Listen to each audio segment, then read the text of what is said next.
The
content presented on the following show is intended for satirical and educational purposes only. The views, opinions, and statements expressed by panelists and guests are their own and do not necessarily reflect those of the host, production team, or channel. Additionally, any third-party content featured in this program is used in compliance with fair use under United States copyright law, which allows for commentary, criticism, news report, teaching, and research. Viewer discretion is advised, and we encourage independent thought and discussion. Welcome to the Untouchable Super Panel with ILKAN Ali and FATTY. Kick back, relax, and enjoy the show.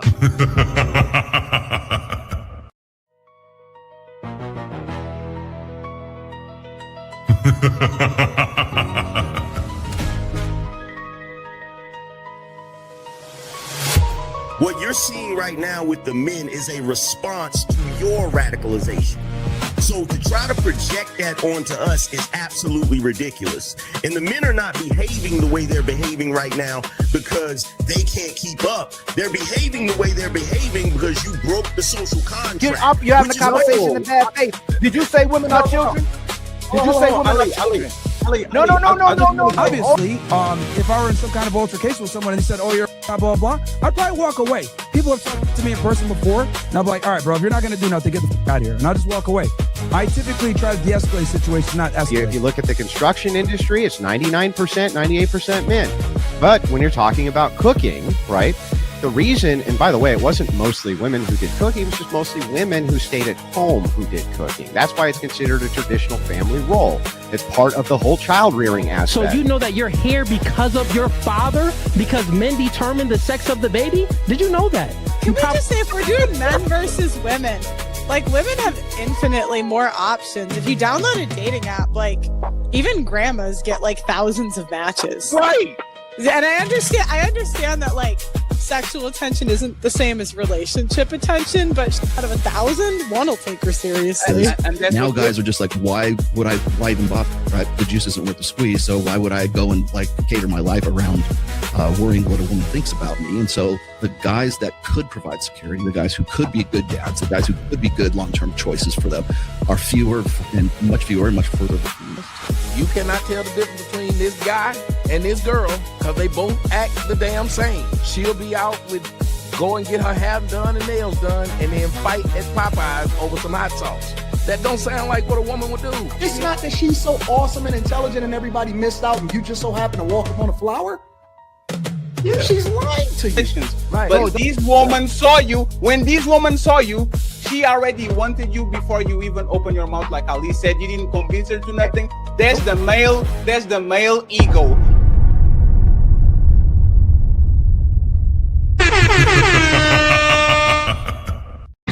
It's time to do. What's going on, family? To another untouchable super panel. I hope y'all had a great week and gonna have a phenomenal weekend, and y'all ready for the show we got for you today. Okay.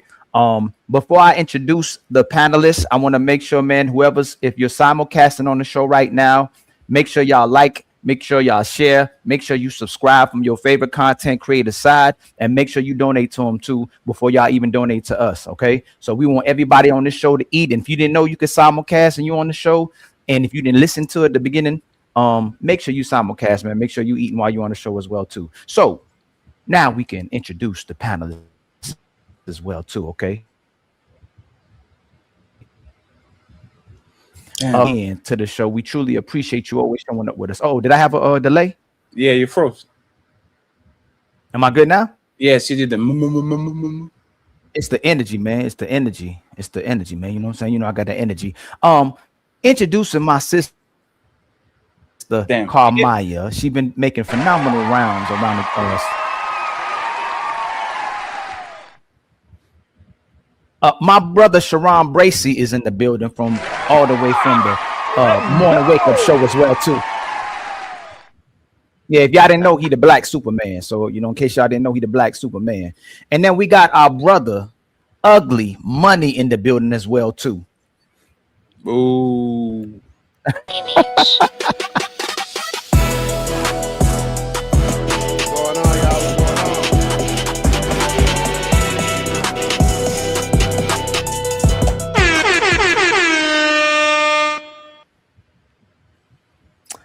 Did it? Oh, my bad.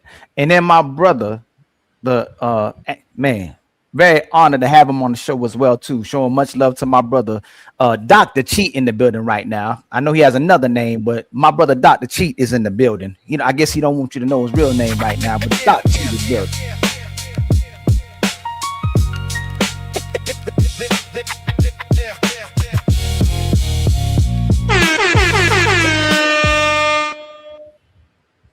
And then my sister, I think she in the building, kinda. My sister Limited is in the building as well too. There she goes. She done made it right on time. There she go. Agree with me right now. Hey, Limited. You guys hear me? Yes, Limited. Please download the StreamYard app if possible while you're at it. Okay, it's probably going to make your life way easier. Go to the Apple Store or go to the Google Play. So the Play Store. Man, they got her. We need to get her. Okay. We're not doing this, right? Yeah, we need to get you the Elon Musk shit. The not Neuralink, the Starlink. We need to get you the Starlink. But friends, I appreciate y'all. Hold on, mate. Last but not least, my brother Team Fatty, one of the legendary untouchables in the building as well too. Oh yeah, move yourself.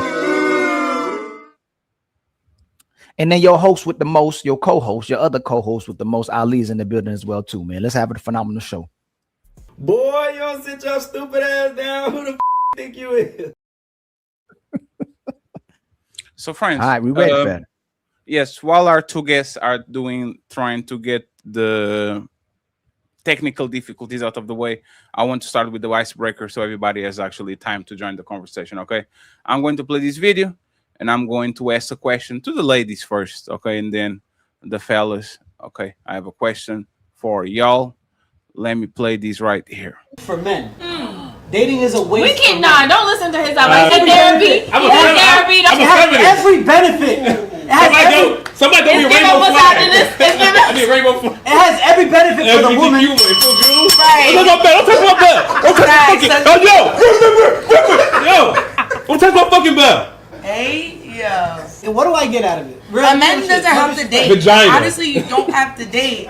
If you're just upfront. You don't If have you to. upfront with girls, you don't have to date them. Does dating give men? A man is If supposed we're to be dating- a man's peace. If we're dating He's for the supposed right to be that reasons, feminine energy, that person that you can open up to, like many therapists in general. Now, how many women are dating that are have that in their mindset that I'm looking for a man to be his peace? They don't. Friends, let's start with this, okay? Wrong one. Men shouldn't date because they don't benefit from it. It's time to I want to start with the lovely sister Karmaya. Okay, Karmaya, what do you think? Should men should men stop dating because they benefit nothing from it? Oh Lord, why y'all gotta put me on the spot? I'm kind of indifferent about it. Only because I know there's men that feel like they do benefit from certain things that others don't. But I would say that it depends what the dating looks like. Like if you're dating to just be with someone and then go with another person and go with another person, like you're trying to dip your chip in different sauces and stuff and not really caring too much about if it leads somewhere, then I would say like, no, like you're not going to benefit from that because they going to bring you hell. But if you're like doing it because you literally have a deadline in your head, like I want to date this person for this amount of time. And if everything goes good, I'm going to propose, I'm going to get with her, commit to her. Then I would say yes, because you're going to end up benefiting, you know. That's how I take it. I actually, what are the benefits we get from dating, Carmine? Just to make sure. Well, it depends on what you're looking for. So, like, if you're not really looking for nothing, then you're not gonna benefit from it. But if you're looking for like a lifelong partner, then I feel like you can benefit dating a woman more than if you weren't. Like as far as so like, what do you get while dating other than data? Wait, say it again. What do you get while you dating other than data? Women get dinners, they get flowers, they go to fun places, they get rides, they get a bunch of things. Dating is fun for a woman. That's why they do it a lot. Like, what does a man get from dating other than coochie if he actually is good enough? Damn, you took my answer. I was about to say, I mean, they get the cookie jar. I mean, they get the goods. That's the main thing that they get. But I don't know. It just depends. Like, I feel bad because it's not a lot of females that's really doing much when they dating, and it's sad. It should change. But I don't know. Fatty, why you do this to me? I'm just curious. Since y'all woman, y'all know y'allselves better than we know y'all. Y'all should know what we benefit from dating. Maybe Sharon is going to have a better answer, but let me go to Early Money then, and then we see what Sharon has to say. Sharon, not gonna have a better answer. Like, can you answer that question? Like, what do men actually get from dating other than coochie? And that is not even guaranteed. Like, there's closing rate for dating, there's probably like on the 10-20%. Some people close it all the time. Most of men are not closing on the first date, second date, all like that. So what do men get other than coochie usually for dating? Early Money niche. Absolutely, positively nothing. Damn. Unless you are, and I mean sure that this woman is a potential wife. She exudes the femininity. She exudes the grace of a wife. Just randomly dating, you're just going to spend money. And a lot of the times when men that spend money with women on dates, they leave those men and go screw a guy that wouldn't take them on a date. And let's just keep it a buck. We've all been the guy that a woman has just left from spending another man's guy, and we put her through the mattress. So dating is something that women use to basically, have the man foot the bill, but and they kind of mask it at times to say that she's trying to get to know him. Quite frankly, a woman knows within 10 minutes, from my opinion, usually knows within 10 minutes if she's gonna rock with you or not. And I'm not saying that men shouldn't date. I'm just saying that men should only date women when they exude the grace and the femininity of a wife. Why you out here just going on random dates? You just spending your money. Because there is a guy that does not have to spend that. There's a guy that doesn't have to buy her Don Julio margaritas. There's a guy that doesn't have to, take her to 3 and 4 spots. And she's still going to give up the goods. The same cat that you get for spending $600-700 on a date, there's a guy that gave her nothing but attention and a pack of ramen noodles after he smashed. So I'd rather be the ramen noodle guy other than the Don Julio margarita guy, unless she has shown me that she is wife material. And because the women that are wife material are not going to require you to spend money on them to spend time. That's prostitution. If I have to spend money every time I see you, it's prostitution. And unless we live in Nevada, I think that's illegal. That's my answer. Where the or in Portugal. I'm gonna try to stay on trigger today. Let me do this quick. And money, we have a little bit of echo on the back. I'm going to mute you. We don't go through that. Dr. Cheat, do you agree with him that there's not, unfortunately, a lot of benefits from? There is no benefits. You actually lose the more you date women as a man. Damn. The only thing you might get is a female giving you bragging rights to the next female. You feel what I'm saying? On you spending your money. You know, females like to run their mouth. So if you take one out, one might be interested in you because she thinks she's gonna go out, and she might give you the Gucci off of potentially going out with you, thinking that the last one gave the Gucci up. But other than that, you don't gain nothing from dating as a man. You feel what I'm saying? And that's why I start off with sex. Okay. And the date is the reward to the sex. Sharon Bracey, what are the benefits that man gets from dating? Do you have an angle that you actually can give us that we can sell dating to men as a positive? I think first of all, I think those women that was talking the way how they talking, it ain't no value in dating those type of women, right? You can see that they not into anything but just having a good time, going to a party, hookah, and drinking. However, I think dating is what the man put forward. So just like Ugly Money saying that, like, hey, we could be in the car doing errands. That's still a goddamn date. If you hanging out with me and we spending the day together, we communicate, we talking, listen to music, vibing, get some Eases Jesus, and whatever it is that you're doing throughout your day, all of that is still dating. Spending time with somebody is dating. Walking to the park, not spending no money is still dating.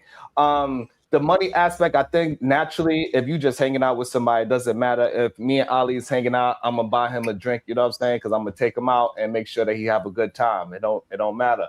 So I don't know you heard me, goddammit. But I don't know about spending money on $600 dates. I ain't never spent $600 on no goddamn dinner. What was the most that you spent on a date? With me, just a woman? You heard me. You weren't a man. You weren't a woman. Yes. What was the most that you spent on a date? Yes. Like on just going out to eat, I don't think I ever spent more than $200 in my life. So don't move to Atlanta. Don't move to Atlanta. There's no way possible that I'm investing $600 in somebody that I don't know. But still, $200 is a lot of money. Because let's assume that you like the girl, right? You are going to want to see the girl 3 or 4 times on that month. By the end of the month, you already spent $500 easily just on knowing this person. Unless, like I said, imagine that this doesn't have no return on investment because this woman, for whatever reason, y'all didn't click. And you are not entitled to nothing that she gives you. It's fine, right? Now you have to do it over again with another person. And if it doesn't work with another, you have to literally have $5,000 of budget just to date if you want to actually be with woman and meet woman, unless you are one of these guys that Dr. Cheat and Ugly Money are saying they don't have to do nothing to get the woman. And there's a conversation that is a little bit different. I think but the $200 date that I went on, it wasn't with somebody that I didn't think that I had a future with. So like that's why the $200 date doesn't really equate to this conversation.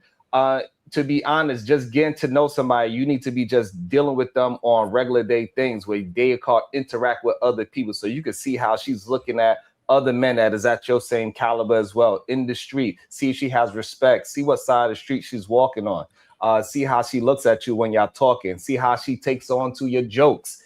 Do she actually like you, right? Is she actually laughing at your corny jokes? Because most y'all not as funny as me. So you know what I'm saying? So I understand. So dating, I think it's a lot of benefits to dating because you get to know the other human being. You get to understand how to interact with people vocally.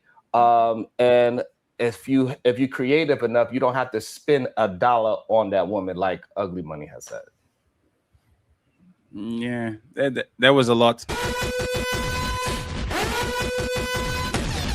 They call me too extra for a reason, Fatty.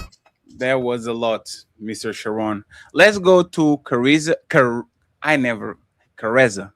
I got it right, right? KARESA. Yes, it's KARESA. Thank you very much, KARESA. Thank you very much for being here and doing Limited. Y'all weren't here. My question was, what benefits do men get from dating? Like, what is, like, the front was, men shouldn't date because they get nothing from it. Other than coochie, what do men get from dating? I want the two ladies up there to tell us what do we get. Dating is a vetting process. Isn't that process of elimination? That's how you determine whether or not this person is for you. So dating is essential. How else are you going to get to know that person? So I know my privilege, my present, my gift is to get to know you. No, your privilege is avoiding 2 years of a headache, getting your tires slashed, 2 years of bullshit, because this is your vetting time. Dating is not just, men are looking at it as like, okay, I'm buying you a $25. Am I getting coochie at the end of this? No, you're saving yourself from a headache if this woman doesn't pan out, because during that meal, hopefully you're asking the appropriate questions to vet her properly to determine whether or not you want to continue dating her. So me spending your mental health, that's what you're gaining from that. Your mental health and whatever else. But again, dating should be for vetting purposes. It shouldn't be. If I care before PO Miss Limited go, if I cared about my mental health, I wouldn't date woman. Y'all just problematic. Like every time y'all get into a man's life, y'all going to bring some problems. That's all. If I was caring about my mental health and my stress levels and what I have to do, I wouldn't be dating women at all. I'll be fucking y'all, not dating y'all. Dating is a process. Dating comes with preparation from men as an investment. I have to spend money. I have to do a bunch of things. For y'all, it's fun, right? Why? if this is kind of funny, right? Let's just flip it for a second. If vetting cost me, going to spare me from a bunch of trouble in the future, why do women think dating is fun? Why do they think dating is not fun? Who is saying that? Dating is not fun? Like dating is a nightmare.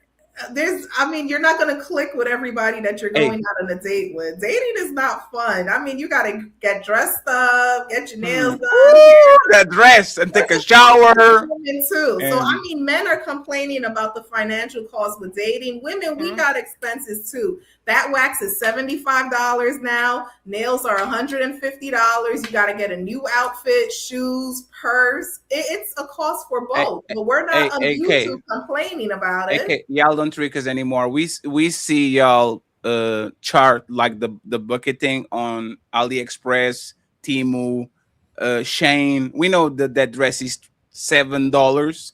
We know those shoes are 20. Like y'all don't trick us anymore. Y'all will shave yourselves and this shit will last 3 months. Y'all will use the same shave on 3 guys. We literally are sharing costs at this point, right? That's the reality. And you know why I know it's fun? Hey, I know so many broke women that are having fun on the 7th, on the 15th, on the 21st, on the 28th. I know you can afford that boat. I know you can afford that stadium. I know you can afford that Beyonce. I know you can afford going to the movies to watch the Odyssey. I know, because you're broker than me. But you know what I do? Fatty for the 3rd, Sharon for the 7th, Ugly Money for the 18th, and by the time you get done, you were broke on the 5th, and you still could enjoy and have a bunch of activities because you were dating people for the sake of dating. You got a bunch of nice meals, you got a bunch of experiences, and you didn't spend nothing because you are a woman. So dating is fun for y'all. It's not fun for us because it comes with a tab. You know who's having fun? The guy that after Fatty, when I take you to lunch or take you to dinner, you take can I take this home, please? Yes. And then you go to that dude house. He wakes up drooling, didn't even wash his ass, and now he's eating my food and bend you over on the couch. There's the guy that is having the whole fun. He didn't invest nothing, and he got all the benefits. The person that is actually taking you out, there's only one benefit, and I'm going to tell you before Miss Limited goes, because I want to hear from Ali. I have one benefit from dating, and y'all don't know, y'all are not going to understand what it is. Limited POV, welcome to the show. Thank you very much for being here. Can you tell me, what do you think men benefit for dating, if you could? I don't think I can answer that question because everyone's looking for different things. But listening to you talking, is the baseline of dating something sexual? Like, is the baseline to you something sexual? Why do you think I'm taking you out on a date? Because I want to hear your stories. No, but like the lady said, dating is a vetting process, right?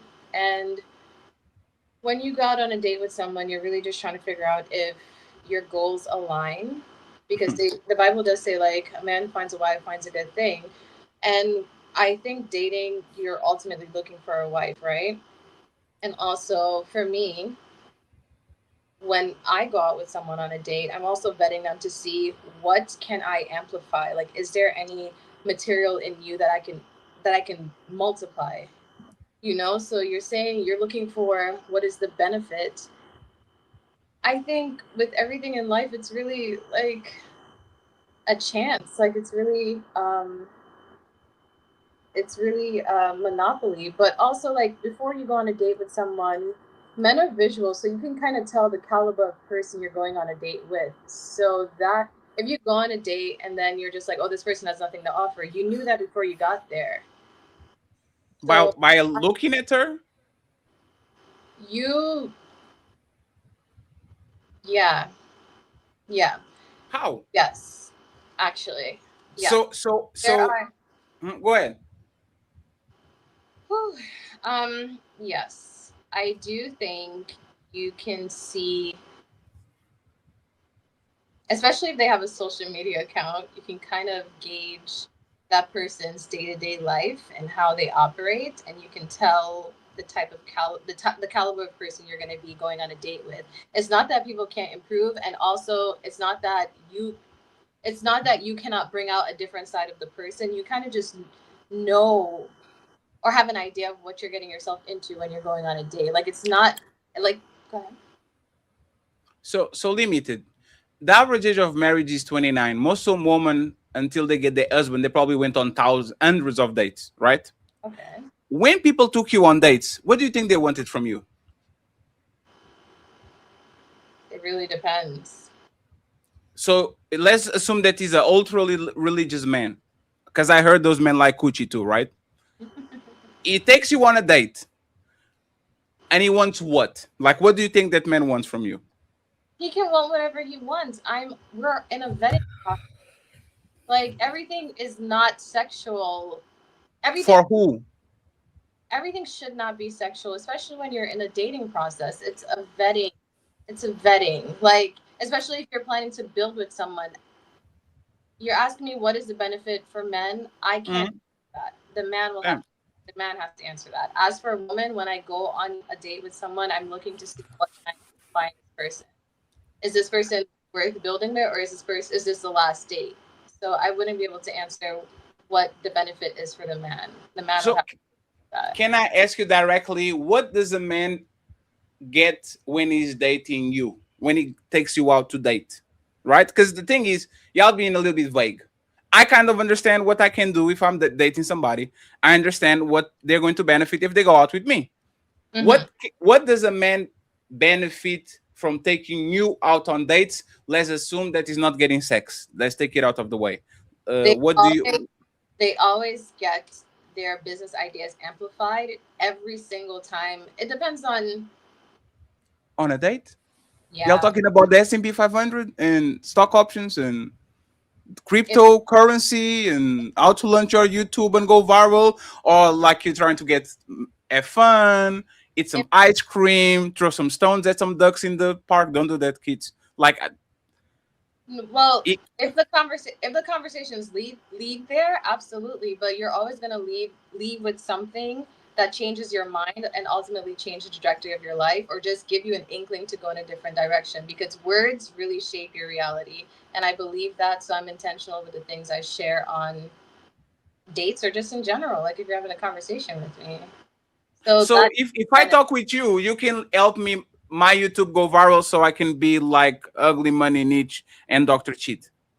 Well, I am a marketer, so yeah, I have helped other people's platforms. Damn.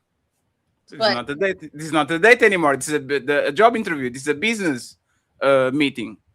Well, actually, yes, I'm not going on a date just for fun. Like, I want to be able to build so then life can be easy. Like, I just like the structure first and as the base, and then life can be easy after. Just 1 second before I legal, right? You don't have to say if you're single or you married, right? SIMP pineapple. So if I like you and I'm on your area and I say, hey, Drake is going to do a concert on XXX, is on me, do you want to go? You say no, because I don't go on dates for fun. You going, right? You're like, yeah, I like Drake too. It's all for free. Let's go. I pay the drinks. Like, wouldn't you go just to go watch Drake and have fun? Beyonce? No, not in this season of life. No. Wow. So you would, if let me up the stakes. We're going to the Super Bowl. We're going to the Super Bowl. It's an event. We're going to the World Cup finals. You're not going? No. Like, so for me, I have split up my life in 10. So I've gone to a lot of concerts. I didn't have to go friends, I went with family. I actually went by myself to the Beyonce concert. I went by myself, but I split up my life. In this life, it's just different. In this portion of life, it's different. It's more structured. Like, it even to come on the podcast, it took me 2 months. Ali, Percy. So you married with 7 kids? I am not married with 7 kids, but eventually, when I am married with 7 kids, I want to have a lovely life. Are you single? Not right now, no. So what was the last thing that you do with that man that was fun? Every day is fun. Oh man, hey, hey, you know what? I'm going to leave it alone. I'm going to leave it alone. So What's your answer? So So no, I mean, 3 of y'all had the chance to do this, right? Let's pretend y'all salesmen, okay? We can tell y'all we gonna get problems. We can tell y'all we gonna get demands. We gonna tell y'all we gonna get friend zone because the way you was acting when I was single and busting you down and you was my hoe and you supposed to remain my hoe in a relationship, we not getting that anymore. So again, when we ask the 3 of you again, can you sell what a man benefits from not only dating but even when he get inside the relationship with you? Take away the minority of phenomenal women, take away the minority of marriageable women, take away the greatest one we can talk about, the great mothers and great women, right? In today's society, what is a man benefiting from when he goes on a date with a woman outside of being her sponsor or giving her some food that day?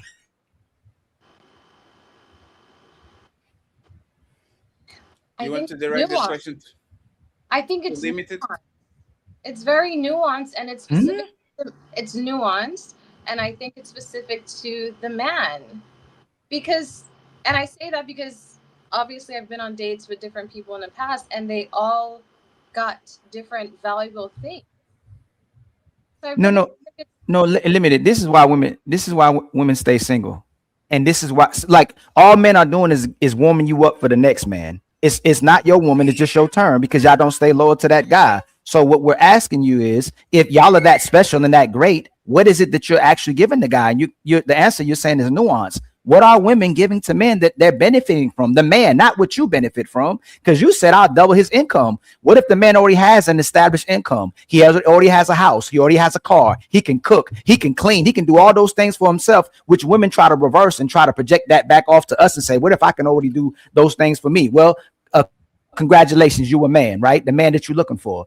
What is the woman bringing to the man that he can benefit from? That's an actual man. He has 10 women already. He has money. We ain't got to say he has business. He's established. His life is peaceful. What benefit is she going to bring to him that equals to what he already solidified for himself or greater? I want you to answer that. Do you have the answer? But that question is going to vary based on what the man is looking for. If a man is looking for peace, he's going to find him a woman that's bringing him peace. If a man is looking for companionship, he's going to find a woman that's great with cooking, who's going to maintain the household. Respectfully, Caressa, respectfully, I have to interject. We're not talking about what a man is looking for right now. What is a woman going to be? I could be a horrible guy. I could be top. Listen, hold on. So let me tell you this. The only time a lot of men change is for a woman. Most men will stay outside in the streets, especially if he gets woman. He's smashing already. He runs into a woman. Why? Because we're going to meet our wives having sex, contrary to what y'all keep saying. He goes, damn, you different from all the women, right? You changed me. You got me to change me, and you got me to change for you. And I'm going to be with this woman because I feel like you may be benefiting with me, right? What are women bringing to today's table in the market that could change a man from what he's already content with? Don't say what the man's looking for.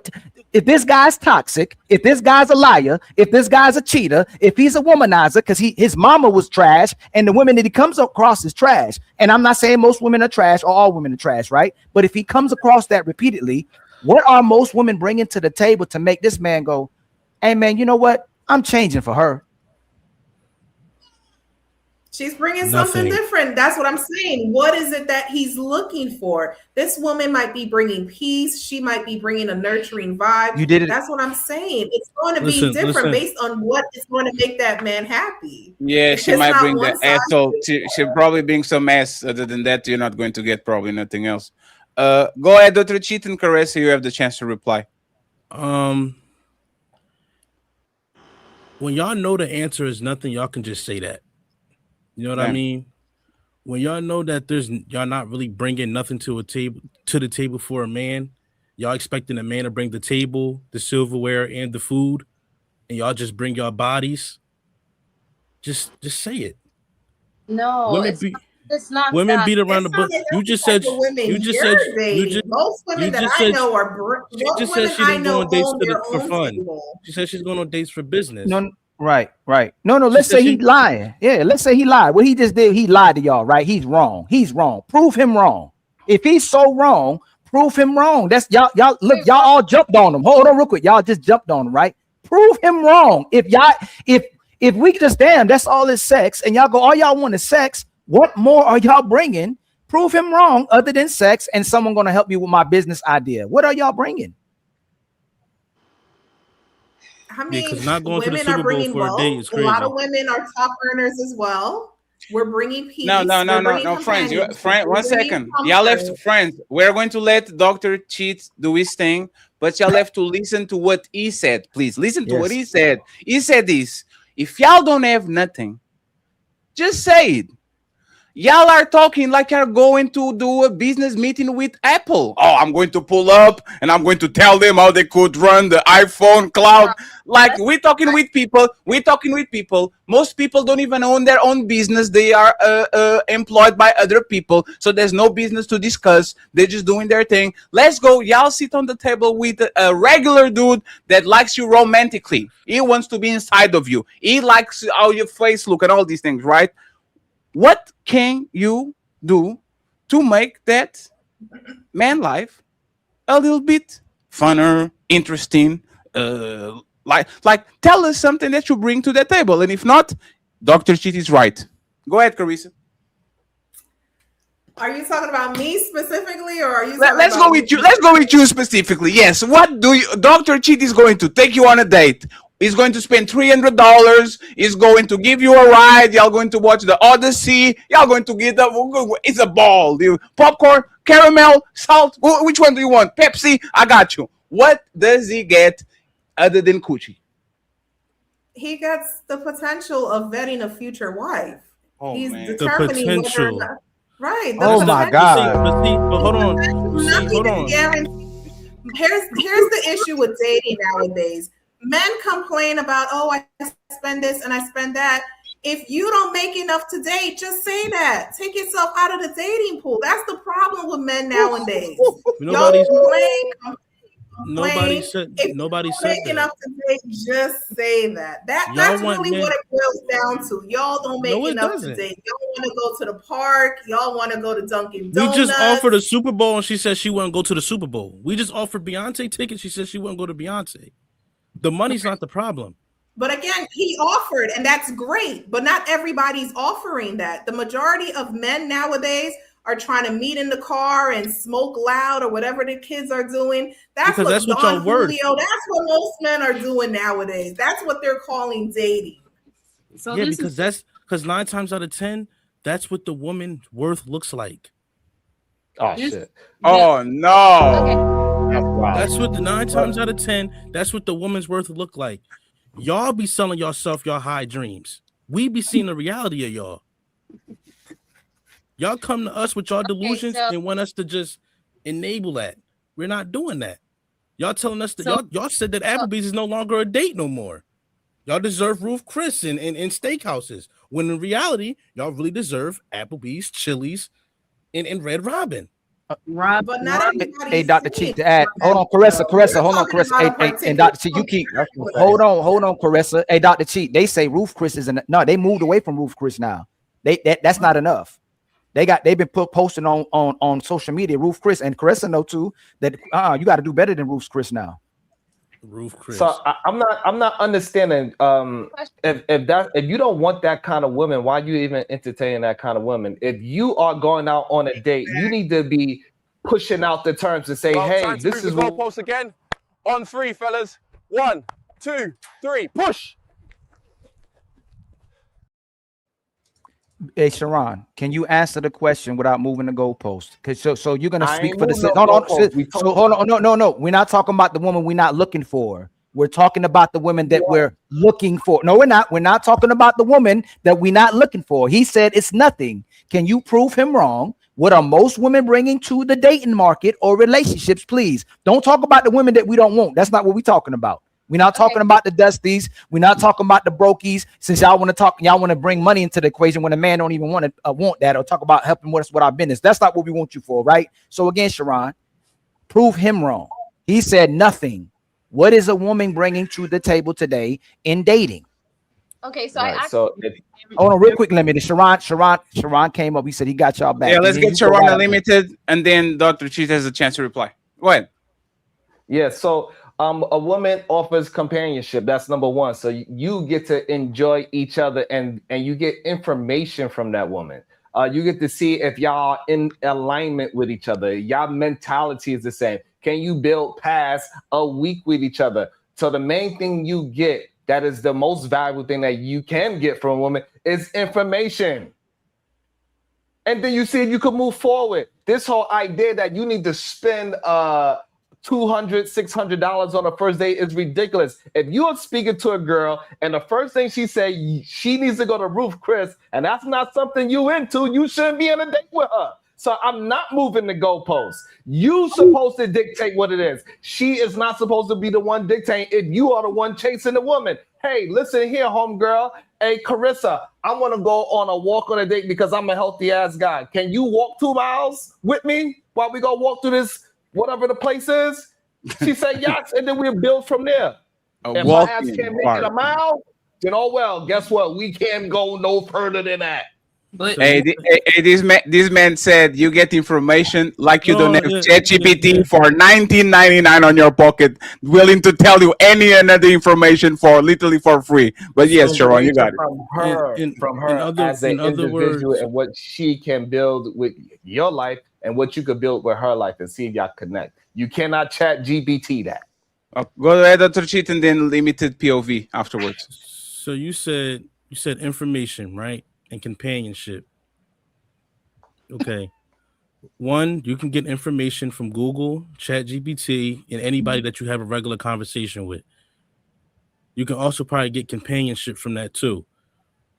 When somebody other than that, right? Them two things. Then you said walk 2 miles. You still have yet to say anything that a woman has brought to a table yet. You haven't said anything. Information and companionship, I bring that to the table as well because she get information from me. She can get companionship from me. But so that's goalpost moving at its finest. It's not about what you bring into her. So it doesn't matter if you bring a companionship or information to her. So where do I benefit? The conversation is about the young lady and what she is bringing to the value of being on a date. Her companionship, the information, if she is a good woman for you, that is highly valuable. That's how you actually choose somebody that you will be with forever or not. Sharon, this is the thing. Y'all are not understanding the way that they're framing the question. It's not about what kind of characteristics this woman will bring to the man. They're asking when they're on a date, the women are the ones that's benefiting because they're going on the date. They're going to do something fun. The man is spending the money on the woman. He's giving. Who cares about what he's doing? We're not talking about him. Don't move the goalpost to what he's benefiting off of it. About moving the goalpost. That's literally what they're talking about. When men are dating, what do women bring and do for the men? Why do you believe that? Not after. Why is character? Why the things that women are bringing is getting swept under the rug? Like, oh, character doesn't mean anything. Oh, if she's a decent woman that you could build a lifestyle, that doesn't mean anything. If they just want to say they want vagina, then you go ahead and date women that's giving vagina, and then that's what she's bringing. And this is why the other ladies are saying it depends on the man and what he values in a woman. You cannot put that on somebody else. So no matter what, if those women that was on that podcast came to me and said, "Hey, I need Ruth because she cannot bring no value to me." But what they're saying is y'all are skipping the dating part. Y'all are talking about what he's gonna benefit once they're actually together. Oh yeah, the woman's gonna bring the piece and she's gonna bring this and do that and that. But that doesn't happen if the woman is only dating them once, twice, or 3 times. What they're saying is when a man takes a woman on a date, what is that woman doing for that man while they're having fun? Compared to when the man, hold on. Compared to when. Don't compare. No, we're not comparing. Don't switch up this question. No, it ain't no comparing. Let me give you the pictures. What I'm saying. But don't compare nothing to a man. No. Nothing about a man. The picture because men spend the money. They're. Who cares? That don't have nothing to do with the question. The question is, what does she bring, right? But the problem is, y'all don't want to accept. Similar to what the woman is doing. What is the woman, or what are they doing while they're dating that's similar to what the man is doing? That's not the question. Okay, Fatty, it's not about similar. So what I'm trying to get you to understand, I'm answering the question. You don't want to accept that companionship as an answer. You don't want to accept that information about if the woman is a fling or a long-time relationship. You do not want to accept those as answers. But that is the answer. That is what you get from a date. Yeah, but you speaking from a woman's perspective. That's what a woman would say. So if women, if hold on, if KARESA Limit is up here, Carmia's up here and say, hey man, you know what you're gonna get from this man? You're gonna get some motivation, you're gonna get some inspiration. Like, would most women go with this guy? Would most women say this is all I need from a man? Or they go, nah, I still need that what I've always needed. I need a traditional man, I need a protector, I need a provider, I need someone who's established, who can take care of some responsibilities. You're saying what sounds good out of a woman's mouth to say that what men should accept. If men say it's not good enough and we're the leaders, that should be the accepted answer. That ain't good enough. Hold on, let me finish. Information. We ain't no men aren't sitting at the table and go, hey y'all, let's have this meeting. What we want from sisters. Yeah, what's the first one, family? Yo, we need some information and we need some companionship, man. That's what we need. Let me finish again. You are saying the answers that women say that they want men to accept inside of these relationships that keep ending regardless of what happens, because they're only doing what benefits them. They're not doing what benefits the man. So again, men know the companionship. We're not getting that. Man said no information. I get my own information. We're not getting that either. What is a man benefiting from in these relationships or in a dating? You say companionship. You already jumped the relationship. So let's get back to dating, right? If you say somebody moved the goalpost, what is the benefits of a man dating a woman in 2026? May I speak now? After he goes, you can go limited. Go ahead, Sharon. The issue is that you're not accepting the information. That a is woman's the answer. That's what a woman. If I ask you, no, I'm not. I ain't telling you as a man, and I'm going on a date. What I value from a woman, you telling me I'm looking at it from her perspective, even though I'm telling you.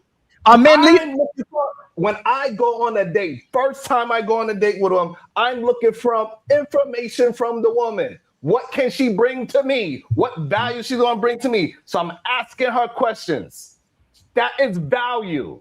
You don't want to accept it. You want to focus on are men the leaders? Are men the leaders? Are men the leaders?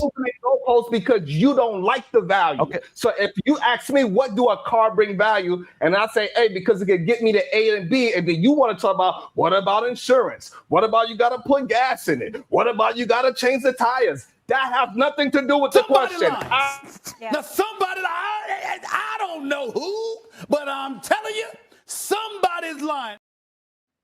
So you hide behind words, and just like KARESA did too, you get a future wife, and we caught on what y'all doing, right? Give us specifics. What the hell is the information that I'm gonna get? What does that companionship look like, and what does that future wife look like? Y'all like using them broad terms, right? So what is that? What information am I getting? No, let Sharon answer it, Miss Limited, please, and then you go right after them. Sharon, what information is she giving me? What does the companionship look like? And I'll help you with KARESA too. We get your wife. What is that? What does that look like? So, for example, you can find out about family and legacy. You can see if she's into children the way how you are. Do y'all parent the same way? Do y'all got the same mentality? Homeschool, public school, private school, love and affection. You can find out what kind of lover she is. What is the things that she think that is giving love, and can you accept that thing from her? Right? Can she have practical teamwork? Can y'all actually think and have a conversation and it flows properly? Right? So these are just some of the small things I could think of on the top of my head. A sense of purpose is another thing that you should be looking to for value from a woman. Not just a goddamn vagina, because you should be able to get that no matter what. So you did it again. You said she's going to provide us with information. We're not doing this gauging and having a conversation what I'm going to get in the relationship. You said she's going to give you information. That's what you're going to benefit from. What is the information she's going to provide? No, you're talking about gauging. Hey, do you like kids? Hey, what do you like? What do you do in your business in your free time? Hey, what do you do for a living? No, you said she's going to provide information. What is the critical information she's going to provide that's going to benefit a man? So if those things that I just described, you don't want to accept that as good information for a man, and then I guess we just going to have to. You're right. I agree. So I concede. I concede. Dr. Cheek was right. It's still nothing. Go ahead, my sister. No, but It's still nothing. Y'all say all them words, which means and if you look at the definition with all them words, it's nothing. That's what that means, is nothing. That's not true. That's a lie. What you saying is a lie. Go, I gave you go value. ahead. You just don't accept the value. Go ahead, limit and interrupt it, please. Okay, so I text my partner before the young lady explained the question that you guys were asking. So I went back and I texted him again just to get both sides, because his response to the question was, I offer intellectual depth, emotional insight. Oh my gosh, I just scrapped all of this down instead of actually writing it. Intentionality, emotional safety. You're basically a full package. And then when she specified the question, I went back and asked him, like, does he remember our first couple of dates? And he was like, yeah. He said it was playful. My presence is something that he could never forget. Thoughtfulness, authenticity. It made him forget all of the cases that he was facing, and he just couldn't wait to always get back to me. So I don't know, like, he doesn't mention anything about finances at all. He just talks about my personality, presence, and how much I offer. And you did. Huh? That's what you offered. That's what you said. Says, this is what I'm talking about. Do you see the disparity between what you said and he said? You said some things, and he mentioned a supermarket list. Like, it's not just the main things. He went down the hallway. 1, 2, 7, 14, 15, 22, 23, 50, 60, 70. And then there was no business, nothing. There was no, like, this is what I'm talking about. Fatty, it's not fair that because women don't know. No, that's not the point. That wasn't the point. That's not the point, Sharon. There's not the point, right? There's a twofold point in this, right? First of all, men are liars. When we are with y'all, we have to lie to y'all. Y'all not that smart. Y'all not that deep. Y'all are not that self-reflective. We just say that y'all are, so you'll feel bad about yourselves. Go and ask the same man when the women are not around in the barber shop, what does she bring to the table? Oh, she has a fat ass and she's funny as fuck, and like she's exciting to be around. Like, he's not, oh, she's thoughtful and she really likes to play Mozart. Is not true. Men don't like y'all for that. Men usually like y'all because of your face, because of how you shape, because of your ass, and because y'all laugh at our jokes and make us feel good. Well, respectfully. So sure. So can you go ahead? Let's do the top 3 on that list. Can you read it for us, please? On which one? The one for just on the list that he sends you. Pinpoint 3 of them, especially are on top, because probably those are the ones that came to his mind, and tell me the top 3 that he gave you. Presence, thoughtfulness, authenticity. Do you think you look good? Of course. But I do too. I do too. Do you think your man thinks you look good? Yes. Do you think that was the reason he actually got on the first date with you? He saw you and says, "Oh, wait, look at her." Oh, do you think he look at your IG or whatever he was?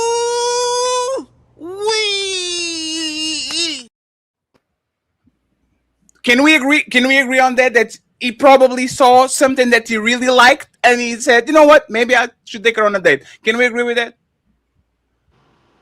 Is that the value you're saying we offer? No, is no. This is why I know your man is doing his job, right? Is pushing you up and protecting your honor.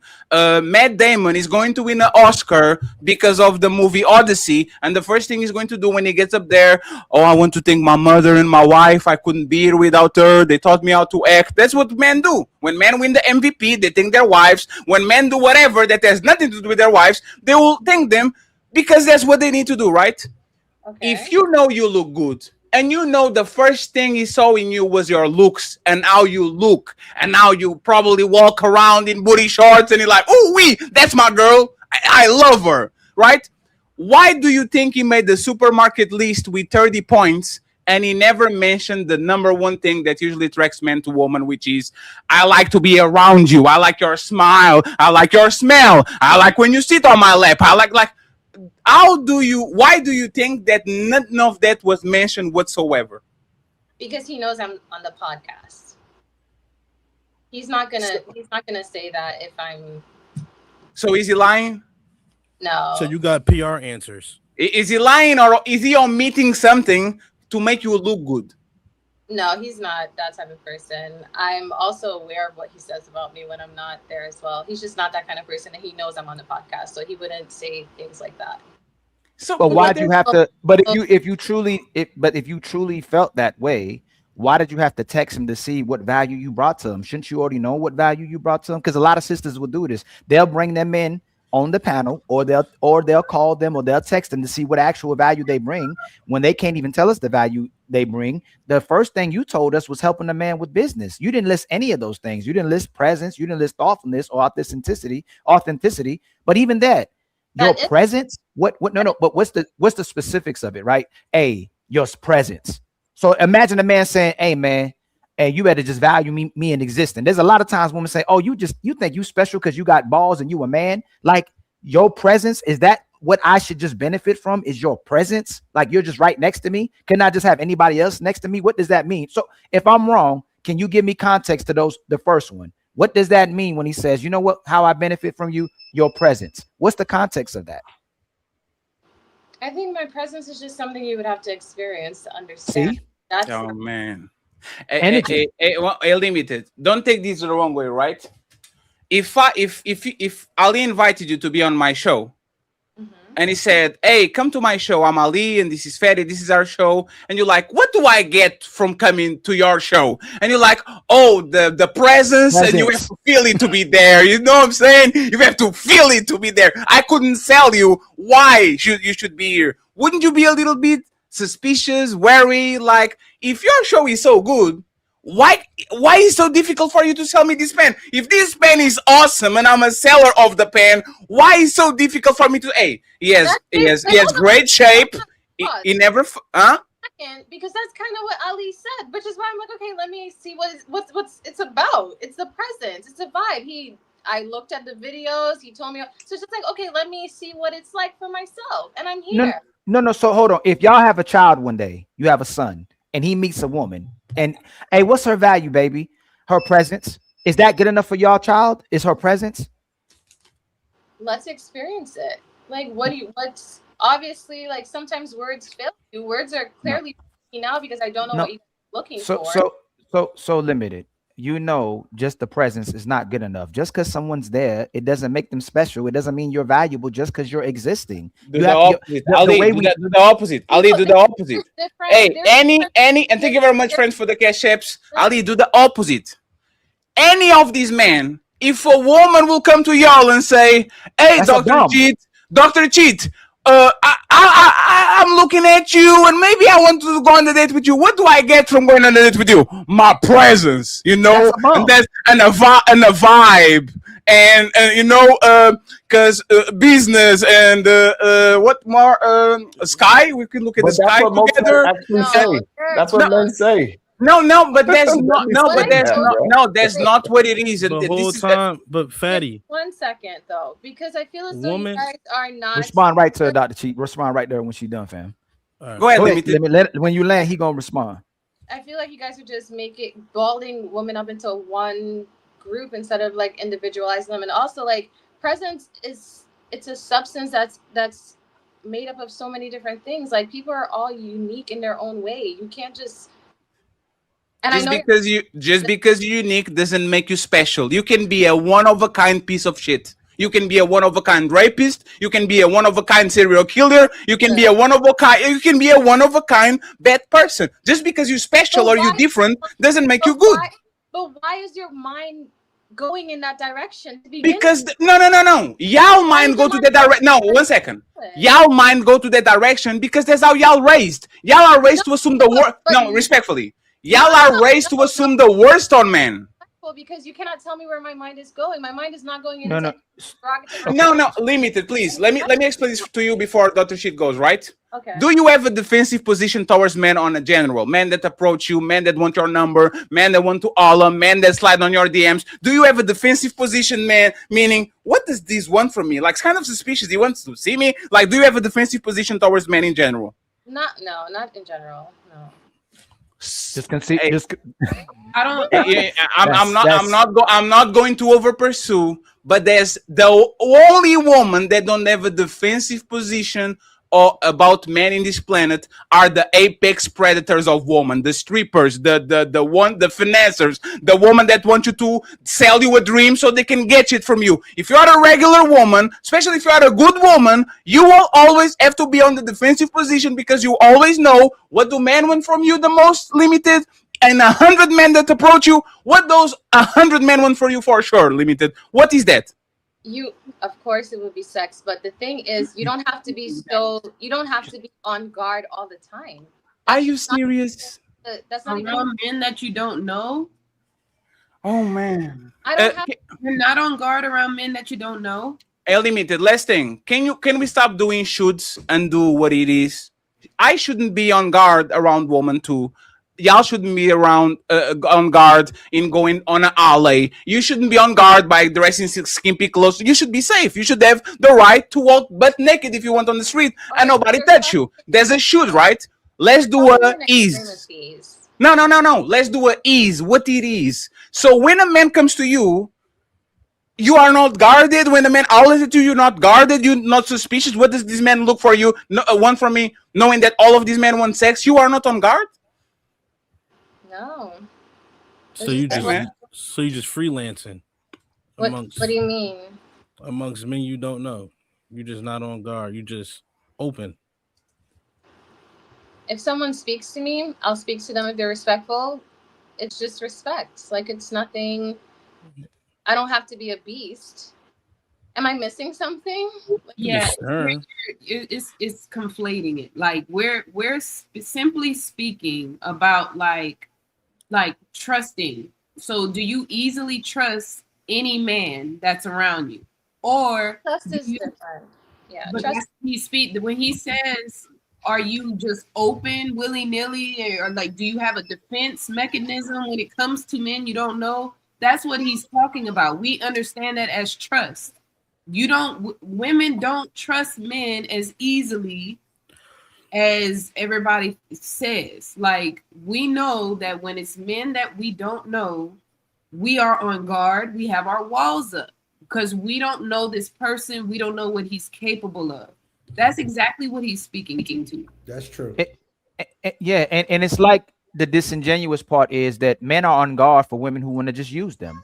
Men are on guard for women who just gold diggers, who are attention freaks, who are control freaks. Like, we got to be out on guard and realize if this woman genuinely loves us or not. And we're asking you questions to get you to walk it down for us. Well, women would put themselves on guard for, and you say, I'm not on guard for anything, when most women are always on guard. Does this guy just like me for my looks? Does this guy just want sex? Does this guy want to take advantage of me? Like, women are always constantly on guard. So for you to say you're not on guard, I think it would be a disingenuous response, because you acknowledge even the way women portray themselves on social media. You don't portray yourself on social media that way because you are on guard and you want to give out the right impression about yourself, so men don't think they can come at you that way, in that manner as well too. You're especially with a man. And that's why you got a man as well too.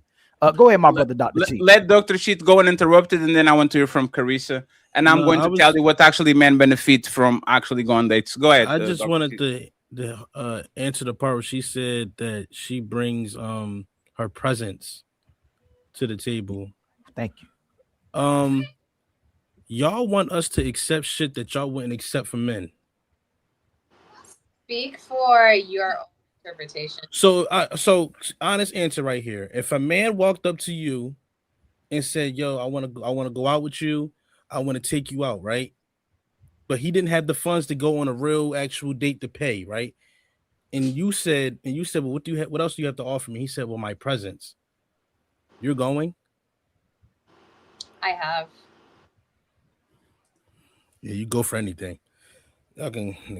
You said you had he asked you that question, right? You said you have, right? Majority of times, are you going?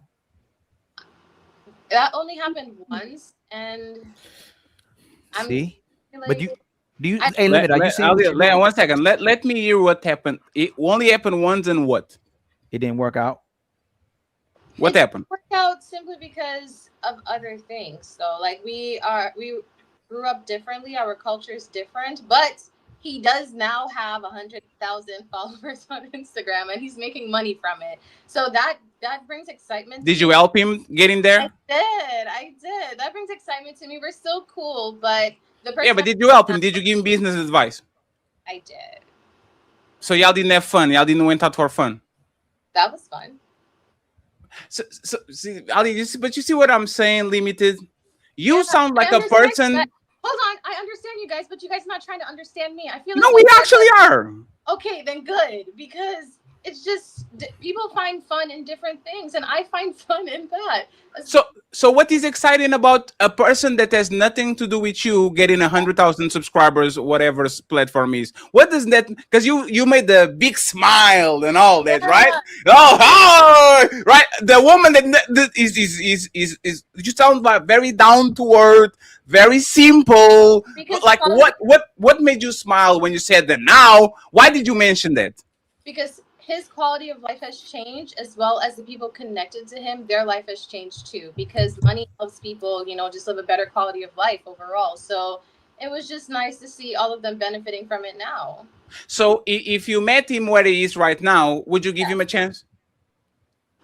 Knowing what I know, or just you don't have a man, you have like a clairvoyant crystal ball that is saying in 2026 that man has 100 and something thousand subscribers and he's making a bunch of money and all that. Does that sound more attractive to you than what he was back then when you date him the first time? I don't like the fact that you said more attractive. Isn't it attractive means you probably look at it in a more favorable way.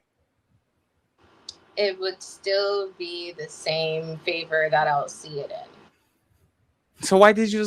Oh man, this is. What did I lie about? No. I didn't say it. It was Stephanie Smith. What? I'm not going to play it. Whew. Actually, I will. Somebody lies. Help me. Yeah. Now, somebody lies. I don't know who, but I'm telling you, somebody's lying. I don't. Limited. I'm not fighting with you right now. I want you to help me understand what it is you're saying. Limited. That man became a better man, a better suitor, a better everything. And you said, it wouldn't change nothing. It's like me meeting a woman. We are 16. She is flat-chested and has no ass. Her face all fucked up, all pimples. The teeth all fucked up. She has a massive glow up. I meet her at 21 and somebody asks, "Hey, Fatty, now that she looks the way she looks, is that more attractive to you? Does that you look more in a favorable way?" To me, to be or not to be, Mother Teresa doesn't care about those things. I care about peace in the world and hunger in Africa. Like, why the peace? And again, you have the right to say what you say. Why the PC answer? Like, but it's just me. That's not a PC answer. And the reason why him and I didn't work out is because of it's just a level of consideration that's just not there for me. It has nothing. He's attractive. He's obviously now making money. There's nothing else other than there's a level of consideration that I require that he just didn't have. What did he do for you? One more time? What did he do for you on the time that y'all were talking until the time that y'all don't talk anymore? What did he do for you? Can you name me things that he did? The dates. That's pretty much it. Like, the dates were good. So the dates were good, yeah. But he was not considered. Considerate at different degrees. Like, were the dates fun? Yeah. No, but so you say he was. I'll need just 1 second. Hey, you don't date for fun, but the dates were good and fun. What are the things that he gave you on those dates?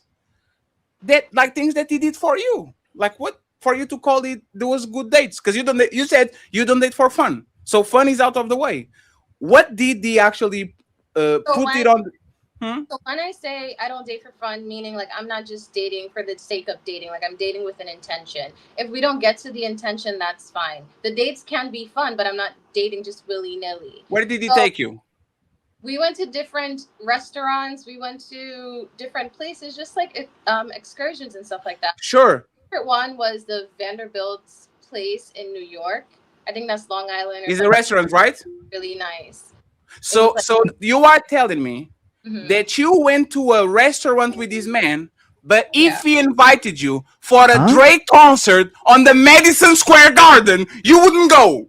You went to a regular restaurant with a regular man to have some regular food and you enjoy it. You are telling me the same man said Beyonce floor tickets, we go to the background to the VIP, Chris Brown is going to be doing a show appearance. You said, nah, let's go to McDonald's instead.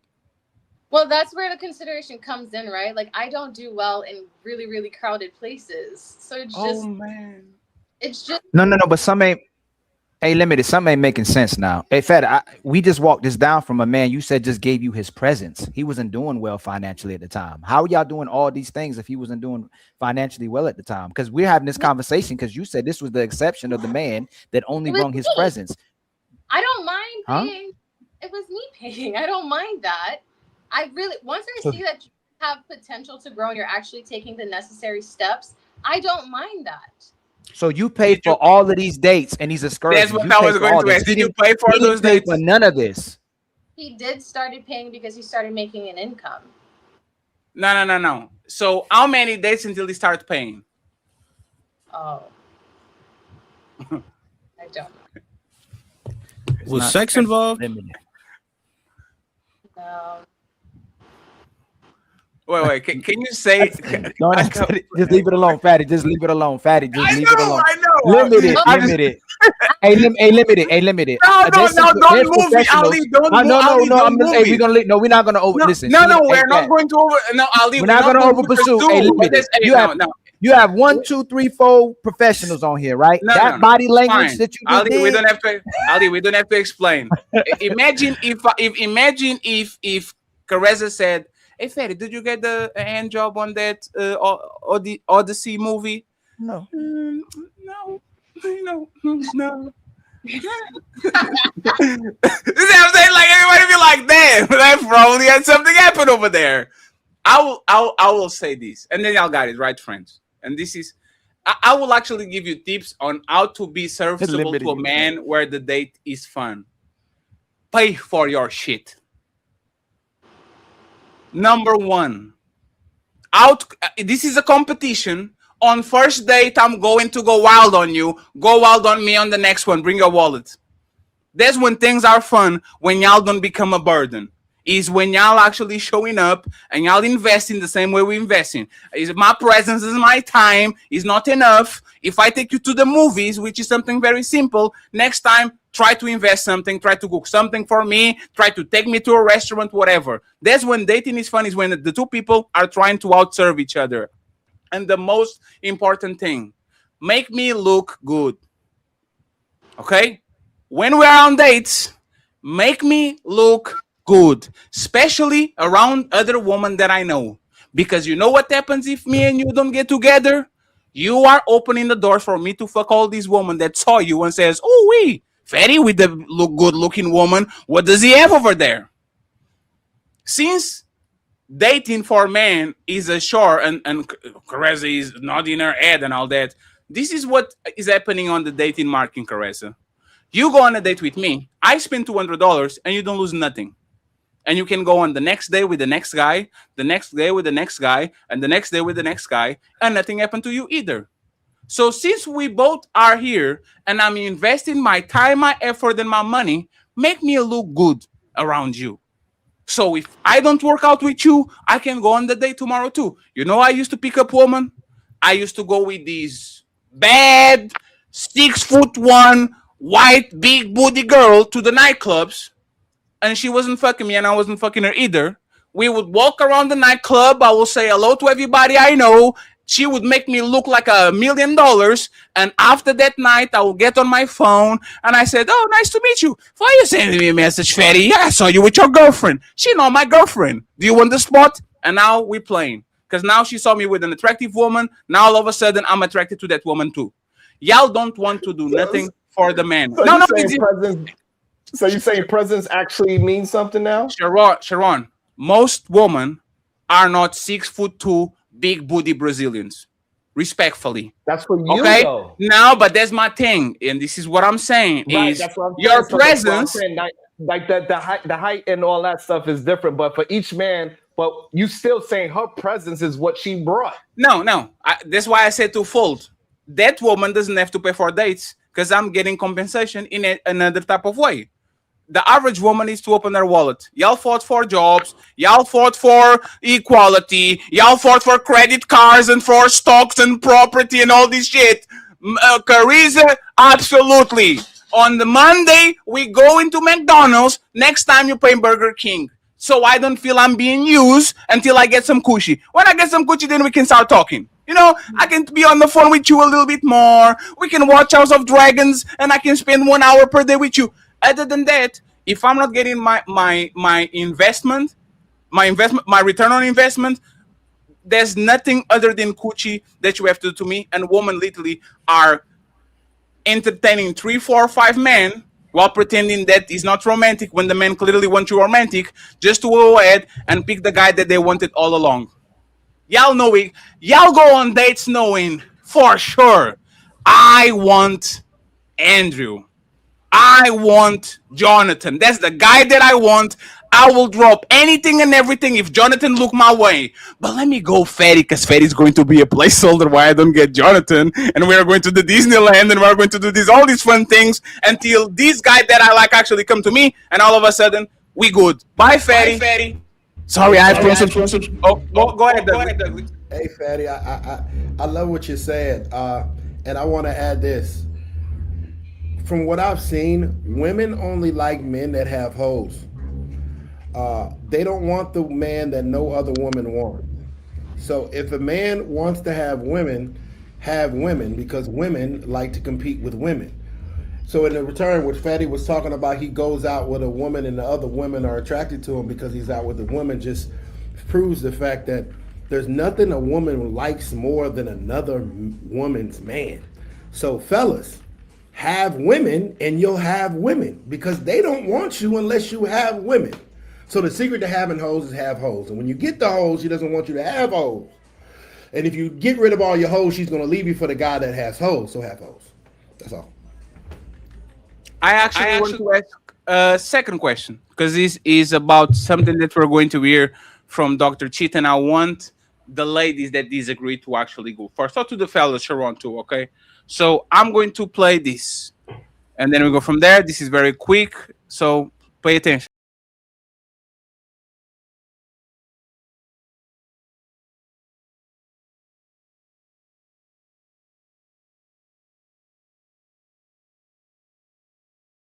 Let me stop here because there's a little bit of music so we don't get ting. Here we go. Abusive. I might be the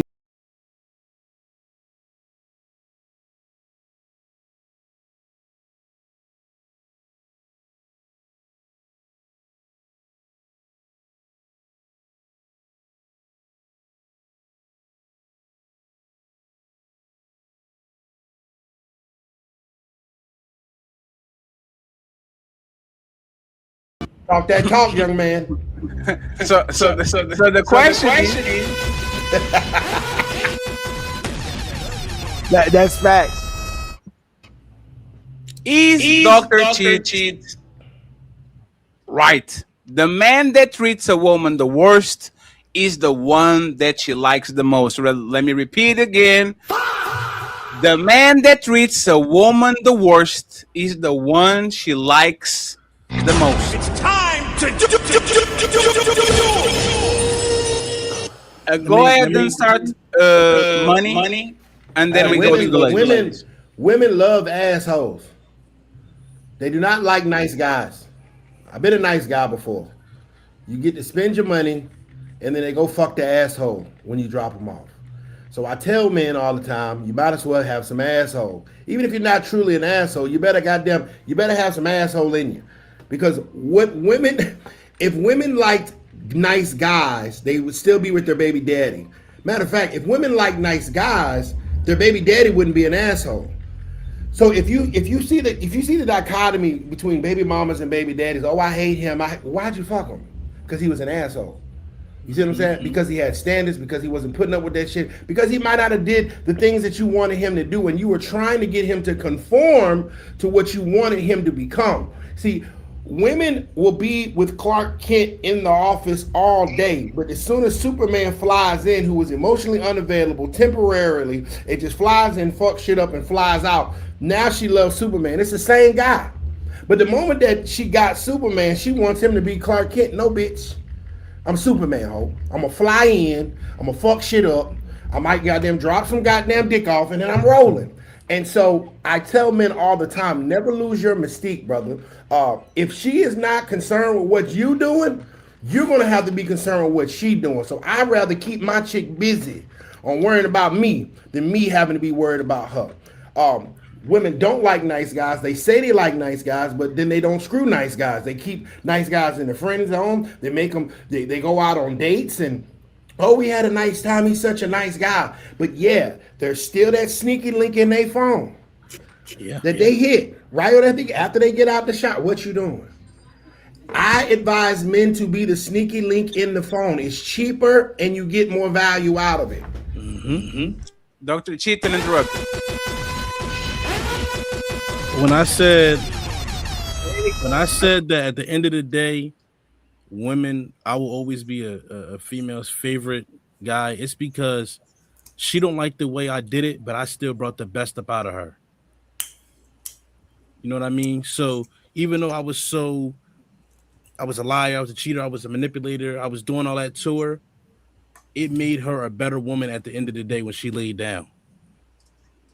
You know, on top of that, the nice guy, they feel as though they can run over, they feel as though they can say whatever to and etc. They're gonna stomp through them and cheat on them with the guy that's just like me, because they feel structure over my way. They feel a rush over my way. You feel what I'm saying? So that's why I say at the end of the day, I will always be a female's favorite nigga, no matter how bad I was to her, because she fell in love with the rush of me doing what I'm not supposed to be doing to her. Welcome to the show, Mr. Stacy Prince. Long time no see. Welcome back, sir. You guys, salute. Thank you very much. I want to hear before I go to the ladies, because all of them are with air of chalk, like especially like Limited is like, oh my god, and Chris is like, motherfucker.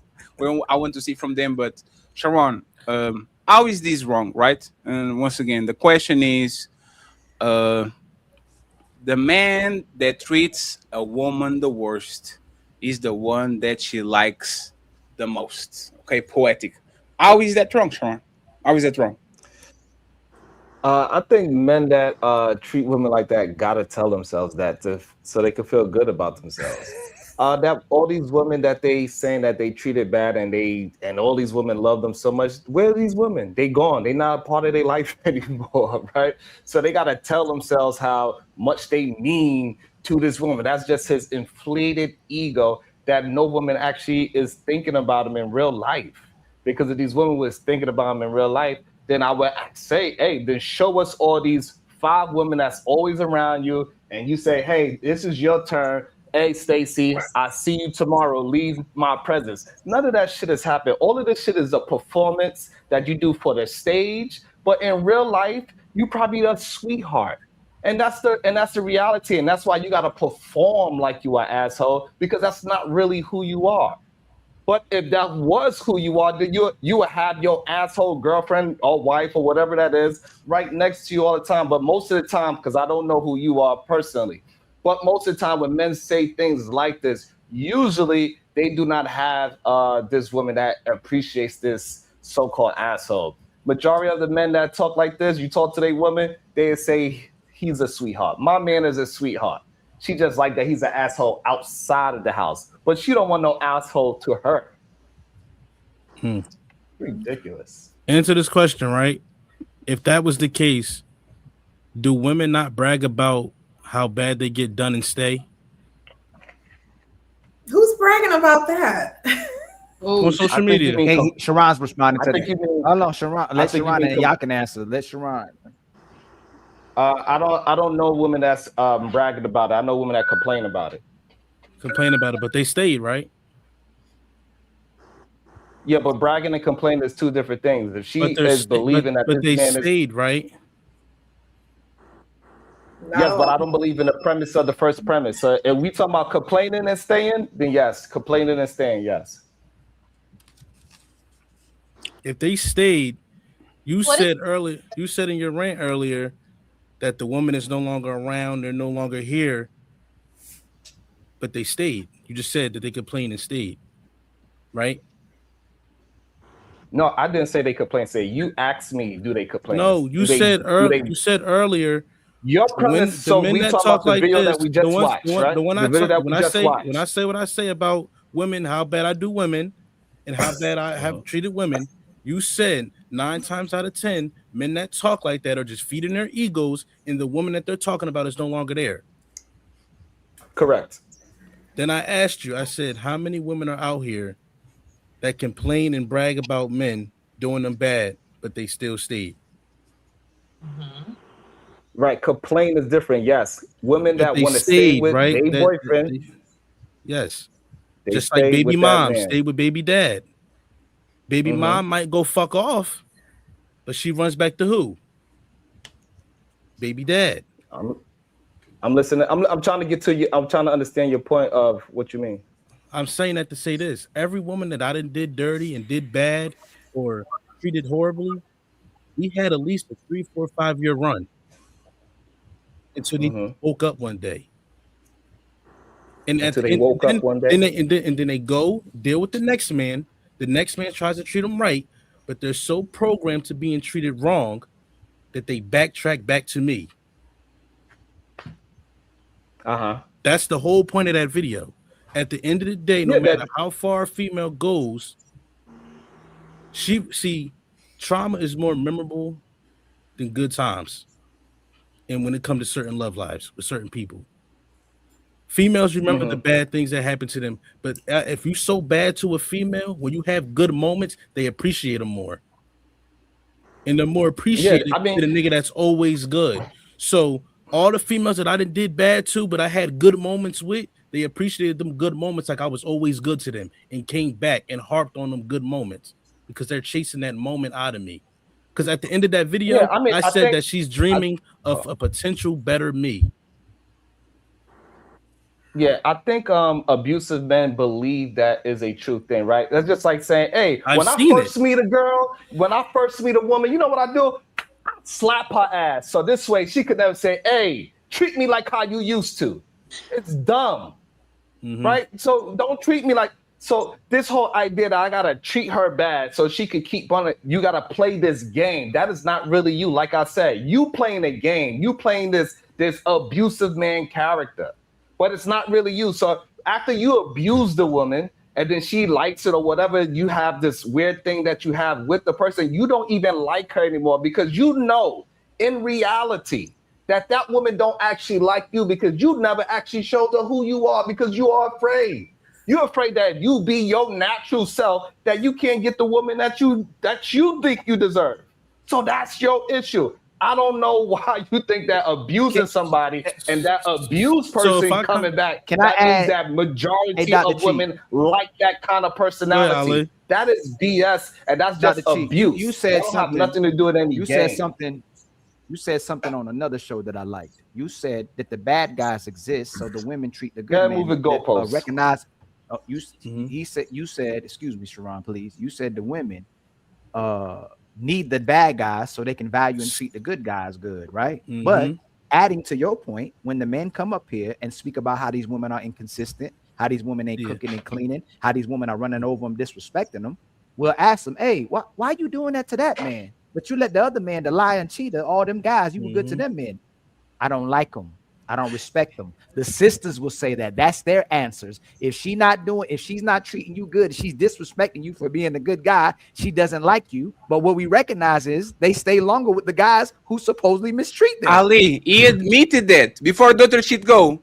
That's what he said. Hey, Sharon, you need to become a better debater, my man. Your point was let me show you. No, let me show you how you literally prove his point. Let me show you how you prove his point. Let me show you how you prove his point. His statement was, if you treat them the worst, they like you the most. And your statement was, You are going to break her heart and treat her bad, then she's going to like you. And then when you show that you're actually not a bad person, she's going to leave you because you are not the man that she fell in love with, which was the bad man. So you prove this point. He will come in, break her motherfucking heart or treat her the way he treat her. She's going to be, for whatever reason, fixated on that man. And when he shows that he's a nice guy and he was just playing and he's not actually that monster that she thought he was, she's going to fall out of love with him and go to the next person. You literally made this point. In Fatty, right? You had in Fatty, Sharon, you had that's said not what I said. Sharon, You can correct me after, Sharon. It's fine. You can correct after. It's fine. You're going to have the microphone again. You also said you said that that's not really who I am. I'm just starting off that way to get women or whatever. That's not really who I am because I'm not showing it. I'm gonna give you an analogy, right? If I was to murder somebody, right? If I was to murder somebody, and y'all say, "Well, that's not really who he is. He's not like that." Then I go murder again, and you was like, "Oh, that's not who he is." You know, that's not. He's just faking. That's not who he's supposed to be. And I murder again. Eventually, when are you gonna start calling me a murderer? The first time. I'll give you two because it's a pattern of behavior. I'll give you two because two is a pattern of behavior. You did it twice. So if I'm a piece of shit to this that one, this one, and that one, when are you gonna eventually say, "Yo, that's just him"? So if I'm not mistaken, didn't the guy Sharon or something? I swear, when you be patient, go ahead, limited. Sharon, hold on, limited. Hold on, real quick, y'all. Let them have that back and forth, and then you come in next. Let him answer that the question that he asked, please. Go ahead, Sharon. Yeah. So being a deleter has nothing to do with relationships. You are playing a game, just like people that have. I have to interject. Hey, Sharon.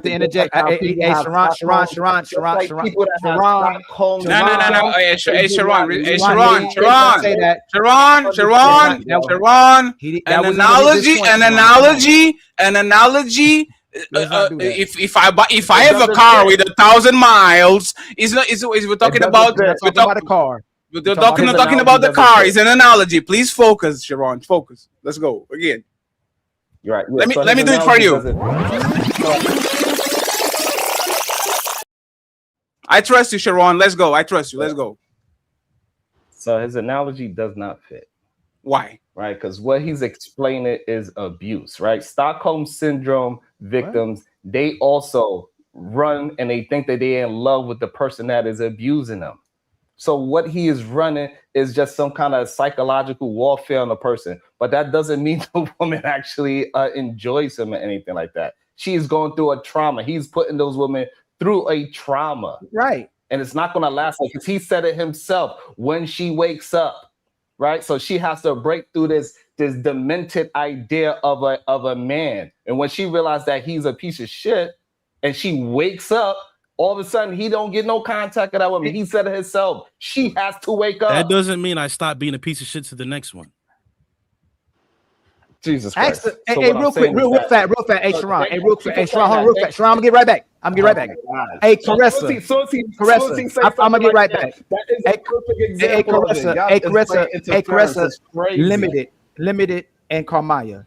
The man y'all typically like the most is the man you'll put you through stuff versus a guy you don't, right? If you don't like him, if he got a small one, if he not the guy you ever wanted, he ain't got enough money, you ain't gonna let him put you through nothing. But if you like this guy, you value this guy, and you truly want to be with this man, you'll let him put you through everything, right? Right, KARESA? I see the smile, right? You'll let the guy that you actually like put you through everything, but the guy that's good for you, the leader, the righteous guy, the guy going through church, if you don't like him, he can't put you through nothing. He can't even look at you the wrong way. You already done with him. But when you really like him and he's the man for you, the right man, you'll let him mistreat you, right? KARESA, Limited, and Carmaya, y'all take more, you'll take, excuse me, I didn't say mistreat.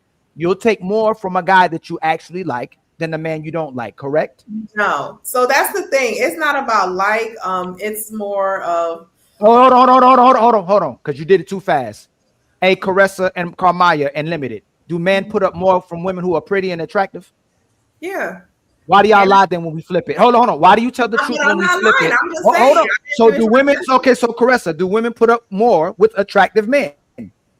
Not attractive. It's a man with resources. That's what I was gonna say. See what I'm see what you're doing? See what you so hold on. Hey, so When he's Caressa. coming in with some This is resources, Caressa. Hold on, I please. like Caressa, hold on, please. Hold on. Hey, hold on, please. Ali, actually, I think you should let her commit. I think you should let her commit. She already committed to money. Hey, Caressa, explain. This is crazy the way this. I love it. I love it. Explain exactly what you mean by resources. Go ahead. I'm just saying it's not about like maybe for me, and I would say a large majority of women would agree with this. If it's a man with resources, let's say a man that has money, she's more likely to tolerate this man and his bullshit versus a man that, oh, he's just nice. I think he's cute. No, like what's that benefit to me? A man that's nice and cute. But if you're paying my mortgage, if you're paying my car note, I'm more likely to tolerate you because I want you to pay my mortgage and my car note next month. I'm not going to tolerate you because I like your fade. I think your haircut looks good. Were you like that when you were 21? Was I like that when I was 21? No, you don't have to repeat my question. You heard it the first time. Were you like that when you were 21? Let's be real. No, I was dating for love back then. Oh, so you were letting yourself go through. Have you ever got cheated on and stayed? No, actually, I never stayed. I'm too crazy for that. So there's one guy in your life, Caressa, that put you through something, and just because you liked it that much, you said, you know what, I'm not leaving right now. The one person that I tolerated, we were not in a relationship, and yes, that's about as much as I can say. Yeah, but listen what she just said. It makes Dr. Cheat point even more valid, right? When they spin the block, the guy that got the money now, because they can't get the guy that actually like they gave their best to, she'll tolerate the man with money, but she really don't like him. He don't make her wet. The dude that was mistreating her that she actually liked when she was younger, she'll tolerate more from him, and she'll. Damn, they got typically they keep comparing the man to the other man to that man. They got me. Am I good? No, you're good now. You're good now. You're good now. The problem is these women keep comparing the man to that same man. The guy don't want him back anymore because they bet against him and dealt with somebody else. That's why they can't get that guy back. That's the elephant in the room we never talk about, is that they comparing every single guy, not only to the guy that mistreated them, but the guy that they liked and loved that mistreated them. A limited. You had a lot of time to listen to every single one of Dr. Cheat Points and everybody. Like, what are we getting wrong? Can you elaborate for me? I don't think anyone's getting anything wrong. I just think everyone's speaking from their own experiences and perspectives. And I'm really sorry you guys went through all of that. Like, that is sad. Did you say who hurt you? In other words, who hurt you? Is that what you said right now? Who hurt you? Okay. So you've been through peaches and rainbows. No, but also, no, I haven't been through peaches and rainbows. But you know when you walk away. Limited. Talk when you talk to the microphone, because you look into the horizon. You never been treated bad and stayed. No. No. You walked away from everything that treated you bad. Yeah, I'll cry it out. And you just learn mechanisms to get over it faster. But so you believe in a Mr. Perfect? There is no such thing as perfect. So you wouldn't walk away from everything that treated you bad, because people could treat you bad on mistake in a mistaken way. No. Okay. I think the definition would depend on the person themselves, but you can't treat me bad, what I consider bad, and I stay now. I don't want to ask you how many ex-boyfriends you have. One more time? I don't want to ask you how many ex-boyfriends do you have. Okay. So let me, you tell, but to Dr. Cheat Point, you're telling me any man that made you cry, you left them? Not any man that made me cry. If you did something bad, I'm not staying. No, if it made you cry, it was something bad, right? No, not necessarily. What would you cry about? I What said would you cry about? What could a man possibly do to you that you would cry about that wasn't bad necessarily? Most women cry about something when it's bad. Hey, Sharon, you can come. You can support the case. What did you? Okay, so tell me. Can you give me an experience you had with somebody that they made you cry and it wasn't bad and you stayed? Okay, but let me go back because I think you misheard me. He said if someone did something bad, I would leave, and I said yes, I would leave and I would cry about it. I wouldn't stay. That's where the crying thing came in. He said mistreated you. No, our point is, as soon as she experienced something that is Bad, actually bad, she leaves and cries outside of it, right? And then she says, and then she says, a man can make me cry and not me negative, may not be mad. And I kind of agree with that. I just wanted to explain. Yeah. So can you give me an example of a time? Can you give me a realistic example of a time that someone made you cry and you stayed and it wasn't bad? Yeah, so my friend of 24 years unfortunately passed away in a car accident, and the person got me a voice, like this little voice thing with my friend's voice, and that made me cry. It was sentimental. No. Has a man ever done anything that made you cry that they did that made you cry in a negative manner? Has a man made you cry and you still stayed in any negative manner? That's why I asked you, has someone ever made you cry in a negative manner? And have you left every man that made you cry in a negative manner? No man has made me cry in a negative manner. People always cry after the breakup because you want something to work out and they did something bad. But I'm not crying because you did something bad. Like, you just showed me your colors and I respect it and I'm gonna move accordingly. Now I have to erase the future I envisioned in my head. That's what I'll cry about. But I'm not crying necessarily for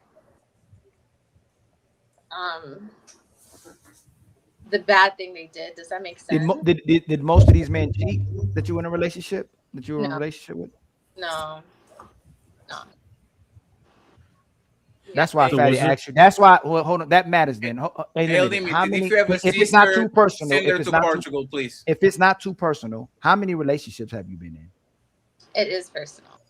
That's what I'm saying. That's where it comes. You sound so well adjusted that if you have a sister, send her to Portugal because I'll be waiting for her, please.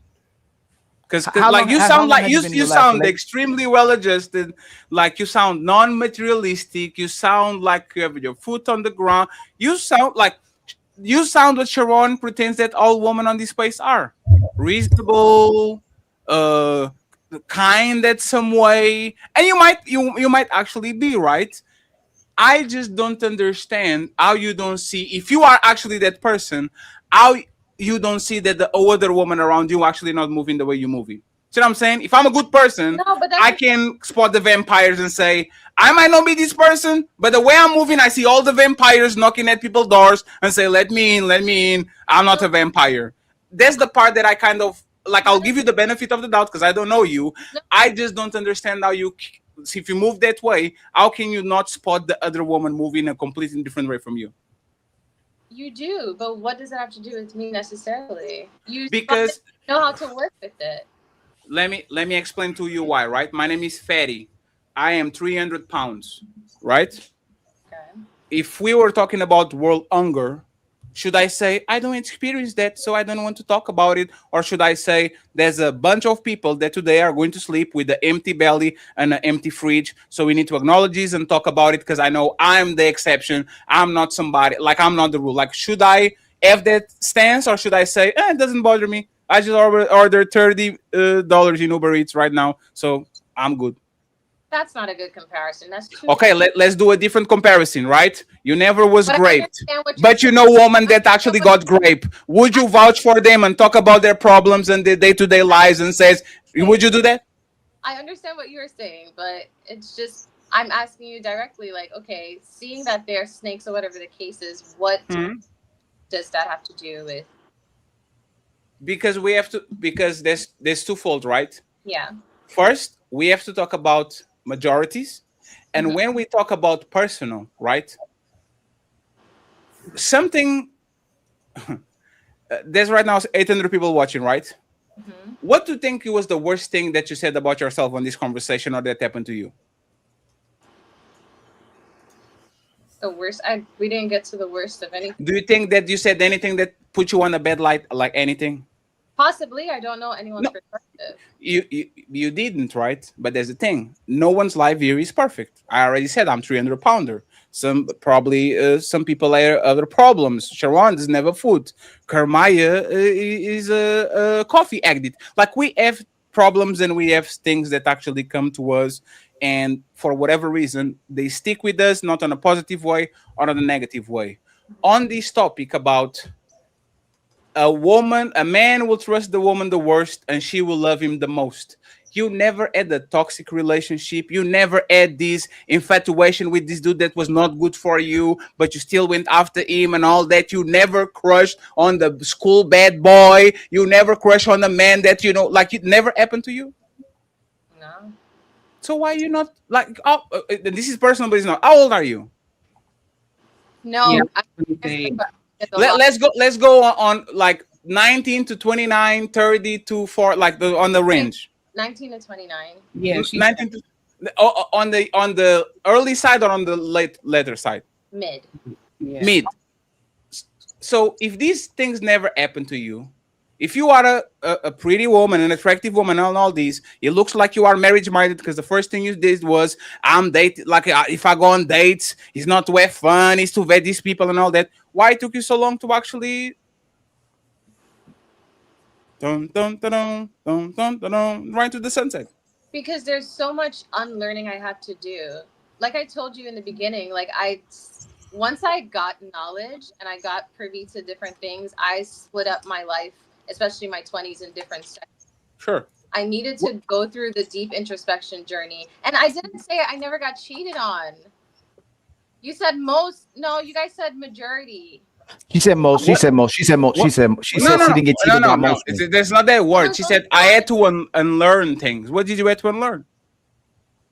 The deep introspection. So there are there are things that people repeat or schools teach people repeat it, and you just operate on a system without questioning it. So there was a lot of things that I had to question and break through. And then my studies, like I have multiple degrees. That's one thing I wanted to have my foundation solid. I'm the first one to graduate in my family.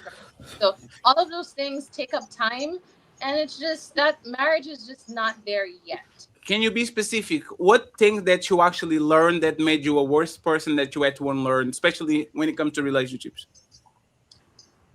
When it comes to relationships. Yeah, because you said about school. I became a sheep and a follower. I take information, and then you have to unlearn it. When it comes to relationships, what were things that you learned that were unhealthy that you had to unlearn? I witnessed my dad's divorce, and that scared me. What the fuck is going on? She's telling us her story. I witnessed my dad's divorce, and that scared me. Like terribly. The whole cheating and thing, it made me nervous. So just that whole process, I had to really separate it. Like that's their experience, it's not mine. And just that's one of the things that I had to unlearn. Like if someone says they're going to work, they're actually going to work, not going to another person's house. Like things you just have to unlearn. Yeah, so I would accept that answer if it actually was about you. Okay. Like you are externalizing something that happened on your vicinity to kind of compartmentalize between what happened there and what happened to me. For example, if I said, Fatty, what did you have to unlearn? Hey, when I was young, I ran over a guy, right? That's my responsibility. I didn't see him. That scarred me and help me. What you're saying is, I was in the street and I saw somebody get run over, and that scarred me for life. Okay, so you are an spectator. You see what I'm saying? You are not a part of it. Is there something that you yourself and the person that you were, like something happened to y'all and it became a bad habit that you learned and you had to unlearn that so you can actually have a healthy relationship? Yeah, I was raped when I was younger, and I had to learn that. Pineapple. And I had to learn that men are safe. And I will say this, right? I'm sorry for what happened to you. First, you are not to blame for whatever repercussion that is going to happen from there. But, and again, I'm sorry to do this to you, right? Go ahead. You more than anybody should be defensive towards men. Remember like an hour ago, when I were talking about how woman should be defensive towards men, and you're like, no, me, I know, me, Yeah, I because just you don't- like I'll do. And again, please don't refer to that situation once again. I'm sorry. If every man on this conversation and every woman on this conversation is going to tell you to have a defensive position towards men because they want one thing from you that you know for a fact, and this might actually get you in trouble, and you went against us and you said, no, that's not how I move and all that. How can something so devastating happen to you and you still have the openness and the no, I'm not defensive towards men. It is what it is. Like, how can you go from one to the other and not immense therapy and deep introspection, and you just know how to navigate those type of things, so you don't have to operate from a defensive standpoint. You're Mhm. just more you're just more equipped, you're more capable, you have a different capacity, and you're just, like I said, able to navigate any space, depending on the things that you have gone through and the amount of therapy, and they give you tools and stuff like that. So I don't operate densely or scared, because I did operate scared when I was younger, and you just go through enough things that teach you how to navigate those spaces and navigate people and interact with people. anyone wants to add anything to this interaction, or we can move to the next one? We have two more topics to go. And thank you We'll go very to the much next for being topic. and thank you very much for being transparent. I appreciate that. Anyone? Nope. Nah. That's happened to you. That was heavy. Let's go to the third topic, then we'll go from there. Let me see.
That's a fact.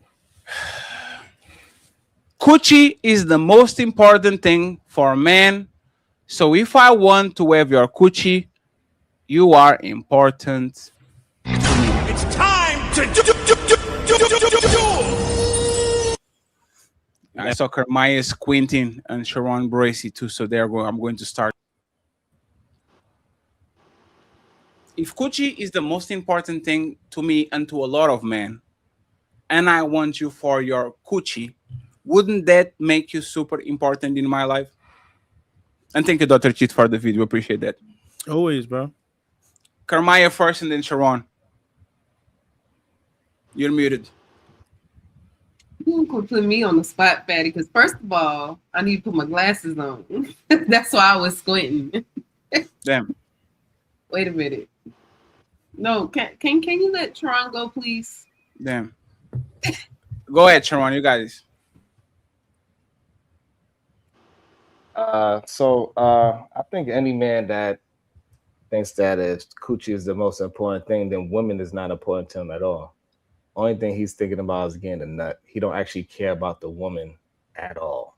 Like, that is clear. Because everybody that's in a fruitful relationship knows that sex is the least thing that you do in a relationship, right? You communicate more, you talk more, you eat food more, you go to sleep more. You do everything in a fruitful relationship more than having sex. So if sex is the only thing that's important to you, then the woman doesn't matter, because you only look at her as a vagina. And this is why a lot of men get caught up like Ray J, and they putting their hands in things that ain't really coochies. Because the only thing you focus on is a wet hole. You don't care how the hole actually get there. That's why Blueface walked up on a girl at the goddamn restaurant. He said she was the most beautiful thing he's seen that day, and wound up that she was not a goddamn she. So people want to follow this whole coochie thing, and and have their ego on full display, that is cool. But we know it's just a grift. It's a game. It's a lie. It ain't nothing real about it. You cannot maintain no real human being that is a healed woman with this goddamn facade that you got. And it's clear that you have a mask on. It's not even real. Can I ask a question real quick? Would you stay in a relationship? You actually compared yourself to a goddamn comic book. Sure. That's how unreal you are. You gotta, hey, Fat, you gotta let him respond to that, Fat. No, I just want to ask him if he would stay in a relationship if he didn't have sex. Since sex is not important at all, would he stay in a relationship if today on his wife said, no more coochie, we are here to raise the kids and to do whatever we need to do. You don't get no access to coochie anymore since I'm not a pocket pussy. Go ahead, Sharon. So you have to go to the extreme to make it funny. I think there's not an extreme. Millions of men are going. Millions of men are going to sleep today with no coochie, no nothing. Answer. No, so there's not an extreme. You went to the extreme. You went to the extreme to not having it at all. Okay. Let me correct it. Okay, I take accountability. You only have coochie 2 times a month, one on the 1st and one on the 15th when you get your paycheck. Okay, so to reward you as a good worker that you've been. Okay, 2 times a month, one on the 1st, one on the 15th. That's way fair because there's a lot of men that are going through the same thing right now. Would you leave? That premise, I don't know why you asking me that premise, because you said it was extreme. I actually made it some more realistic. Let me just. I said something very specific. Oh man! I said sex is not the most important thing in a fruitful relationship. I said that's the least thing you do in a relationship if it's fruitful, is what I said. And you want to try to limit it to 2 times a month for all those things. What I am trying to get you to understand, when you fruitful in a relationship, 1 week you might do it 7 times every single day and be like a rabbit, and another week you might not do it at all. That's just how a fruitful will be the cutoff number? So when I take my girl on a vacation, guess what? We doing it every goddamn day because we enjoying ourselves. When the kids ain't around, we gonna do it 2 times that day when the kids ain't around. But when the kids is all there, we moving it and school is in and working it. Hey, we getting in where we can get it in. It just is what it is. That's what life is. So we don't have no schedule. I don't say, damn, I only did it once this week. That's dumb. Can you answer this question for me? I don't have to beg for no goddamn sex. I sleep next to a beautiful fat ass at night. I can rub it whenever I want to. I don't have these problems. So this idea, so this idea that my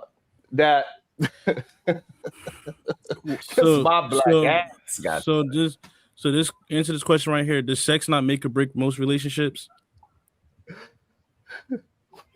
I have no idea. No, I don't think so. You said I have no idea, and then you said I don't know. I don't think so. While I was answering, no, I don't think so, because majority of men that's over 35 got ED, so y'all ain't having sex any goddamn way, right? You don't think so, right? If sex doesn't make or break relationships, right? If a man's not pleasing his wife, what you think his wife is going to do? Just sit there for the rest of the relationship, getting terrible sex, or she's going to move on? Yes, that's what women do. They actually endure through horrible sex. Yes, most women tell you that they ain't ever bust a nut. Most women also they are taking care of their goddamn husbands when they got goddamn when they go through cancer. They got to go through chemotherapy. Guess what happens when you go through chemotherapy? That thing don't work. Most of you men taking all these goddamn honey packs since you 20. That thing ain't working at 35. Y'all gotta stop the cap. See, so and we are the ones doing extremes. Okay. So yours is working. Y'all gotta stop lying to y'all. No. You said so yours is working.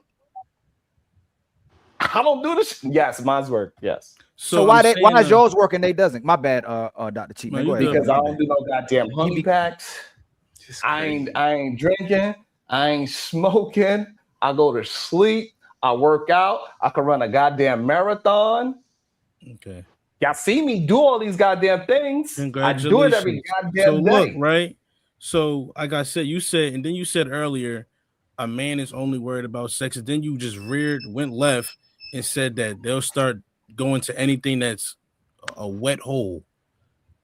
Most men know the difference. See, you just fell right into the trap of these females. When they can't stop their man from fucking other bitches on them, they start calling their man gay and playing with their homosexuality. You fell right into that trap right there. Any man that is comfortable with his homosexuality will just fuck bitches, and he knows what a bitch look like. Or my fault, part of my mouth. A regular woman looks like. He's just not going to go fuck anything trannies or gay men. If he wants pussy, he's just going to go get pussy. So the problem is that you are pushing men to fall into that trap of just dating anything and falling into anything. Because we see it time and time again that even somebody like Blueface, multiple baby moms, he could get damn near any woman he want because he got the height, he got the money, and he got the fame. And what did he holler at? On camera. A goddamn man. And this is what y'all are pushing men to do. Y'all keep describing non-females, non-women. The attributes that y'all are telling men to go and chase doesn't have anything to do with a fruitful woman. As in what? As in all the things that you are saying. You don't actually care that it's a woman. Only thing you care is that you get. I never said that. I said if I choose to fuck you, the most important thing. I'm going by your words. Your words is if the coochie is the most important thing to you, it's only one. Then she is the most important thing. It's a woman. Say what? It's a woman. I just said if I call you for sex at night, like Batman comes out at night, you're the most important to me. That was the video. I didn't say if I call a man at night, he's the most important thing. I said if I call a woman at night and I only want to see her at night, she's the most important thing to me. Yeah, I mean, that's what you got to say for the cameras, but I don't mean anything is what I'm trying to tell you. You saying that, but it don't mean anything. We know that men that communicate like that, we understand what's happening. Like it's too many men are being exposed that talk like this. So if a nigga gets, they are the main ones. So if a nigga gets too many bitches, he's gay. To this situation because only thing on a mind is getting a peen wet. So if a nigga gets too many bitches, he's gay. What's going on? I don't know why we trying to act like okay. So if a nigga get too many, if a nigga get too many bitches, he's gay. Is that what you're saying? No, I said men that think like you. Clearly. You are steering men towards the wrong path. And those men that you're men who just believe in fucking a bitch and moving on, they'll eventually become gay. That's the rest. That's not what you just communicated. In those two videos that we are breaking down, that is not what you communicated. The first video you're talking about abuse. How does any of my videos steer somebody into homosexuality? I get it that you trigger. You don't want to let me explain something, but the first video, I'm not triggered. Hold on, I'm just. So you telling me that you're not triggered while being triggered while I'm talking? Sharon, go ahead and interrupt it, and then he gets the chance. Keep interrupted. So Iso, I'm solving your problem. Sharon, uninterrupted, and then afterwards you will have the chance to respond. Go ahead, Sharon. Hey, bro. All right, so Jesus. In the first video, what you explained was abuse. And then the second video, you are explaining how you just want vagina. And now this woman is supposed to believe that she is the most important thing to you. You're just running game. You're running game so much that you think you're a comic book character. You think that stopping crime is the same thing as getting vagina, which is absolutely insane. So if you are running game about abusing women, clearly you must not like women. Things that you abuse, usually you don't like. You land? Okay, so Dr. Cheat, go ahead and interrupt it. One, the video in the first video you played, I said I might be a manipulator, a liar, your most abusive man, and etc. But I'm still your favorite nigga. Second video, I said, if I call you only for sex, that means you're the most important to me. Because all those frivolous conversations that I have with other females and shit like that, is really nothing there for me. I don't care about it. But I'm calling you for sex. That's the most important. That's the end all be all. That's the thin line. That's the make or break of most relationships. That's what signs the deal in most relationships is the sex when you're not literally committed to each other. Right or wrong. You took all that and said, yeah, any man that thinks like that will eventually start dealing with men.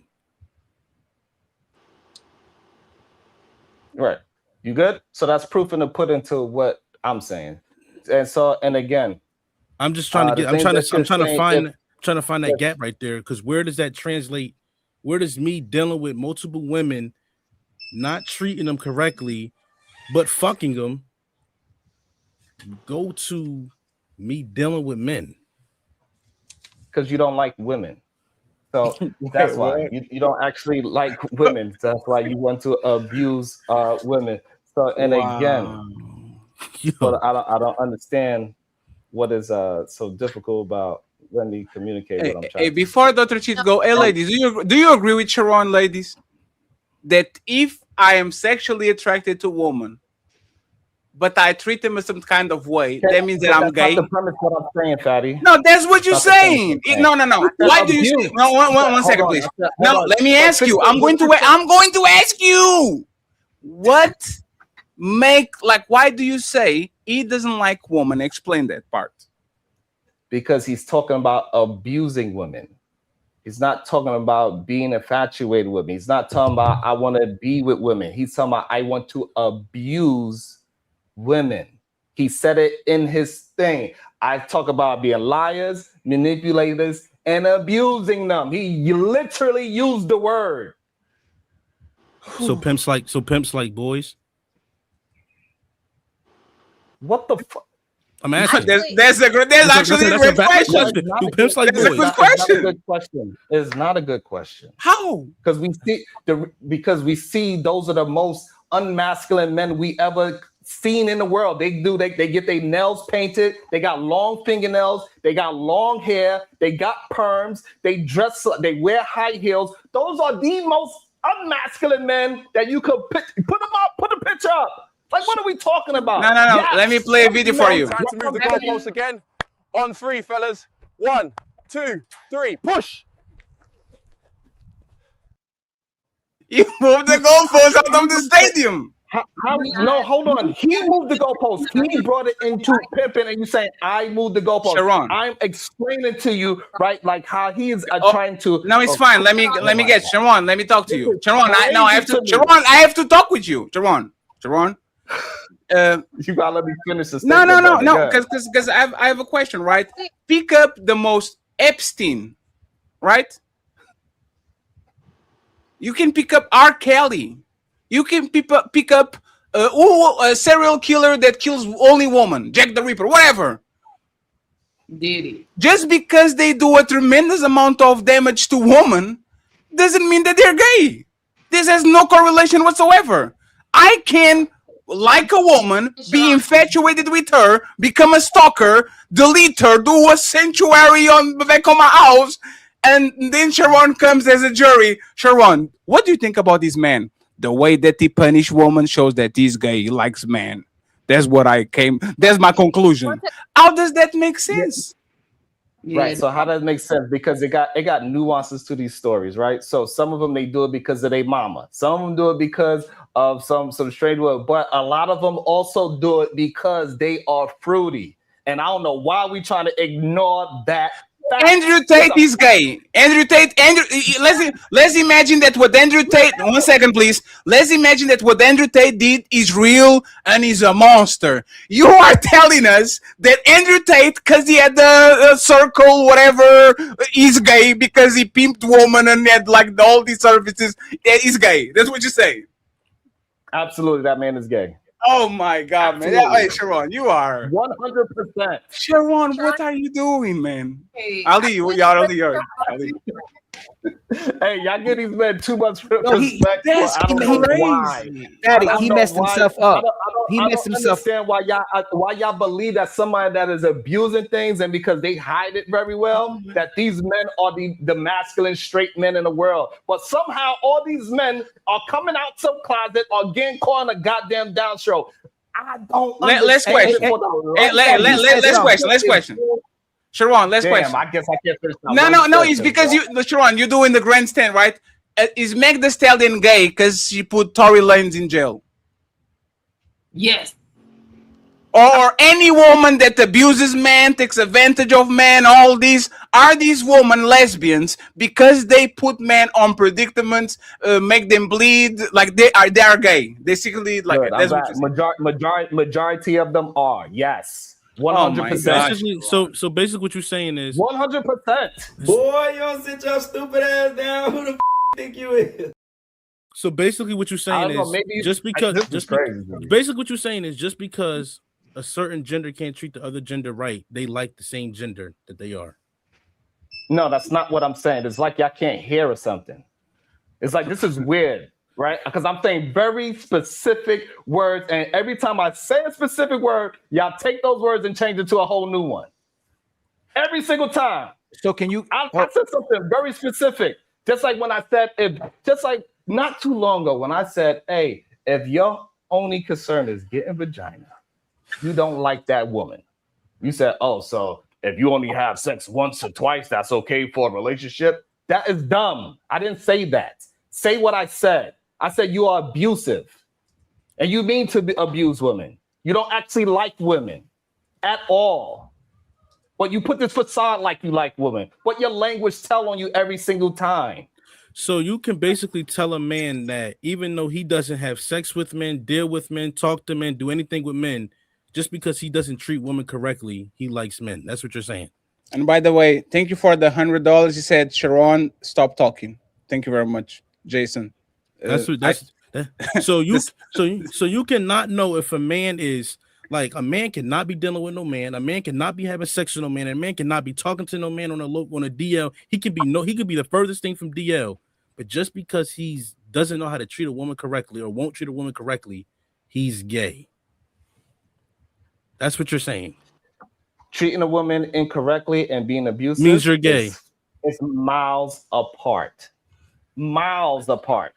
So answer the question. If a man's not doing anything involving other men, but he's not treating a woman correctly, he's gay. Is that what you're saying? No, that's not what I'm saying. How is that not? You just it's like comprehension. So what you're saying is there's a high probability. Oh God, I was talking. Okay, good, you got it. No, what you're saying is that the high probability that he's gay. If a man hurts woman, there's a high probability he's gay. That's your statement, right? Abuse. So most men that abuse women are gay. Man, I can clarify. You don't have to keep asking me questions. If a man is abusive towards a woman and all he says that, hey, I'm just looking at you as a vagina, that man ain't straight. Sorry to tell you. So if I want to fuck pussy, I am gay. If I only see you as the thing that I want to fuck is gay? Flip it, fatty. Flip it. So if a woman, whenever she gets mad, hits her man, and she's abusing him in that nature, she's gay.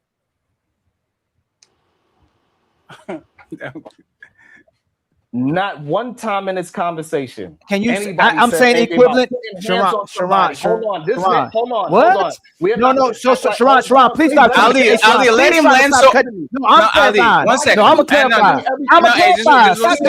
One second, friends. 1 second. Sharon, you are going to have the chance to explain to us exactly what you're saying. Hey, Limited, please be the referee of these, okay? We need somebody that doesn't have a skin in the game. He keep backtracking. Tell us what you mean. Explain exactly what you mean, Sharon. What is abuse? What is the abuse? Okay, hold on, Fat. Hold on. Hey, Sharon, what is the abuse you trying to tell us, Dr. Cheat and Fatty? What is the abuse that's equivalent to the man being gay? He does this type of abuse equals gay. This is insane to me. So again, men that are being abusive towards women, men that are saying that, hey, all I need is a vagina. These men do not like women. They like something else. They are forever describing men. They say, hey, I just want you to shut up. I just want you to be quiet. I want you to pay for meals. Everything that they are describing is not masculine. Okay, so you just contradicted yourself again. So you just contradicted yourself again. Now you're saying what he said was wrong when you just said that if all he needs is vagina, he wasn't gay. You just said if all he needs is vagina, is gay again. And if you abuse you, you're gay. So now if all you need is vagina, you're gay. And if I abuse you, you're gay. That's what you just said. But you told him no twice on the show. That's 3 contradictions. Hold on, 1, 2. 2 contradictions. You contradicted when he asked you, and now you contradicted yourself again because he clarified. He asked you. You said that's what you said. You said if all you want is sex, you're gay. I didn't say it. Let me finish, please. You told Dr. Cheat that. You said, man. You said, Doc, can I land, please? You said if all you want from a woman is sex and they're gay. That's what you said, Dr. Cheat. I didn't say that, but you just told us that's gay. So yeah. So for some reason, it's like. Y'all purposely being obtuse and y'all not understanding. So you said the same thing 5 times over and over, and I ain't say you told me let you finish. I stopped. And again, so you keep trying to take something out and put something in. You trying to say, oh, all he said was that when you just say the sex part, that is something different. When you put the abuse plus the sex, I only want you for vagina. Come over at 11 and talk. Like I'm saying something specific, and you keep trying to change what I'm saying. Usually, what y'all would say, that is female-like, because I'm saying something very specific. So limited. You trying to change because you want to be right. You have a need to be right instead of understanding what I am saying and communicating. Hey, Ali. Limited. Yes, Ali. Limited was nodding her head. Are you limited? Are you co-signing what we both heard? Like he went from just abusing isn't gay. Just like wanting to have sex with a woman isn't a gay. We asked him to clarify again. Now, if you're abusing and just want sex, you're gay. So why are you nodding your head while he's speaking? Like, what part are we missing? Are we wrong or is he wrong? I think you guys are not listening to him. Okay, I'm gonna keep. If I'm being honest, I think he's projecting. Might be. I think that he's projecting. I think me, Fatty, and Ali. I haven't seen him defend not one thing on the man's side. He's been speaking from woman's perspective this whole time. I think that he's projecting that he might be. I can tell when a man just gossip with women his whole majority of his life. I haven't heard this man say anything masculine this whole podcast, not one time. Fatty has, Ali has, I have. Even the older man that we had on here says something masculine. Even the other, Nasty has came on here and said he has been speaking from women's point of view this whole time. Then when he spoke on that, oh, I got a woman with a fat ass, I can rub, I can run, I can do all that. Bro, now niggas don't fuck with multiple bitches. Now niggas don't go get multiple women. No. What type of shit is this? Nigga's trying to play perfect man. He's pandering. He wants a couple. I think he wants a couple claps from y'all, and he's trying to say, "Oh, now that I get bitches, and then that I like to play the player role and the pimp role that the whole world promotes." Women literally promote men like that as well. Now it's he likes men because he's abusing women. He's not treating women right. He's projecting that he might have something in the closet. Limited. You said we are not hearing him out. Can you translate for us so we can actually understand what Sharon is saying? Please. Dr. Cheat, you said that he hasn't said anything masculine. I think everything he has been saying has been masculine, but he is just speaking from a different intellect. And I don't think you can speak on the same wavelength or tone. But I'm gonna be so honest with you though.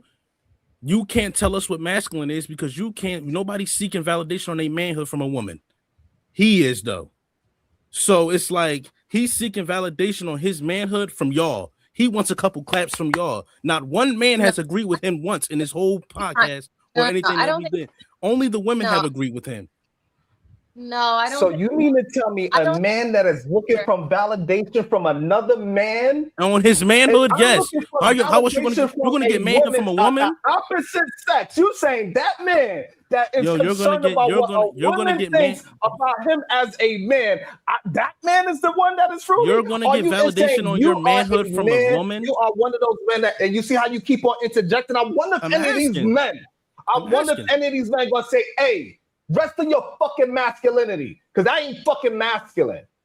Interjecting. So you're seeking validation on your manhood you from are a looking woman. for validation from men.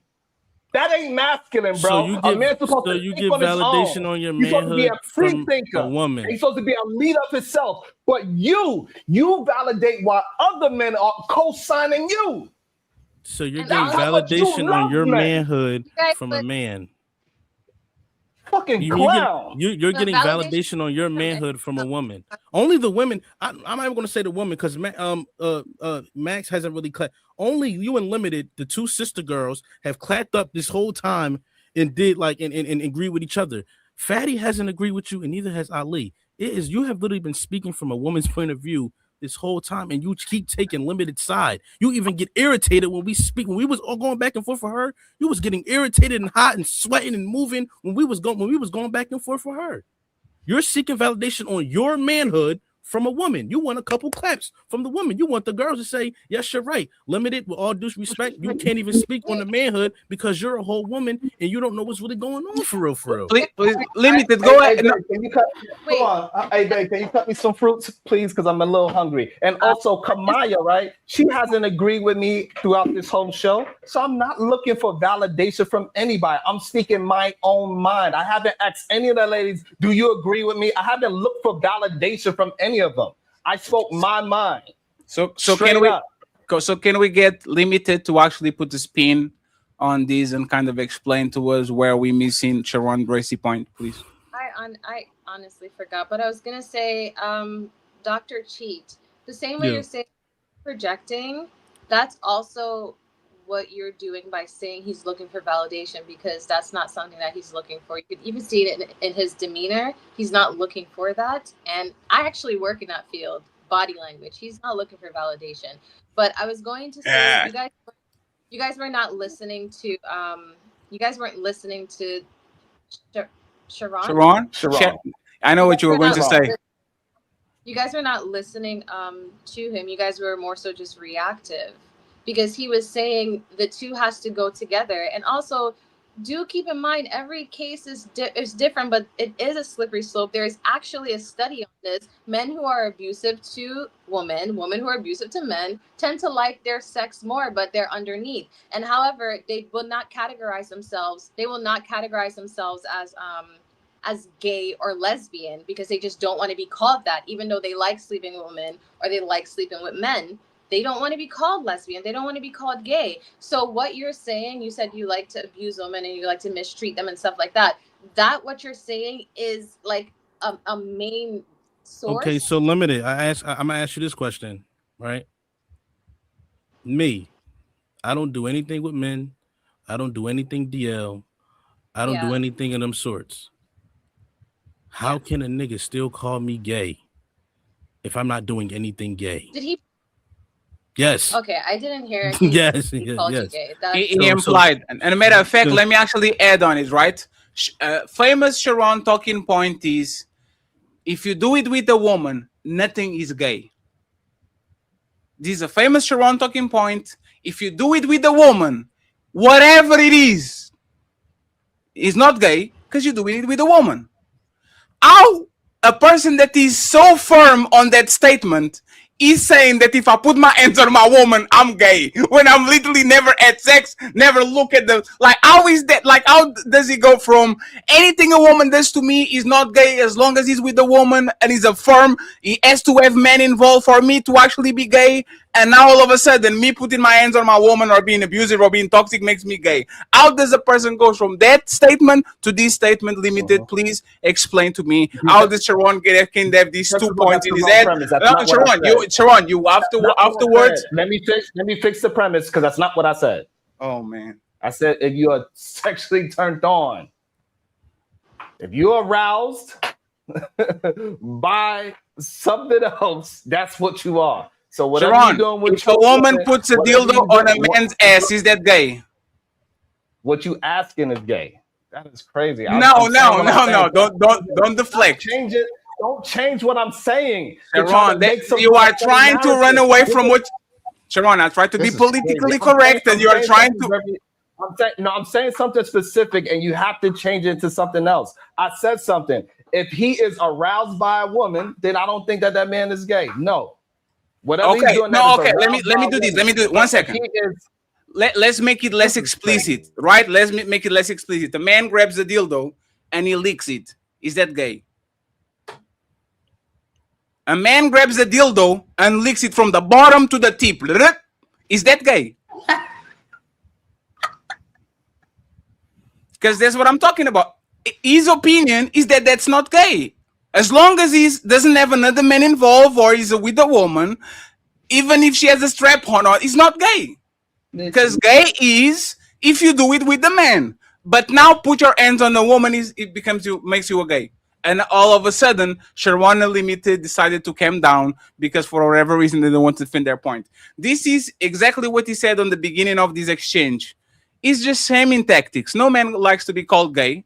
So y'all put that shit out there to see if you can deter men from actually using woman for pussy. Fatty, all I'm saying is this. And I'll be right back, Dr. Cheat. All I'm saying is this. If a man don't sexually turn me on in no way, shape, or form, but I still do women a certain way and I treat women a certain way, but women turn me on sexually, then sexually I am attracted to women. No matter how I treat a woman has nothing to do with how I'm sexually attracted to anything. He's implying that just because I say, yo, I just want some pussy out of a bitch, I don't care for all the other shit and all that bullshit that he was talking about, that I like the same gender. I would have rather him say, yo, you're just a piece of shit ass nigga. That's exactly what you are. You'll never find love. You never get married. That would have made some sense. Saying that a nigga is gay is just like a far stretch. But the only other people I hear saying shit like that is women. Is women. All right, so I'm glad that you said that. So if that's the case, so any man that said I was gay in your chat, anytime you said I was gay, what does that say about you? That you are what? What you mean? I said you're projecting. I'm asking you a question. Men answer questions, right? So any man that was in your chat that's called me gay, or you yourself calling me gay with no proof of it, I had to turn the camera because my children are running around. They just woke up because where I'm at is 8 a.m.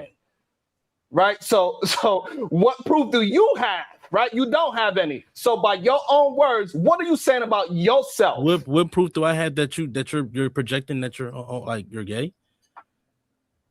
That you've been fighting from a woman's point of view this whole time. That you just said 2 seconds ago. I'm telling you right now. Do you not remember what you said out your own mouth? That's how we know you full of shit. I'm telling you right now.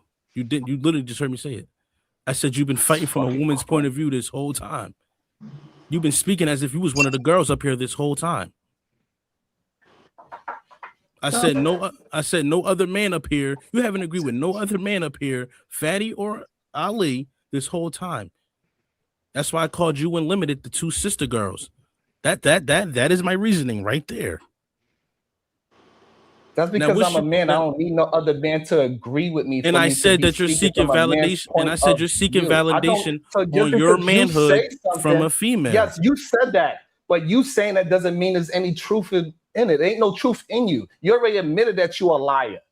So we know you're a manipulator, right? So you are going to say this liar language. This is what you do for your relationship skill set, right? You use liar language, like how you use that liar language against me right now. None of the things that you're saying, I'm actually saying. That's why you got to take my words and remix them. You don't actually address anything I'm saying. The chat was calling you gay. Then you might just be giving gay, bro. Thank you. So now if the chat, so now all those things that you're saying, right? So that means what about your chat?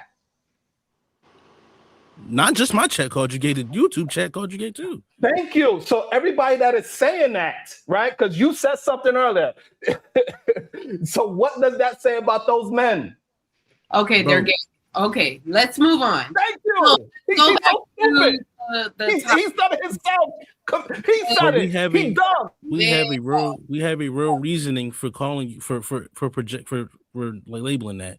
You've been fighting on the women's side this whole time. You've been moving like the woman the whole time in this podcast. No, he hasn't. I Limited. You can't say nothing. He's on your side. It's biasness. He's been rocking with you the whole time. I don't think it doesn't have anything to do with size right now. It has a lot to do with intellect. That's clear. It's just a different level of intellect, a different level of communicating too. It has nothing to do with being a woman or communicating like a woman. It's just a different intellect level, and that's okay. You'll answer this question, Limited. Has he agreed with any man on this podcast this whole time? Or has he not been debating with the men the whole time? Has he debated against you women at any time during this podcast? Not that I paid attention. No, not. Can the women answer? Has he debated with any one of y'all on any of these topics once? What, me? No, just period. Has he debated with a woman at all during this podcast in any topic? Even when we was talking about the dates, has he debated against y'all at once, or has he debated with y'all? I'm not sure. Where are you going against me, Sean? Whenever I was talking, I think he was debating against me. What was the debate? Because you debated with us in the beginning. No, I didn't debate with y'all. I agree. In the beginning, you agreed with us, right? Yeah. Then, but who was he? Whose side was he on? He was on the opposite side, I think. Exactly. And then he's been on the opposite side this whole time. He hasn't flip-flopped at all. He's been with the women the whole time. I know what you mean now. Like pretty much debating the women's main topics that they normally, like the majority of women, what they're always talking about. He's asking if Sharon had actually went against any of those main women-led topics, and it's like, no, he didn't. My bad. I understand now. No, you good. You feel what I'm saying? I went against you, Kamara, right? Because you was on the opposite side of the argument. I argued the point. I didn't argue you as a woman or them as a man. I argued the point because I did not agree with it. Yeah, I didn't know it was like women versus men going on. I just thought it was the topics were talking. Oh no, that's what he's talking about. He's talking about these are either male-centered topics or women-centered topics. The women-centered topics he would agree with compared to the male-centered topics. So that's what he's pointing out. It's not about man versus woman. It's just the way the balance tilts is more towards the women's side and what majority of women would agree with compared to what majority of men would agree with. He hasn't That's because I'm my own man. So I argued the point. I didn't argue for either gender. I argued the point of what I disagree with, and I substantiated my argument to why I believe that. That is not me choosing a side of a gender. That's me choosing a side of an argument and an understanding that I have. Just showing, Sharon, is that your points that you are agreeing with. Do you understand what I just said? Did you understand what I just said? Did you understand what I just said? Did you understand me? I heard exactly what you said. So now, if you understand me, don't. What I'm asking you right now, do not talk to me what you think this dumb man is saying. Talk to what I am saying. Talk to my point, so me and you can have an intellect conversation between each other. Don't argue for him.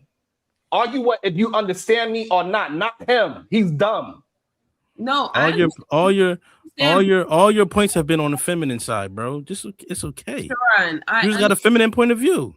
I understand that you're not the male-centered type of person. You have your own mind. You will have nuances here and there. I've seen you on plenty of podcasts. The point is that he's feminine. 9 times, I'll say 8 times out of 10, if you were to pick a specific topic and it was woman-centered, you would 8 times out of 10 agree with that specific topic. Kermaya, quick question, Kermaya. Yeah. If a man is not man-centered, what is he usually? Woman-centered.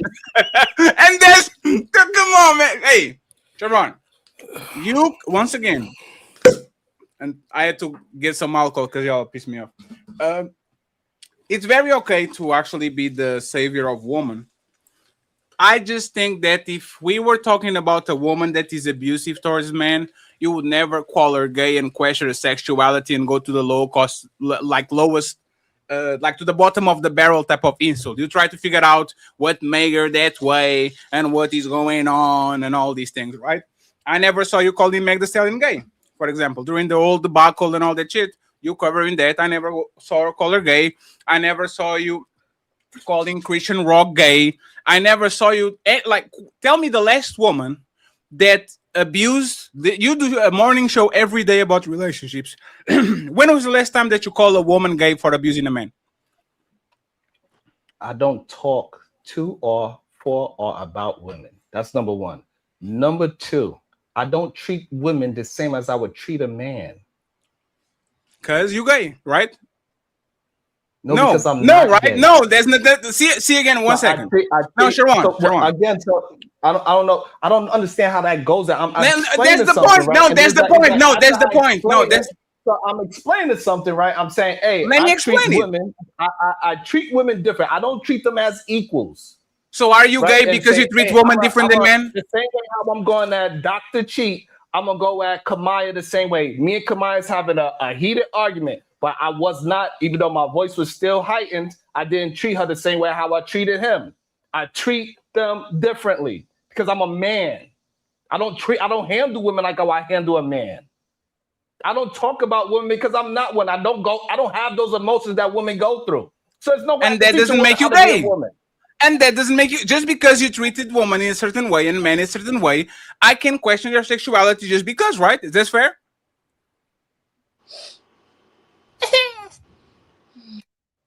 I don't get it. Sharon, I don't, once again, you are trying to be funny, and it's fine. You can be funny all you want. But like I said, I don't understand how can a person, like, there's nothing more heterosexual than fuck on some pussy. Like, nothing. There's nothing more heterosexual than literally want to get back in some pussy. There's literally nothing that you can tell me. Nothing. Zero.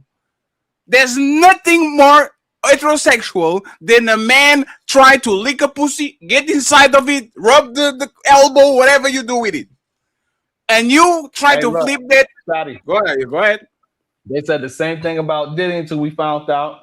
And it seemed like the Stephon Diggs situation, it seemed like they about to find out about that as well. All I'm saying, a lot of men be trying to act like they all of this and that and third, but somehow, some way, every single day, it is some new information that is coming out about all of these super masculine that get all of the vagina, they got all of the baby mothers, but guess what? Stephon Diggs was in a goddamn car with his dick out. And I accept it. You found another man to call gay. Can you tell me a woman in media that you don't know to be a lesbian, that the way that she behaves towards men make her gay? Can you give me one?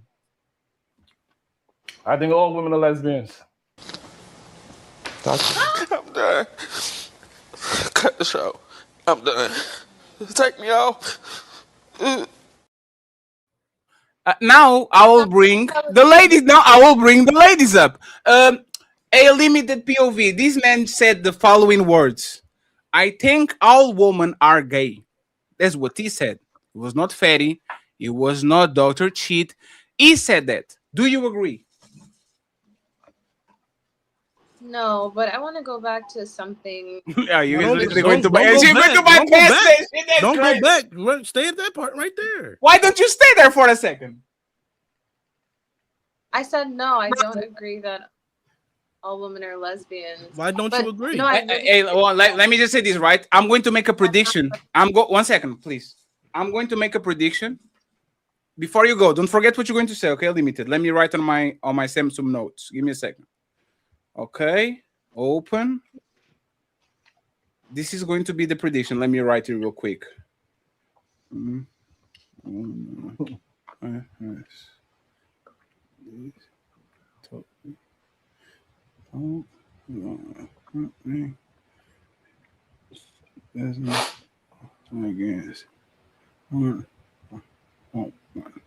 we go. Go ahead. I'm sorry. I apologize.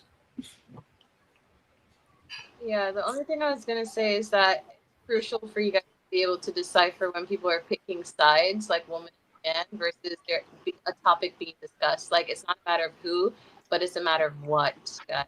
It doesn't have anything to do with the feminine, masculine, man. It has everything to do with the topic and thought process. You know, like that analytical difference is crucial, and it can cause unnecessary miscommunication if you don't have that or that ability already. So just something to consider. Everything is not a who. Everything is not a man side, woman side. Sometimes it's just a topic. It's just a topic. It's just a discussion. It's just a thought process. That's very crucial to take into consideration. And this is why your boyfriend was lying on the beginning of the show. That was very unintelligent. And I don't want to be mean, but you just talked and you literally said nothing. And my prediction was, we have a topic in end, which is Sharon calling out all of y'all gay, and you are going to bypass the topic just to talk about nothing. And that's kind of what you did. To be or not to be, that's the question. You know, not everything. Nothing is all. Nothing is all. Nothing is. There's nothing on this planet. Said what I said is stupid. That shows your stupidity. No. There's value. No. Just because you don't see the value does not mean the value doesn't exist. So what was the value of what you say? Explain it to me, because I'm dumb. No, I am stupid. I'm a dumbass. Explain, what did you say that actually? Yeah, please. Scale of measurement, and that's okay. You're using a different scale of measurement, and that is okay. What you're using is a different scale of measurement. You're on a different intellectual level, and that is okay. What I said is actually valuable, and maybe later down the line you'll see that. But explain that to me, please. Like, what did you say? No, you didn't want to listen. You just wanted to bark back and prove your point. But I said what I said, and if you were listening, it would have registered in your mind. But you said this. You said this. Not everything is about man or woman. Sometimes it's about who and when and how and who and who. He, ha, who. Like, what does that mean? Not everything. Not everything is about net. What is that? What does that mean? If you don't understand it, you may not understand it until later down the line. It's not limited. Let me actually limited. Let me take accountability, right? No. Let me take accountability, right? This is what happened to a lot of y'all pretty woman, right? We want to fuck y'all so bad that when y'all come with the to be or not to be, and y'all talking in rambles, we're like, oh damn, that's deep as fuck, baby. Oh, I love what you said there. Oh damn, that's a Nobel Prize of chemistry. Y'all get so used of saying nothing and diverge conversations about the topic just to talk in platitudes and things that can be measured and nothing, that when you actually meet somebody that is judging you not for the size of your titties, but by the component of your character, whatever Martin Luther King said, y'all look like bambling idiots. I'm sorry. Like, what was that? Like, what did... Hey, Sharon, you are more intelligent than me, Sharon. Okay? What did she say? Like, can you tell me what she said so I can understand before I move to the final topic, please? And friends, in 20 minutes, we're out of here. Thank you very much, Valerie and Mr. Ingram, for the cash app. I appreciate you. I'm going to celebrate y'all in a few, okay? Go ahead, Sharon. Explain to me, what did she say? Because I'm a little slow. The value that she said was that people can argue just the topic and not just gangbang and pick a side and be a Republican or a Democrat or I'm a man, so therefore everything a man does is correct and right. That's what she was communicating. But you ignored the fact that she said that people can assess the situation without bringing a gender in it, or they, you know. So I think that was valuable. Hey, is that more important than you call all women gay? Yes.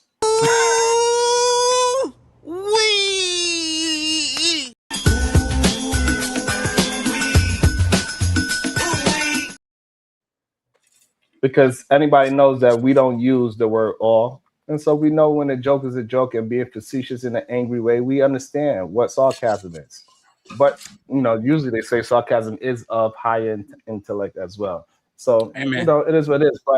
But she was saying that you was trying to be more concerned about the gotcha moment instead of the actual conversation. That's what she was. But there's no gotcha moment. And the problem is, Fatty, right? Like, when these people say these things, right, and they literally contradict themselves all the time, right? They got people in the chat that, hey, you cannot find no other goddamn man. If yet they keep saying I'm gay, Fatty, go find the dude. Go find this other dude. You just checkmated yourself. You literally just checkmated yourself. If I put my hands on the woman, that doesn't make me gay. You have to find the man that I'm sucking some dick on to call me gay. Isn't that your point? No, that's not my point. Oh my Nigga, God. my ass 10 times, nigga. I'm gonna get back up. But I promise you, nigga, when the opportunity present itself again, nigga, I'm gonna shine, nigga. In a real way, nigga.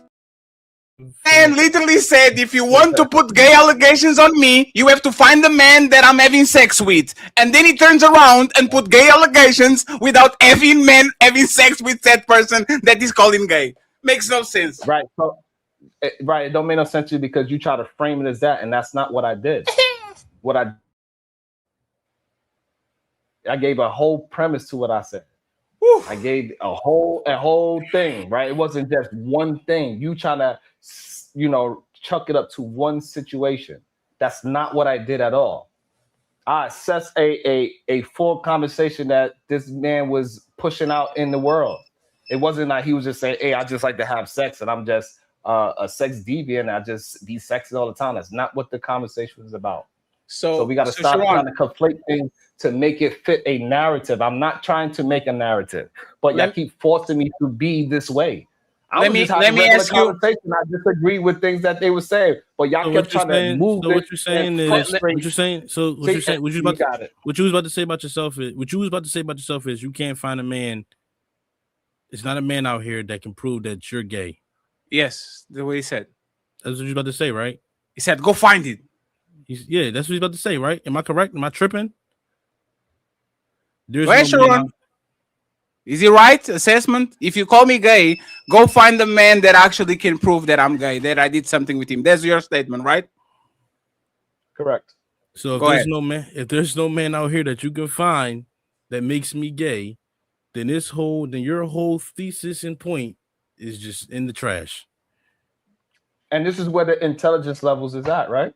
Because I gave you something else, right?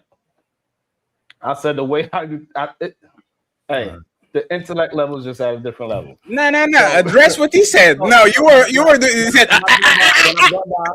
When I'm going by the words of what the man was saying, I said, "Hey, you're abusive. You don't like women. All you think is this, and you did this, and you did that. Those type of men usually don't like women." That's what I said. I gave a whole assessment to your words, not just one situation. But you're not even saying anything that is of value to say why I am gay. But you're not even giving. You just mad at me. So because you mad, you saying I'm gay. I didn't give you a reason. No. 1 second. We're not going to be gaslighted.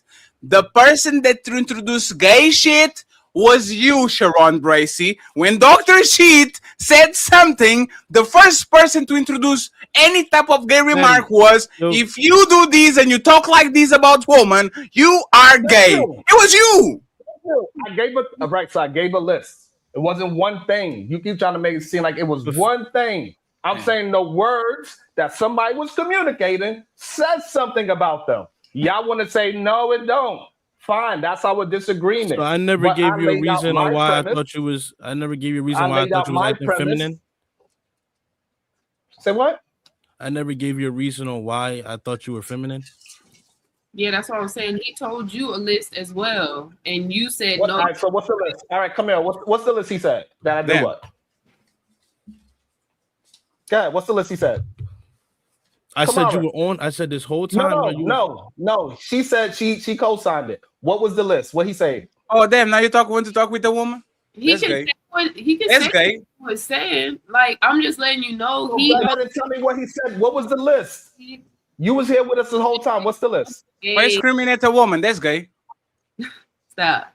No, I said he also gave reasons why he feels like you were feminine. What did he say? So you saying that you having a list and them not receiving it, that's exactly what you're doing on his end. What is the thing I gave my reasons? What is his reason? I'm asking you.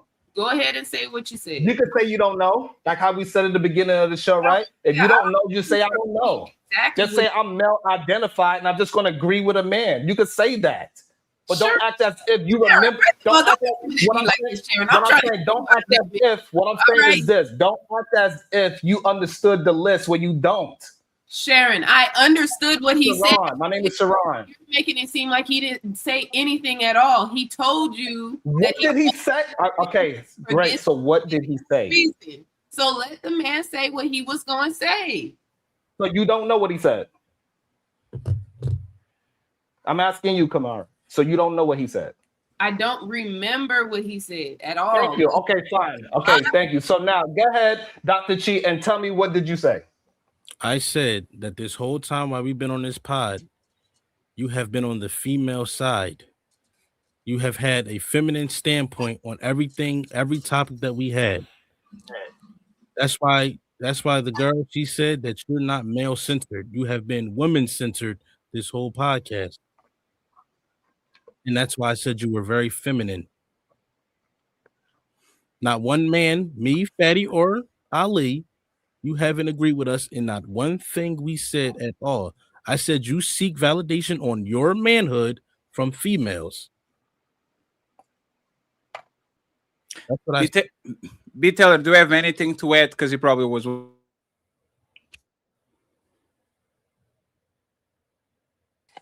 sorry. I just got on, so I don't know what the subject's about.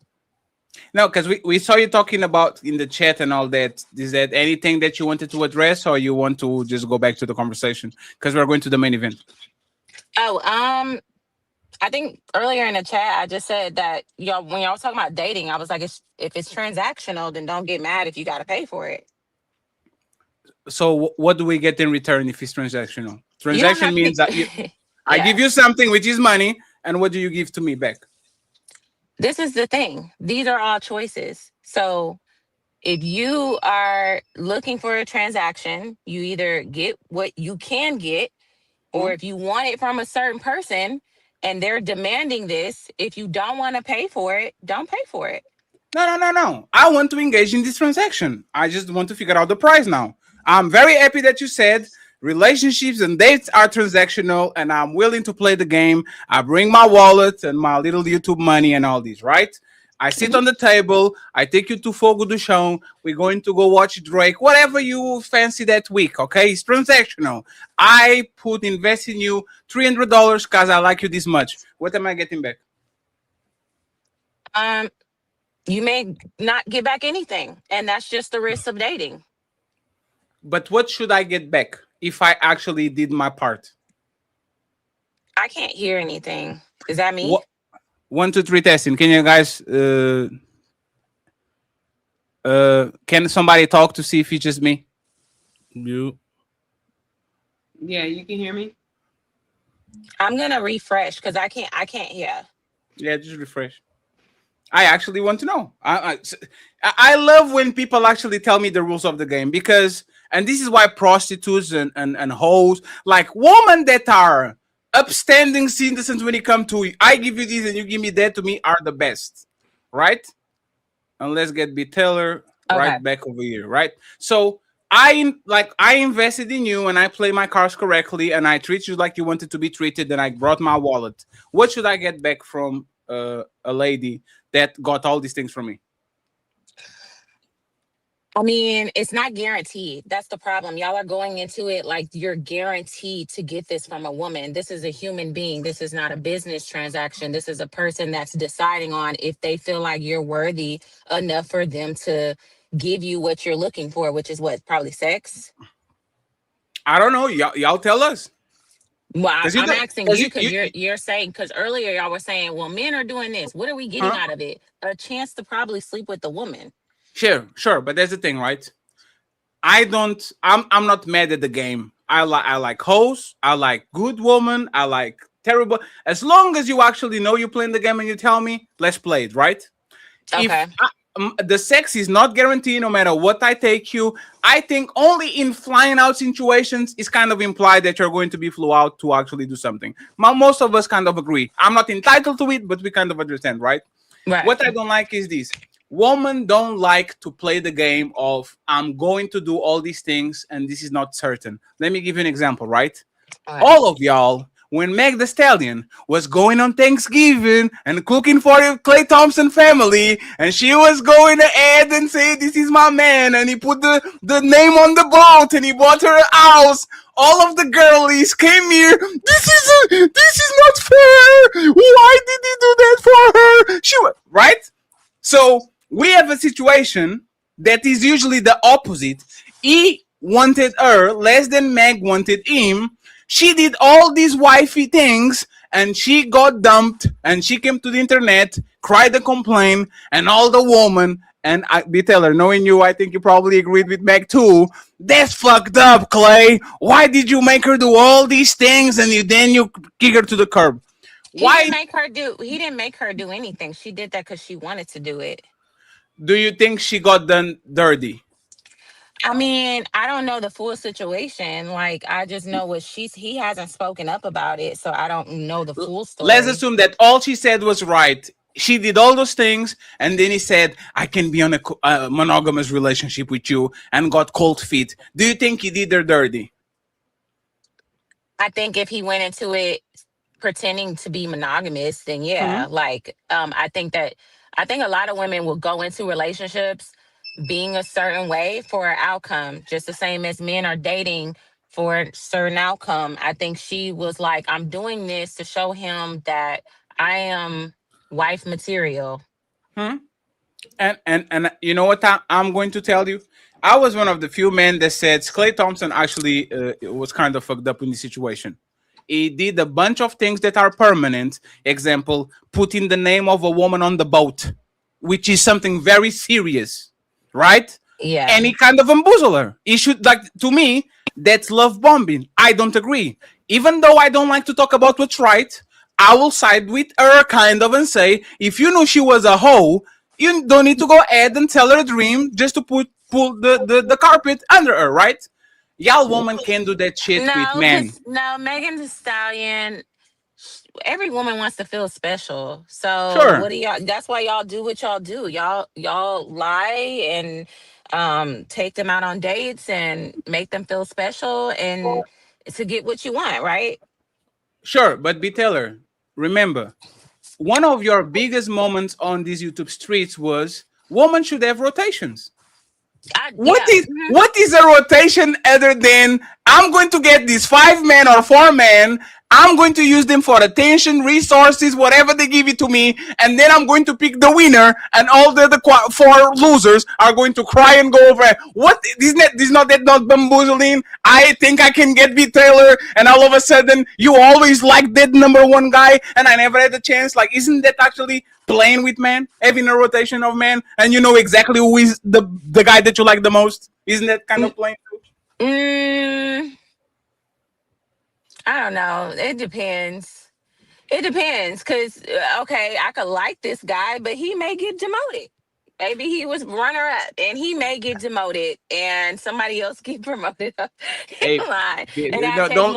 Say that with a straight face without laughing. Because this is serious, right? You have a rotation of 5. Bitel, this is actually what happened. Wait, 5 is crazy. No. Let's go with 3. Hey, Biteller, let me tell you what a rotation is for a woman, right? Okay. I have this guy that I really like, but motherfucker acting up.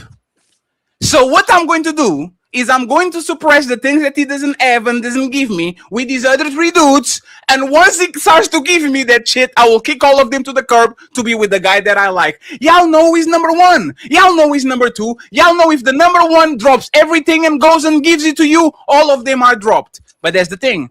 We don't say, oh man, look at this woman playing fatty. She wanted to go to Drake and she left Drake concert to go with the guy that she had number 1 all along. She just wanted to watch Drake. This guy didn't took her to the Drake concert, so he's a placeholder. The damage that y'all make on men by putting them as placeholder, just for me to go on Instagram, refresh our pictures, and all of a sudden you are with Tyrone and you say, me and Tyrone are together, and I'm looking at you crazy because I took you to Drake on a Thursday. Y'all don't see that as playing because y'all benefit from it. But as soon as a man starts to play the same game, which is I am going to go ahead and sell you a dream because I need your coochie and I need you around me. And I'm going to do anything and anything to get what I want. And as soon as I get what I want, I drop you. Y'all will call that man any type of dogs, any type of everything because y'all are sore losers. Oh, my shit. Now it's fine. You have to refresh because somebody probably called you. I have no problem with us playing dirty. I've been saying this to Ali all the time. I don't care about right or wrong. I'm not going to lie for the sake of lying because that's not who I am. But if I notice in you that you try to play me, I'm going to play you back. Point, period. Like it's over. The moment that I feel, and this is why I was telling Limited, if we are going on a date and I'm paying 3 dates in a row, hey, I will play the long game. I will pay 3 or more 4 dates. I will fuck you and dump you on the next day. Oh, you were playing me? You were trying to play hard to get? Now that I got you, we good. And you can cry whatever you want. You can say that I'm a bad person, but respectfully, if you weren't playing games, there wouldn't be no game to be played. Wait, just out of curiosity. Sure. The game you're referring to is you paying? That's it? That's the game? Can you talk a little bit closer to the microphone, please? I'll put my... Yes, go ahead. You pay for the 3 dates. That's the game there? And you're gonna fucking dump because... So let me tell you this, right? We know when we are using women, and women know when they are using us, right? If I go on 3 dates with you, if you like me, I guarantee you are going to offer to contribute. You're going to offer. If you like me and you don't want to lose me, you don't want to sound or look like a gold digger. So if I pay first date and second date, I guarantee you a woman that really likes a man on the thing is messing up. No, it's fine. So I will guarantee you on the 3rd date, you are going to do something for me. Remember, Limited, you said that when you were going on dates with the dude wasn't paying for shit. And I guarantee you felt some type of way because there was not investment back. Why am I investing in you and try to be with you and try to take you to places and you, for whatever reason, are not investing back? So what you did was, I'm going to punish you by either removing myself or doing other things. You are nodding your head. How am I wrong? No, I'm not saying you're wrong. That's the way you live your life. But I never even thought I'm gonna punish you because I'm paying for something. I that's evil. Like if I am paying for it, I'm just paying for it. You know, I never thought of like going to get back or you hate me or you dislike me. Thought of that, but thank you for sharing that perspective because I've never thought of it. Limited. Stop being playing dumb and being condescending. Okay, I will tell you this. Like, stop playing dumb and stop being condescending. Okay, you know there's a trend. I'm a Portuguese citizen. I live on the European Union, and I know there's a little game on the United States called foodie dates, where a woman literally will store your name on your phone as a food date and will use you to take you out, to go to the movies, to go just to get to eat and to move along. They don't want nothing with the man, but they use them to actually go ahead and go to dates. You are telling me, as an American citizen that been on this planet for 20-something years, probably has no hundreds of women, as dozens of friends, you never heard women putting men on the friend zone or using them to get some money, some gas, some food, some trips, some rides. You don't know about that? Yeah, I didn't know about the food. No, I didn't know about the food one, but I heard about the other things like a guy paying for their rent or whatever the case is. But just to go out for someone for food, no. Okay. So you don't know that in mass, women are putting men in friend zones and using them for attention, for money, for resources, while the man that they really want is not available. You have no idea that it was happening. I have an idea. The specific one you were referencing is the dates, and I said I didn't know about that one. Sure. So now that you're calling me evil, how am I evil for responding to the market that woman created? How am I evil for adapting to, oh, I see this woman going out with several men and use them without having no type of romantic inclination towards them? How am I evil for saying, if y'all playing the game, let me go ahead and play too. If you are playing to win, I don't want to lose. How am I evil? Because it may not even be a game. So like some people may not even know that's a thing in your head. Like, oh, if I like, he wants me to pay for a date. Like, some people may not know that's even a thing in your head. Like, I think the game is just in your head, and what you have experienced, you think everyone is doing that. That's just so you are telling I'm making up things. Okay, let me go, Fatty. Let me say something, please, because I am making things in my head when she agreed with me that she knows about these things going on.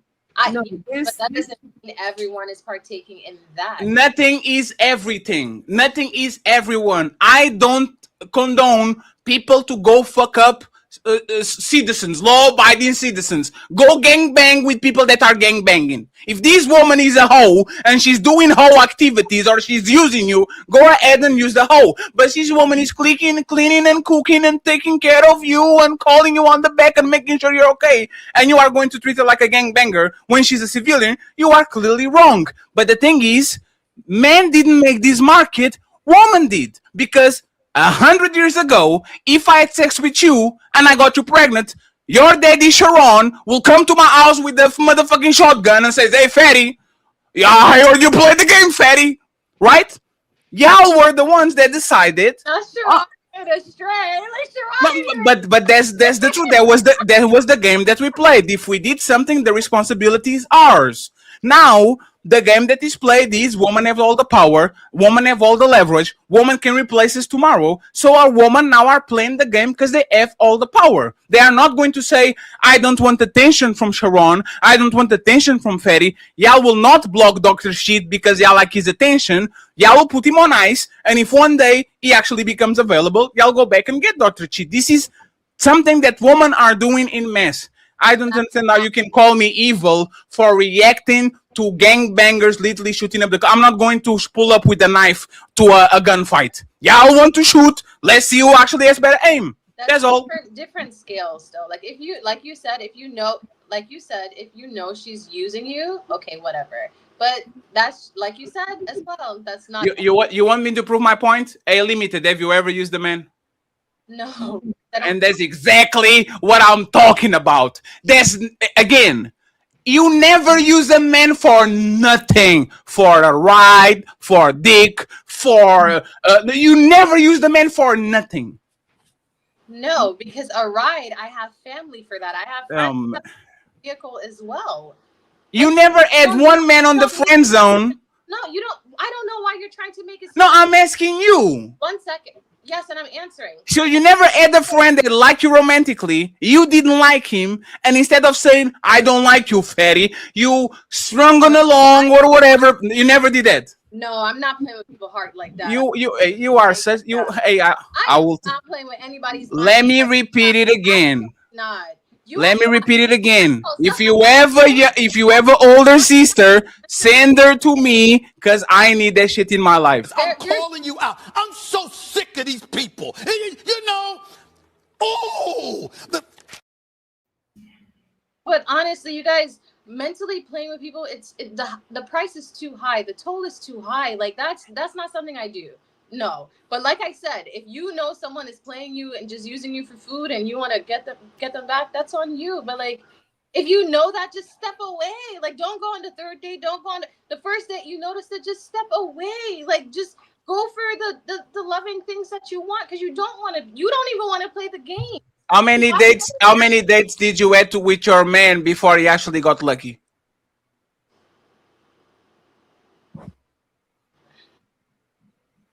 I don't remember. How many? Number. What's the number? What's his number? How many dates? You have a current man, so this is not shameful because you are with him. How many? Sharon, stop protecting your stepdaughter. How many dates did you went with your man until he got lucky? That's not even something he would answer. So but it's something that you like. This is always that shameful. Everybody has a number. Yeah, but and you know what's funny? Limited. And I won't shame a woman that met a man. Their chemistry was so strong that they had sex on the first date, and now they're together for 15 years. Happens all the time. People have so much chemistry that they said, "We fucked, and I like you, so let's stay together for 15 years." That's not going to be a shameful thing for the man or the woman. So, can you tell us how many dates until your man got lucky? that's not something he would want me to answer. And Yes, because it was faster. Because no. if that shit took a year, you would say it. Listen, if that took 3 years, you would say it. He courted me for 3 years, like the Beauty and the Monster. Took me to a castle and showed me his dancing porcelain, and then I got with him. Hey, look, the Beast was a goddamn abusive man too. Yes, and you know what's funny? Dr. Cheat is right. He was abusive. He was a monster, and she was on his dick. She had the whole kingdom to pick a random man, and she decided to fuck with the motherfucking monster because motherfucker was 7'2" and had a castle and was rich as fuck. No, yes, that's not the reason. She did it because she was trying to protect her damn dad from being a damn prisoner.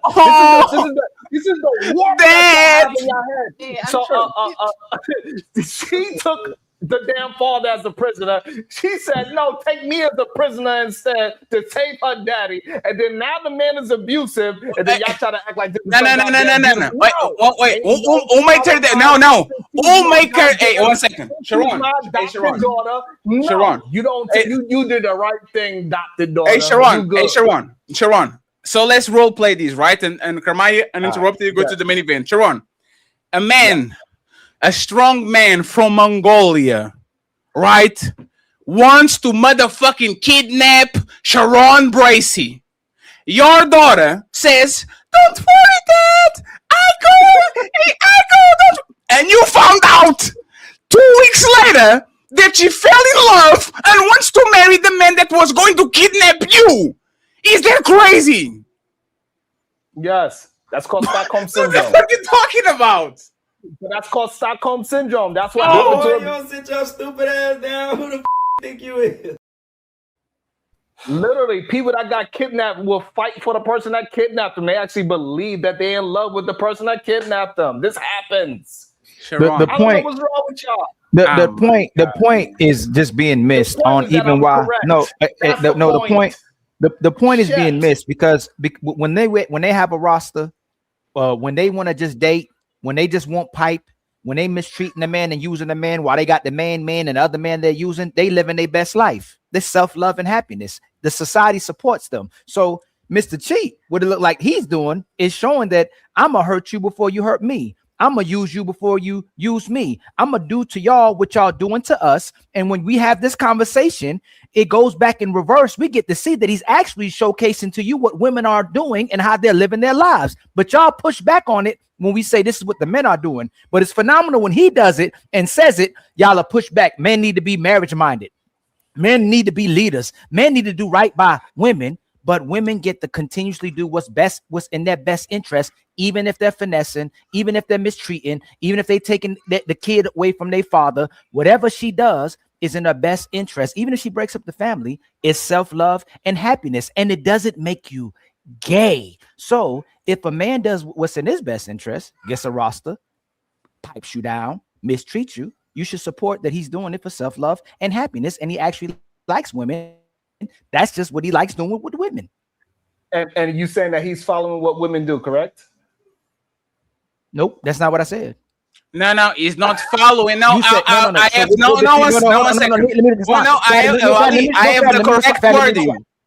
He's not following, he's responding. No, Fatty. I'm responding and refuting, and I'm responding. If you ask the question, Sharon, you ask Sharon. I'm responding, Sharon.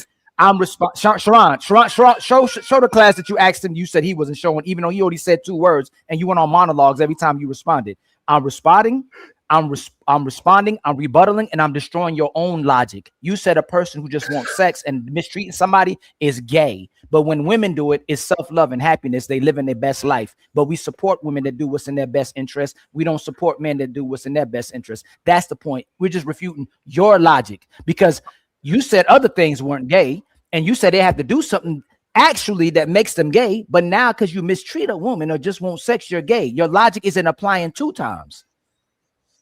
Yeah. So a man that is following the same thing as the woman is doing, what is that? Bro, he's No, not that's saying niggas masculine? is following. He's It's saying not know that- following. Stop using that word. That's why I actually stopped you from using the follow word. Is a response. Let me give you an example, right? If all men are actually out to punch woman in the face, woman punching man back in the face is not following that example. Is a response.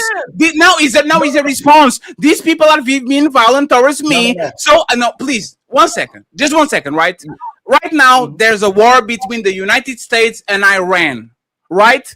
You are not going to tell that Iranians are following Americans. No, Americans are attacking Iran, so Iranians are responding back. It's not a follow because they don't want to go to war. It's a response back. So when you put the follow shit, I know what you're trying to do. You're trying to play along the look at y'all, the leaders, following the woman and letting woman dictate how you live your life. No, the market will always regulate itself. If it has too much fish in the market, it's going to be people that are going to respond to it and they're going to get some fish nets. Is that fair, Sharon? Or you're going to lie again and make it the following shit?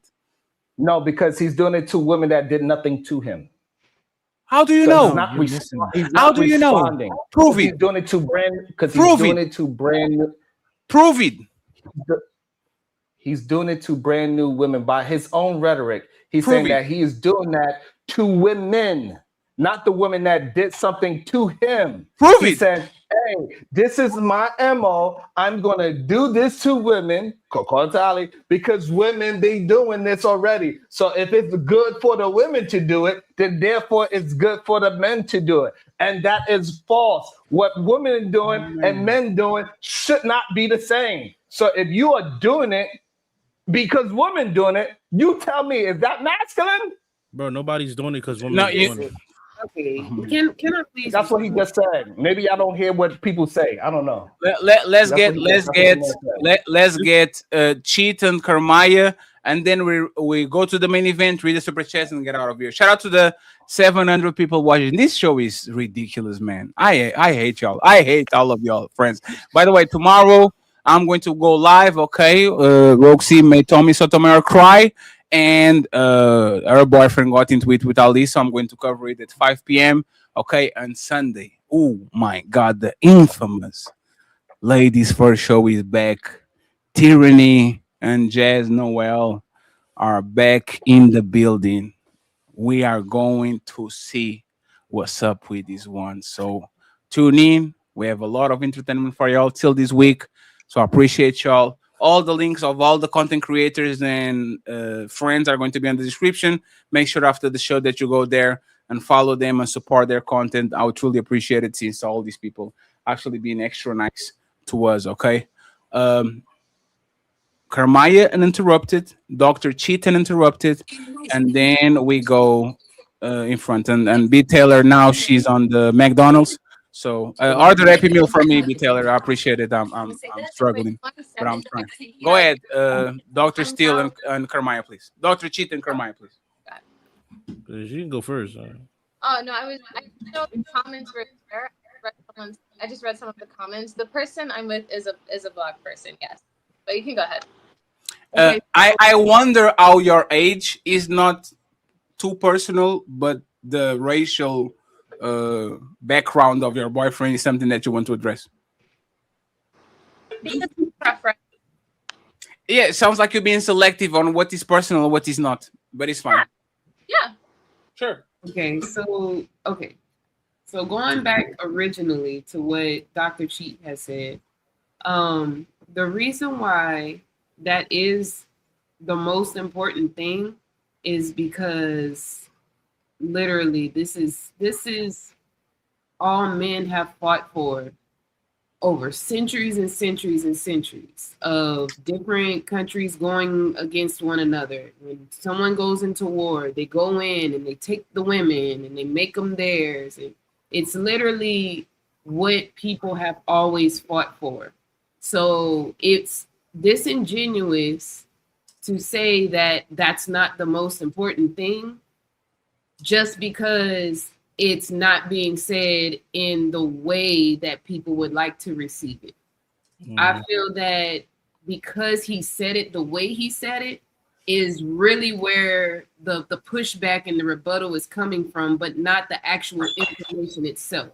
we know that women and men can both agree that that is absolutely the most important thing, because not only are the women using it as an advantage to say, oh, he's not going to get it until he does this, or until I get a ring, or until we get married, or he has to do this, that, and the third in order to access it. We know that it's that important to make sure we're receiving something in order to unlock that. Men know that, hey, this is what really gets me going. This is what motivates me. I know y'all heard King Kunta. So let's stop playing the games and making it seem like the information itself is not accurate. That is the most sacred thing. That is literally a portal through life. This is how we enter in, period. So yes, it is the most important thing. And I feel that we should receive the information as such and stop giving so much pushback just because you don't like how he said it.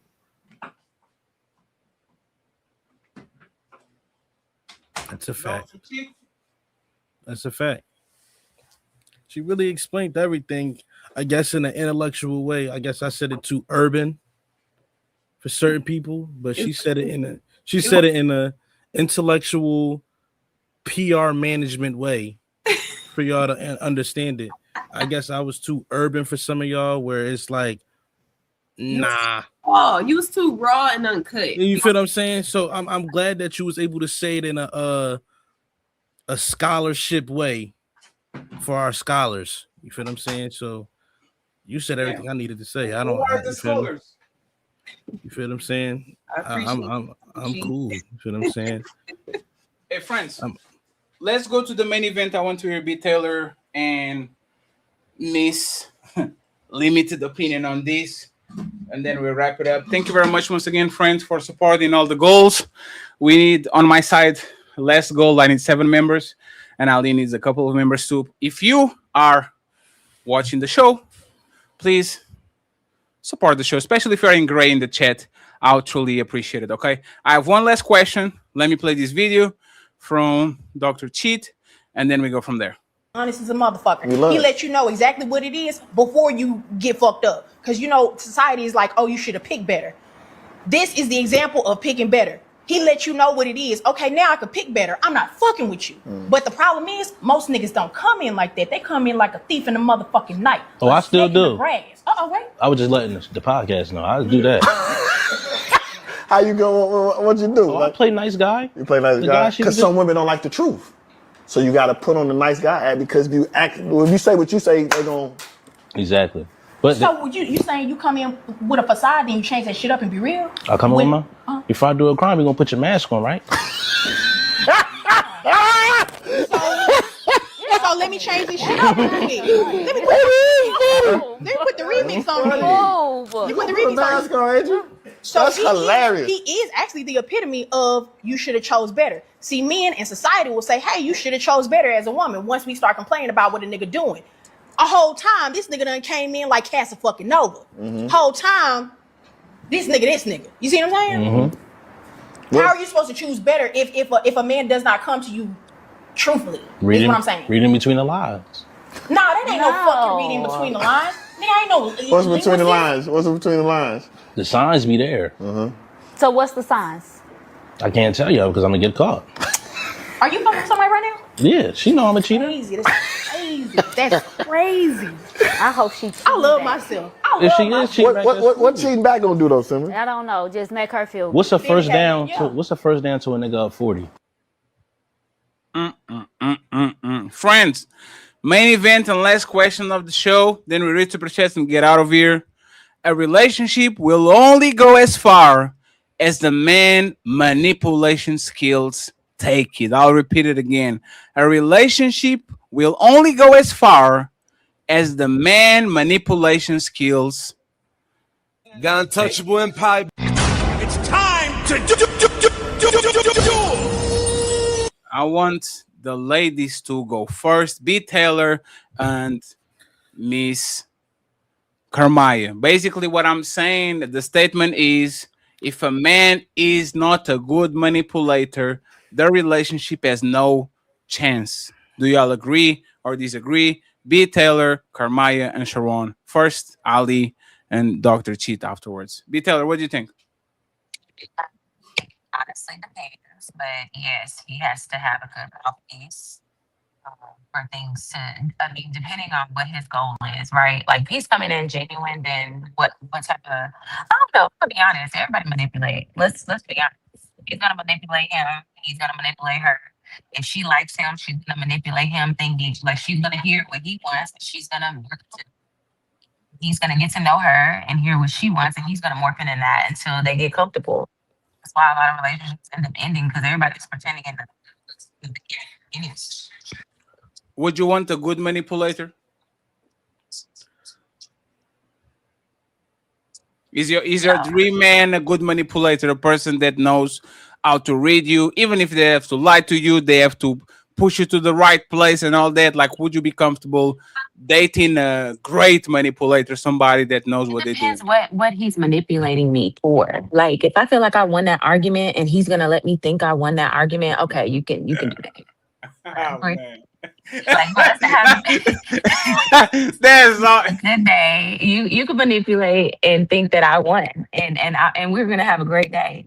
But if you're manipulating to the point where it's destructive and you're not who you're coming off to be, then that's a problem. So it just depends. So you are okay with him gaslighting you in a way that makes you feel good about I can gaslight better. Like, you're just teaching me how to talk to you as well. You think that you can? Matter of fact, answer this, right? In the relationship you had, you think you were a better manipulator than the person that was on the other side? Women are very good manipulators. Better than men? If she wants to be. Men y'all kind of give up y'all spot very easy. Y'all eventually reveal yourselves. Eventually. So woman, you don't get what you want. Like, you're gonna get tired of manipulating. So on the balance of probabilities for the average man and average woman, you think the woman can manipulate better their counterpart better than the man can manipulate them? It depends, but yeah, I think women can be better at it. Carmaya, relationship will go as far as the man manipulation skills. Is this fact or fiction? It's definitely facts for men that don't have much to offer. Because I mean, if a man don't really have resources, then he would want to have manipulation tactics if he, wants to keep her or get anybody, like you're gonna have to convince people like what is the reason why like it should be you. And if they ain't got the resources to back it, then yeah. I mean, that's what the Pookies do. Are Pookies good manipulators, or are they the lowest common denominator? Meaning, I don't have to put no effort because this motherfucker barely take a shower. I don't think Pookies are good manipulators. They just don't require no effort from you because they're pieces of shit. You can be a piece of shit too. It's an easy situation to be because you always can fall back to look at how this piece of shit treated me. It's his fault. There's two types of Pookies though. They got the low hanging Pookies like that, but they also have the Pookies that got themselves together and they not so much of a piece of shit, but they really just don't want you. They just want whatever you come with. And they can just say whatever and not offer nothing. Like they have two different types of Pookies. It ain't just or should I say like, see, she agreed. I don't believe in having a mouthpiece. That's why I don't believe in that. I believe that your mouthpiece, if a woman decides already if she likes you or if she doesn't, but your mouthpiece is not to lose her, is not to convince her, is not to lose her. Your mouthpiece should be, I'm going to play defense and not saying something that is going to dry you up.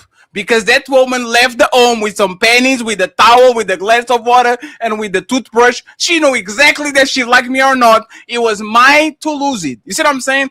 I don't think women get bamboozled easily. Women lie to themselves. Like there's is a meme, right? They say, you don't have to lie to a woman because she likes you. She will lie to herself.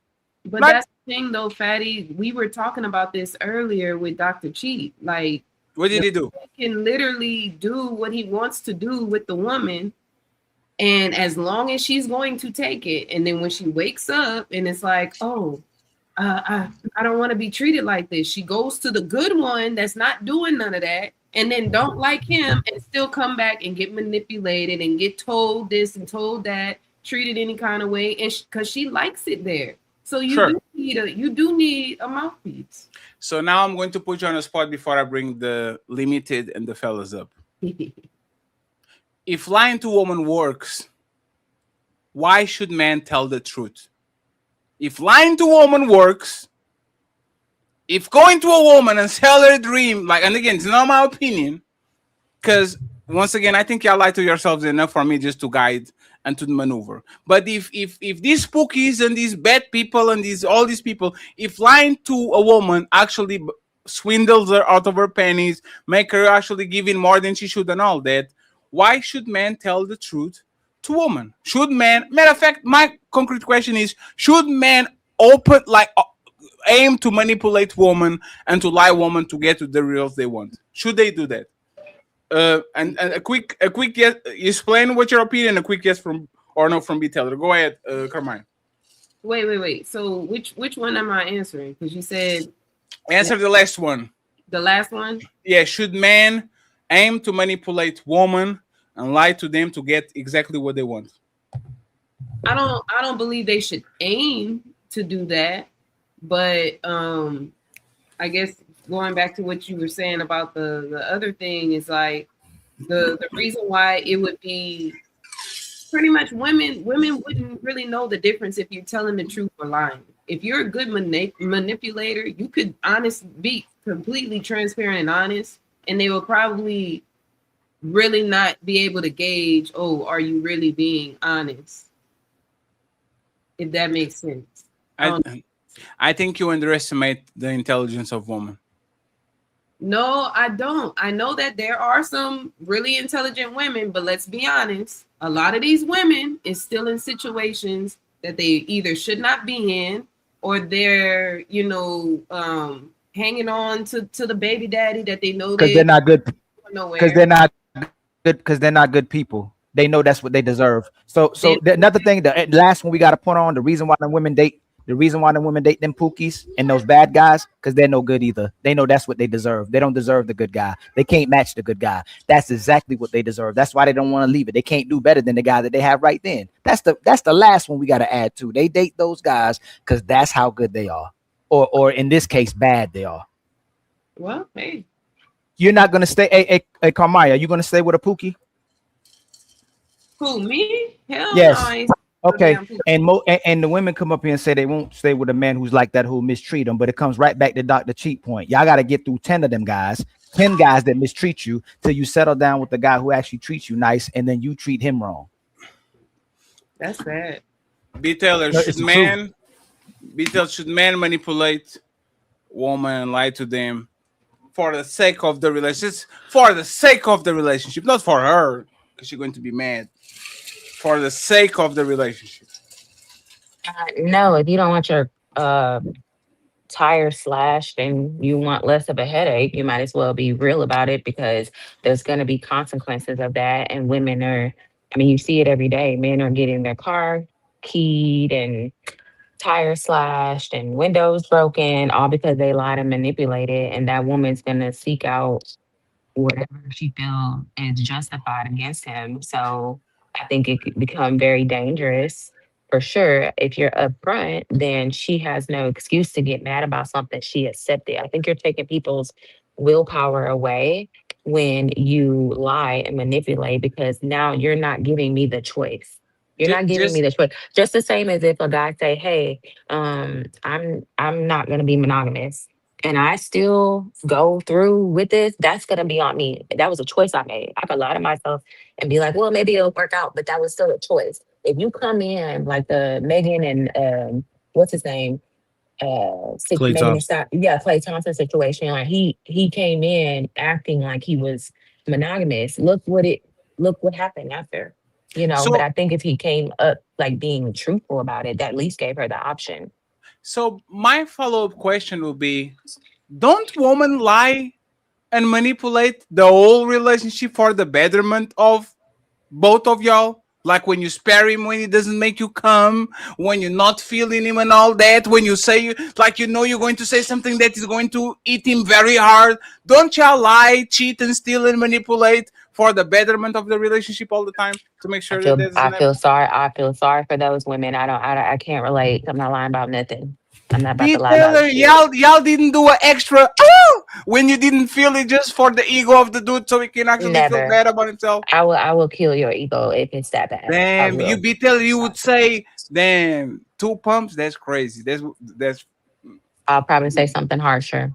you did oh, I got it bigger before. Like No, it's just I I'm not gonna pretend on nothing. damn, that's crazy. Let me get to limited POV and to Mr. Sharon Bracy, and then Dr. Sheets, our honorary guest, get his own. Nice to see you, B Taylor. You look like you had a good summer. I haven't seen you in a while. Miss Limited POV and Sharon Bracy. Let me repeat the question to y'all, okay? Once again. Should a relationship will only go as far as the man's manipulation skills take it?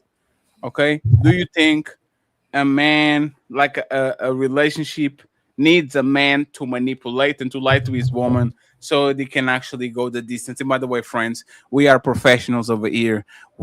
Hey, Sharon, don't stop playing with us, Sharon. Look at the graphics, Sharon. This is no AI, Sharon. I'm telling you. Huh? This is not those fucked up panels that they do on the Tuesday. Looking like the slums.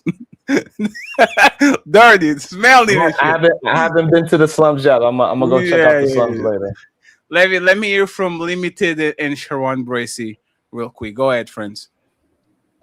No, I don't think men should be manipulating, but that's really all I have to say on this subject. I don't have much to say there. You think people should be truthful all the time, 100%? Yeah.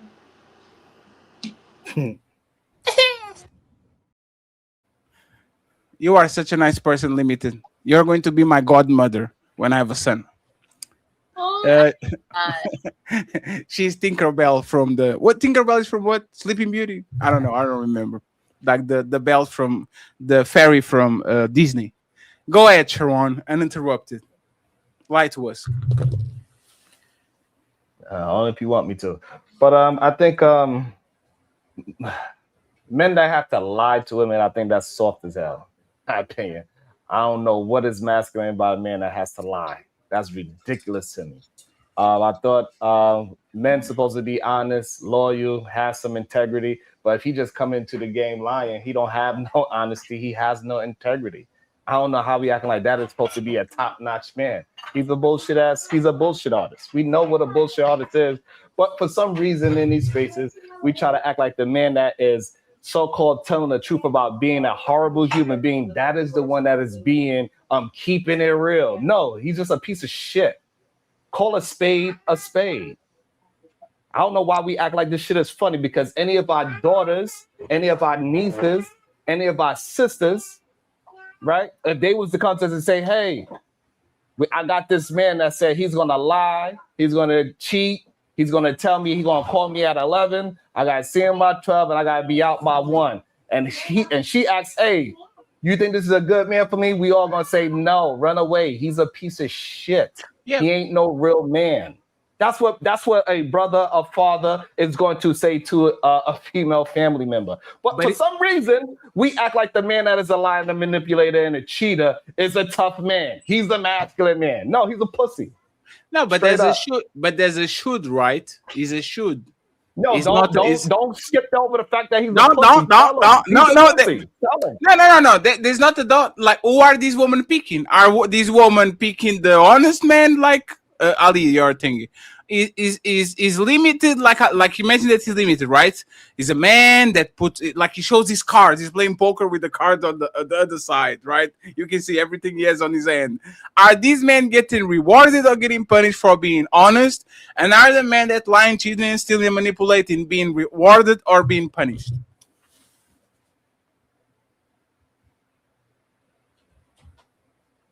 That would depends, right? So we understand that Majority. scammers win sometimes, right? But also we know scammers lose. So I think it depends on what side of the gate you are on, right? So if you're on part of the side of the scammers, then yeah, you would think that they winning. If you're on the police side, you think that scammers are losing. You think they are losers. So it depends on what side of the fence you on morally. And If there's you the have point. honesty and integrity, you're not going to believe that the lying manipulator is a good man and he's winning.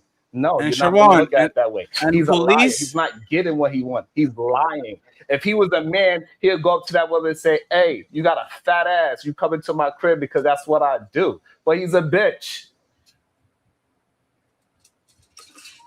Hey, Limited, do you agree with this? Sharon, you need to, Ali, you need to get a new headphone, my man. Limited, do you agree with what he said? A real man, a man with character, will pull up to you and say, I want to see what they do from the back. That's a real man. Do you agree with him? Limited?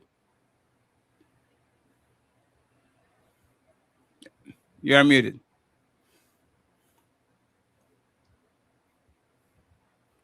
Just click on that button. I'll click it for you. Oh, I can't unmute you. You have to unmute yourself. Click on the microphone, like poop. Is the 3-inch nails? I told you, the Cardi B nails. They're problematic. Babe, she can unmute herself. That's crazy. Hello? Here we go. So it just wasn't clicking. I understand what he's saying, yeah.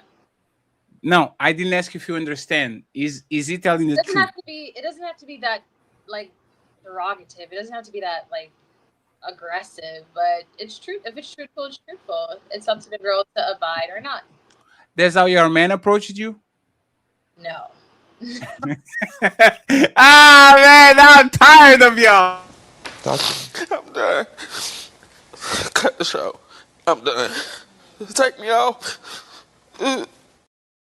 Yeah, keep giving advice. Yeah, come to me, and then he's I saw you from the other side of the road, and you look like you're a great cooker and a great friend.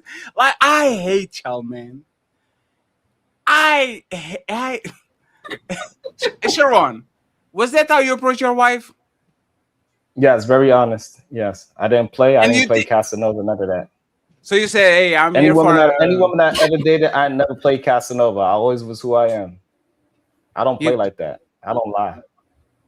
You Unless never it's lied to police. your Hey, woman. if police pull me Hey, over, hey, I'm going to put you. I'm going to put you on the spot, Sharon. You've been with this woman for 20 years, Sharon. You haven't lied to her once. Boy, y'all sit your stupid ass down. Who the think you is? Sharon is perfect, man. Hey, that's not me being perfect. That's not me being perfect. You're not. Hey, if you don't, if you're not, you're not a good husband if you don't. Me not lying. Me not. You're not a good husband if you don't. You're not trying if you don't. Me not lying. You're not trying. Me attempting to have integrity and honesty and dealing with honest situations and deal with whatever the consequences is. That is not me being perfect. I'm just saying I'm dealing with. If you ain't lying, you ain't trying. Okay. Hey, doctor. One second. Interrupted, but every time I talk, I get interrupted. No, Sharon, this is a conversation, Sharon. Hey, doctor, you know what's funny? He proved literally the point. He just lied in front of 700 people to protect his relationship. Literally, he just lied in front of 700 people because he likes his wife so much that he wants to protect the relationship. 20 fucking years, Sharon. 3 kids. Sharon. The white You're lie. wrong. You told white lies, so don't. Oh man, them white lies for sure. What's a white lie? What's the white lie? Does this make me look fat? What you cooked was good. What you cooked was good. And you're like, that's not lies. Hold on. Don't play things of what the conversation. Hold on. That's not what the conversation is not about. If I don't like the color yellow and she wears a yellow dress and she says, "Hey, do I look good? How you like this dress on me?" And I'm going to That's a lie. You don't have No. to be- Let That's him a lie. finish it. Let him finish it. Let him finish it. That's It's not a when lie. I'm talking that y'all get so emotionally triggered that y'all can't shut the fuck up. Because motherfucker, you lying. Me not being Because you was about to rude. get you lying. Because you lying.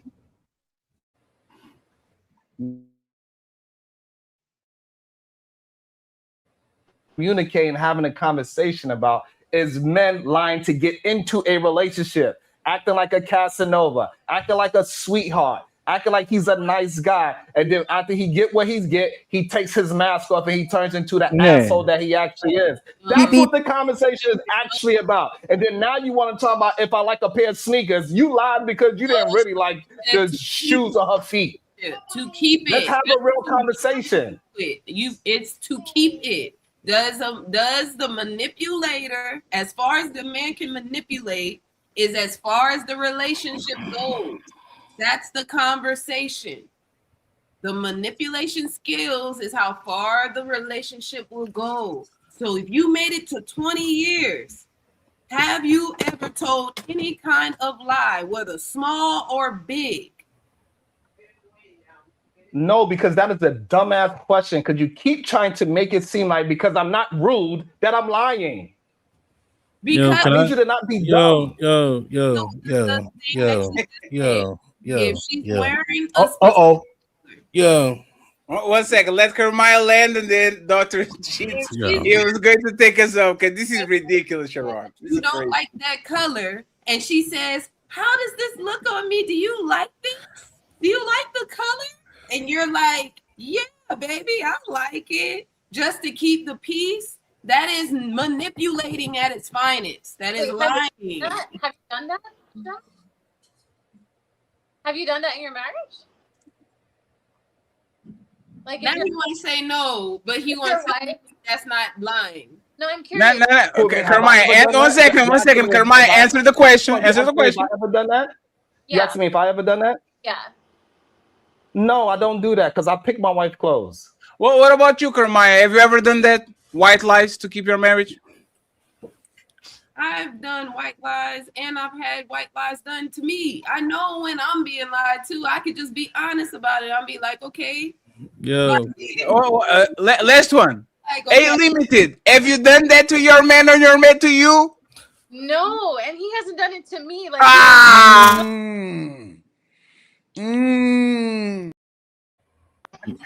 Oh, hey, you notice that both of y'all are perfect, man. Y'all are perfect. Yeah, y'all was perfect. Hold on. It's Dr. Cheat. It's Dr. Cheat. Dr. Cheat was supposed to go. Hold on, Sharon. It was his turn. It's his turn. Stop playing victim on the show. Sharon, stop playing victim all the time. Goodness, why you you playing lie. the victim? It's okay. Turn. It is. You told me it was my turn. You can talk all that you want to, yell and scream. You lost. It is my turn. You lost the game. It's my turn.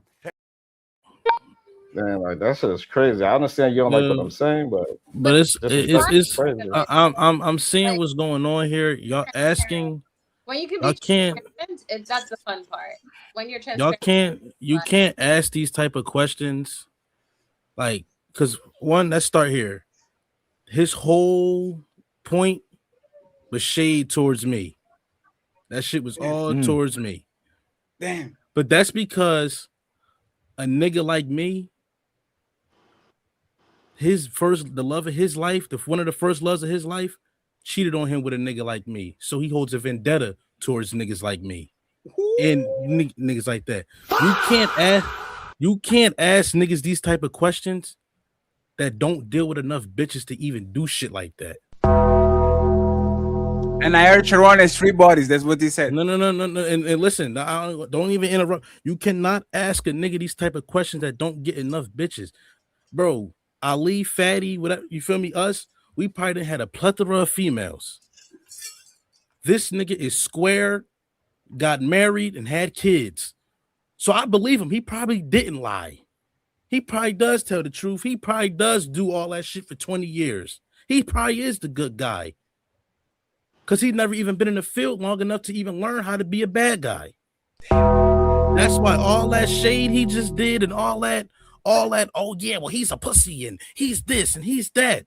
Who does that sound like? Does that sound like a hurt bitch that got hurt by a nigga?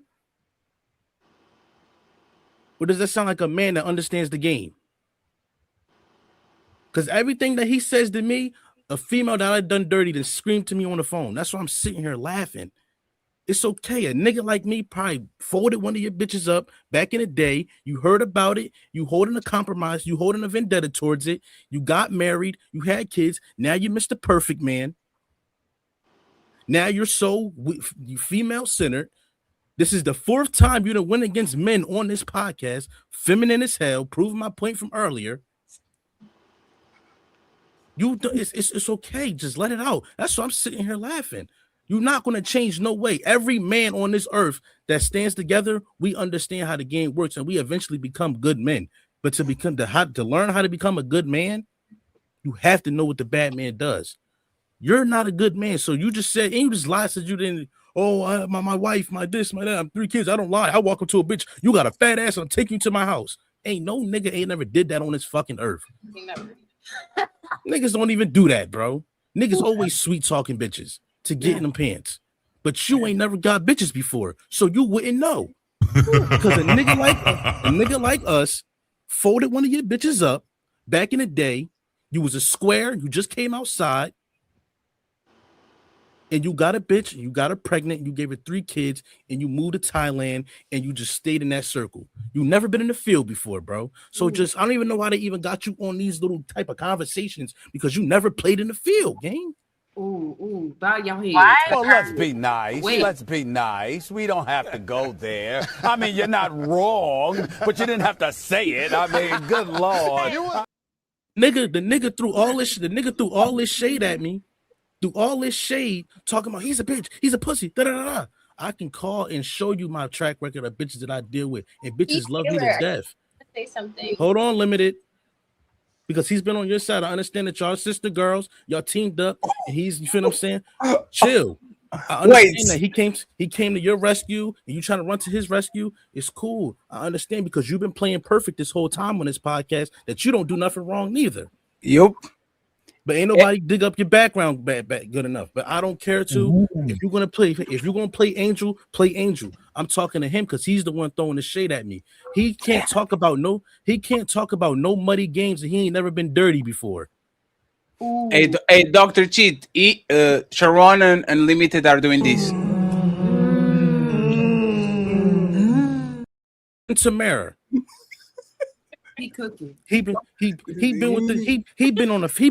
female centered. So BT got on here and she spoke the truth. The other girl got on here, she spoke the truth from a male side. Y'all giving him room to speak, and he never even played in the field with us before. He don't even understand the game. You got a baseball player talking football. This nigga don't know nothing about nothing. He just started getting bitches. Lord have mercy. And his first bitch, and probably the second, third bitch that told him, that boosted that little ego of his and told him, "You're really a man, Sharon." Knowing that he's a little feminine, he married her and gave her 3 kids. And now he hate niggas like us that really know how to get bitches and maneuver and have our way. He sound just like one of my bitches on the phone. You gotta get him back. You better go down there and get him back.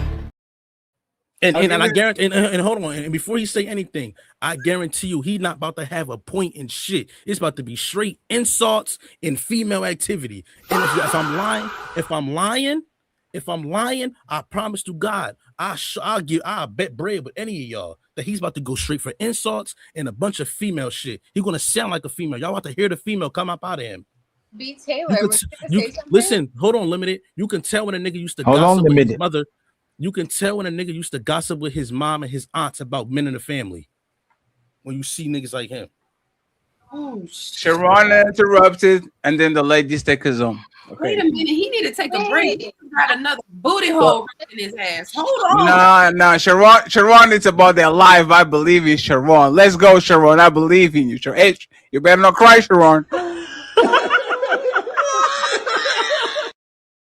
I believe in you, Sharon. Go ahead. Tell us. And then the ladies take us home, read the super chats, and we out, friends.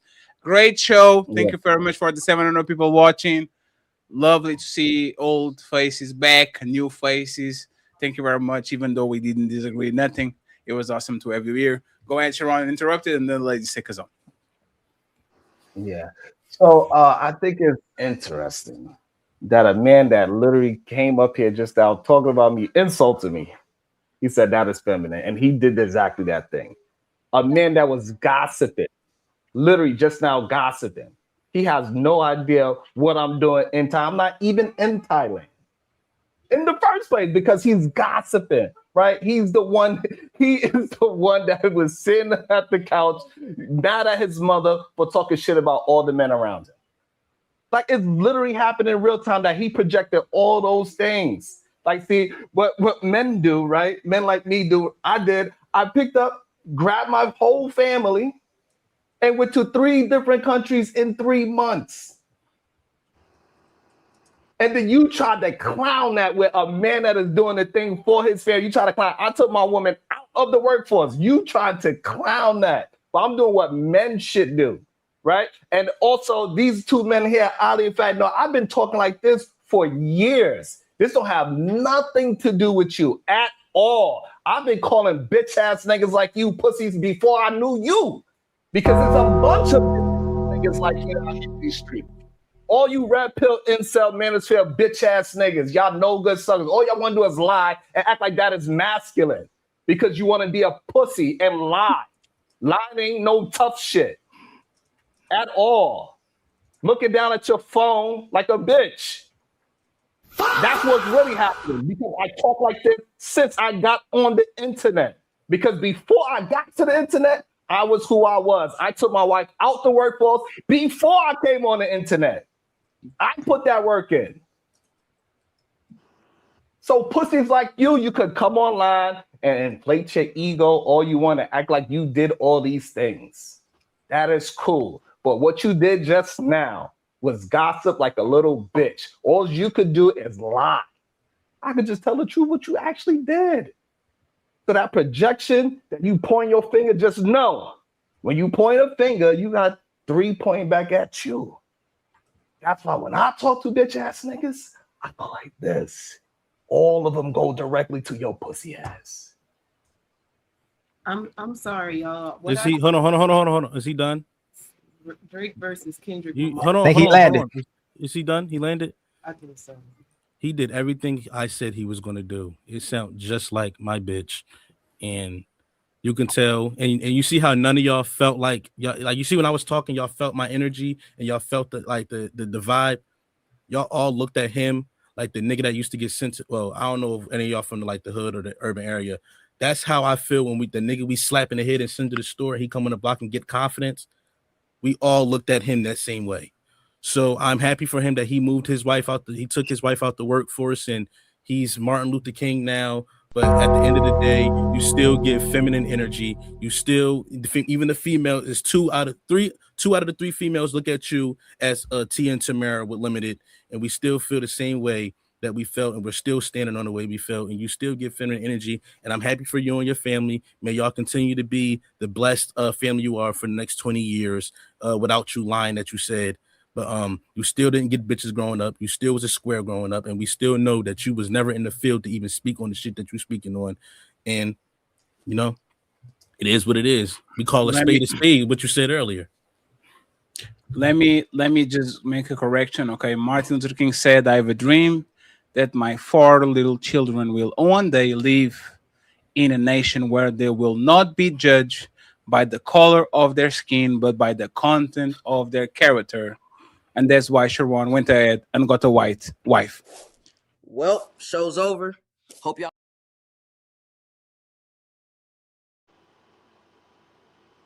He actually personified the dream of Martin Luther King, so that's a compliment. I date white women. Wait. I date white woman too, Sharon. Let's go. Me and Sharon dating white. You said white wife?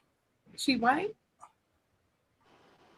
Well, how is that important? I date white woman too. Leave them alone.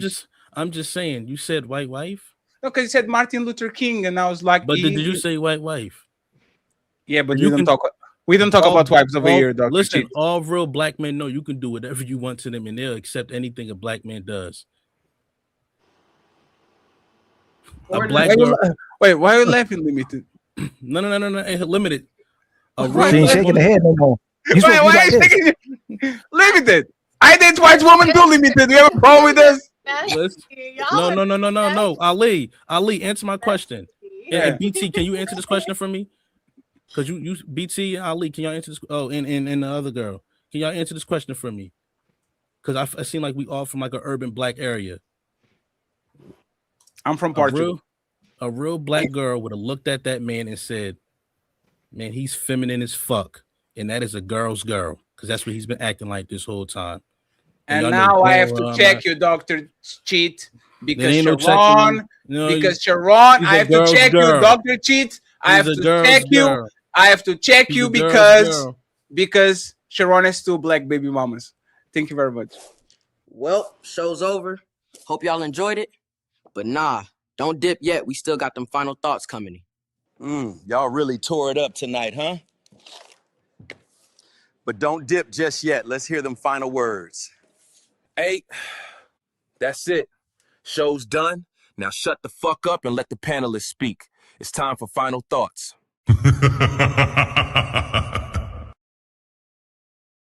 Why are you laughing? Why are you laughing that hard? Sharon is an equal opportunity partner. 2 black baby mamas. 2 black baby moms, and you went and married a white one. You talked all this high and mighty, moved out the country shit. Yes. You know what? Okay. So look, again, this is more gossip. I didn't move up. Not just gossip. I'm saying it in your face. I'm telling you. I mean, right? Because you don't know me. Like I get it. See, me and Fatty, he even though I think he's choosing the wrong moment to be clowning and being funny, but me and him have a rapport with each other, right? So I understand that he's not actually really attempting to be. I like white women too. I date Brazilian and white women too. But I understand you're not actually Portugal, right? He's not trying to actually be vicious with me, and I get it. Most people that don't know me or know us know how long me and him been going back and forth with each other. People think this shit is like funny and all that, and I get it. Cool, that's fine. But you gossiping like a bitch, and it's funny. Do you how know what none of the men gossiping are is? actually I'm calling saying this it out. to you. Right? So it's funny how none of the men is actually calling it out. I'm saying this to you. So yeah, that's not gossiping. Yeah, but it doesn't make it any less gossip. That's how dumb you are. Gossip is me talking to them while you're not around. I'm saying this to you. Like I'm talking to you. I'm not talking gossip to them. is I'm talking rumors. to you. Gossip is rumors. You talking about rumors is gossip. You looking at the chat and you taking that information without you knowing and try to use it. I'm talking. I'm going off of everything you said. I'm talking to you. So everything that I'm talking to you is directed to the words that you say. I don't go off of some imaginary thing that somebody he say, she say said. That's what you are doing. I'm going off of what you told me. What you're saying. Non-masculine. What you are doing is non-masculine. I'm talking directly to you. You can't tell me what masculine is because you're not masculine. You admitted earlier that you was woman-centered. And now again, you said earlier that you were woman-centered. Nothing while you were saying all types of bullshit, but that's because you are in your feminine energy again. Stop acting non-masculine. Learn how to be a man. It's that simple. When you was talking and you was lying, I said nothing at all. Let him go, Carmaya. Carmaya. Legend said don't even get into that. Legend said don't get into that. Legend told me to make sure you don't get into that. You woman-centered. I don't understand. It's okay to be woman-centered. You're a woman-centered man. Yes, that's fine for me. Like none of that shit don't hurt nothing over here. What you're saying doesn't make any sense to me. You yourself said you concerned about men. So you're admitting that you're a woman-centered man. About men. You said, hey, Sharon, you ain't want to come over to the women haters club and be with us. Fuck out of here. Woman haters club. I don't do that shit. I don't hang around men. You are really a hottie. I don't do that shit. You need some male validation, maybe because you didn't have your daddy. I'm sorry. I ain't gonna be your daddy. That ain't my job. You need to go find yours. So I don't need. It is what it is. It is what it is. Friends. So you coming on the internet looking for men to agree with you? That is sad. Sharon, I will make sure y'all live on the future round 2. Dr. Cheat's the first time, but I don't think it'll be the last time. We had a lot of fun today, and I'll make sure y'all can actually get back. So just let's keep something in the chamber. We have incredible shows tomorrow. This lady Roxy make Tommy Sotomayor cry. This motherfucker keep crying about me, Tommy. Tommy, leave me alone, Tommy. We're going to review it tomorrow. And then on Sunday, oh man, the infamous Ladies First show, Jazz and Tyranny are back. So we're going to make sure to give everything what they want. The ladies are first, the ladies are second, the ladies are third. So I appreciate y'all. Thank you very much for actually giving us a great show to everybody on the panel. We're going to make sure to link every single person in the description. Every single clip that we do from this show is going to have every tag from them so people can find them. Okay, go at them and make sure you support them and all that. My air conditioner going to be installed next week, and I'm about to go pro.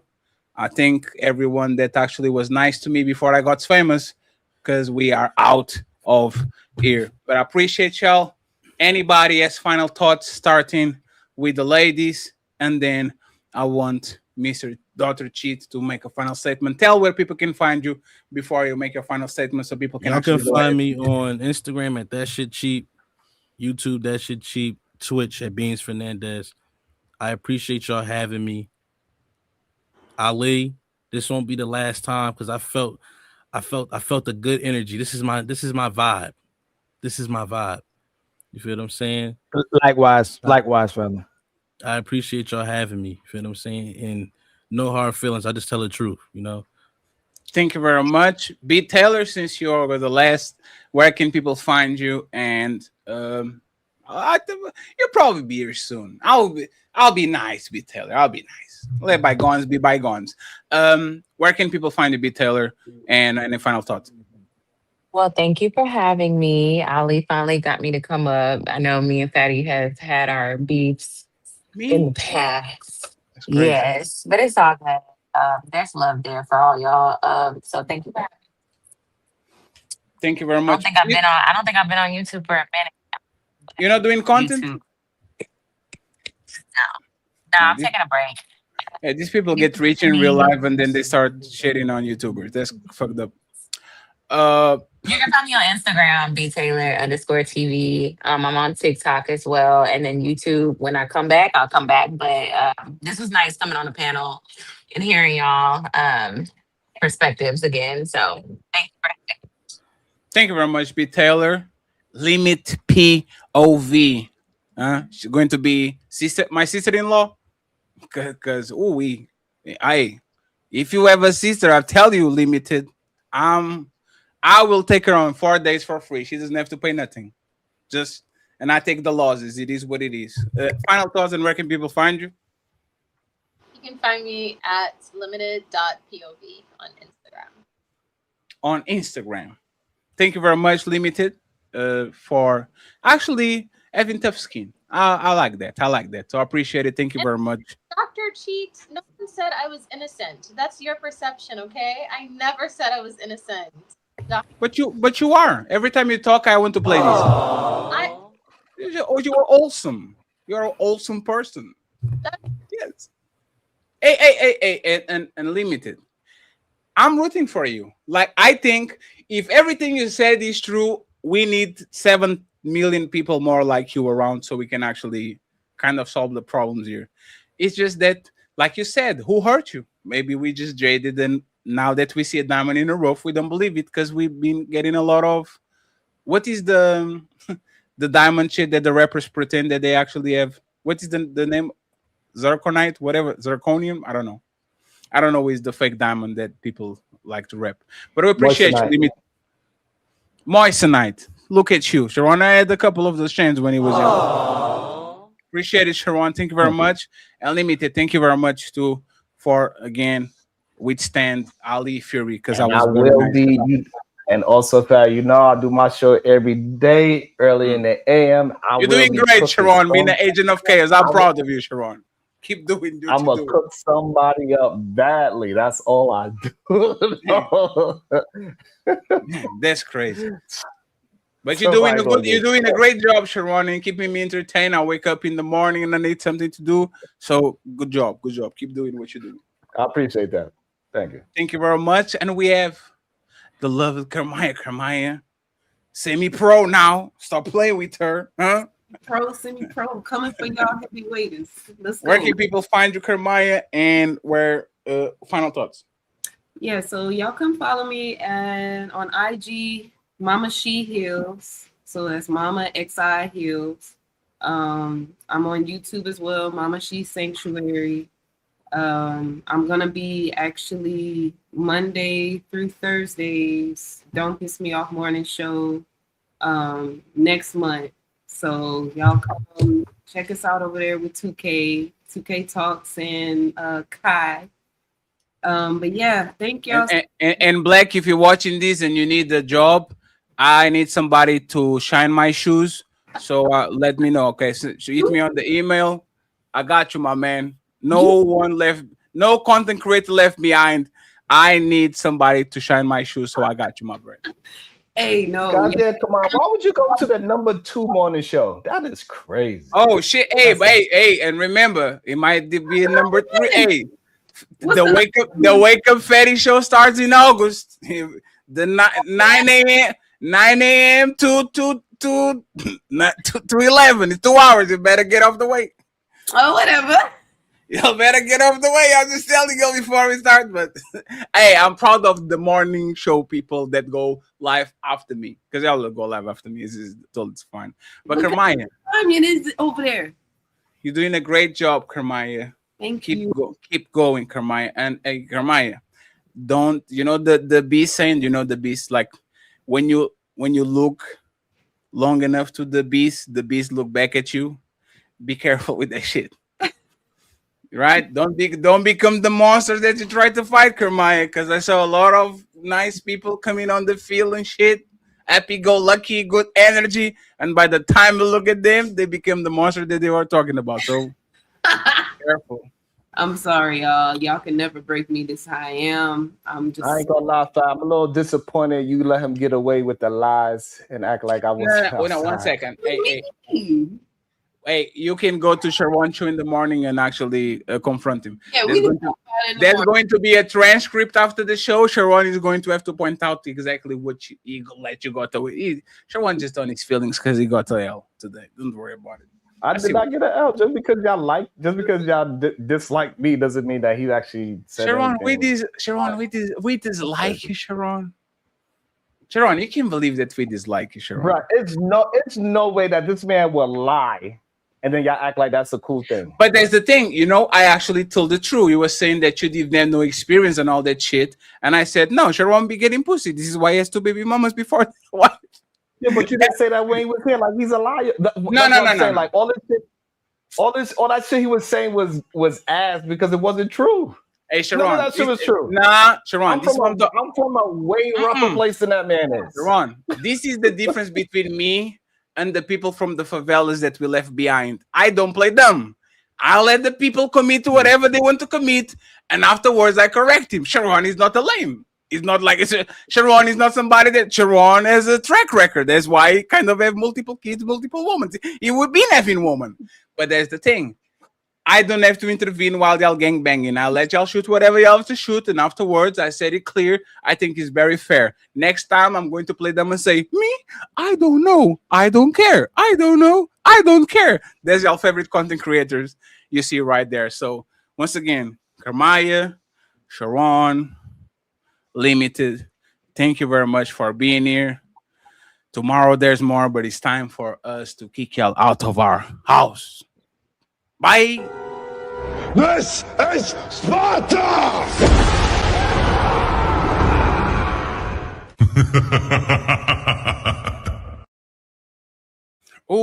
This was a show. And I'm going to send every single one of y'all to our boy Nino Nation. Nino and Cammy are back monetized.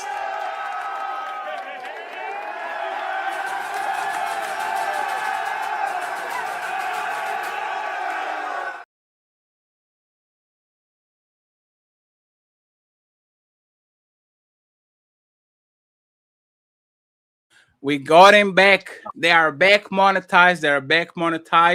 I'm going to read the cash apps, and Ali is going to read the super chats. Unless the kids are crying and say, And he's not going to intervene every time he reads a super chat. He's just going to read them, okay? Other than promise, Ali, promise. He's not going to say. Let's see if he does. Cha-ching. Shout out to the sponsor of the show, Mr. Mac, with the $25. Cha-ching. He says, "What's up, Fatty?" And then he comes back with the $25 again, and he says, "HBO special, help a brother out."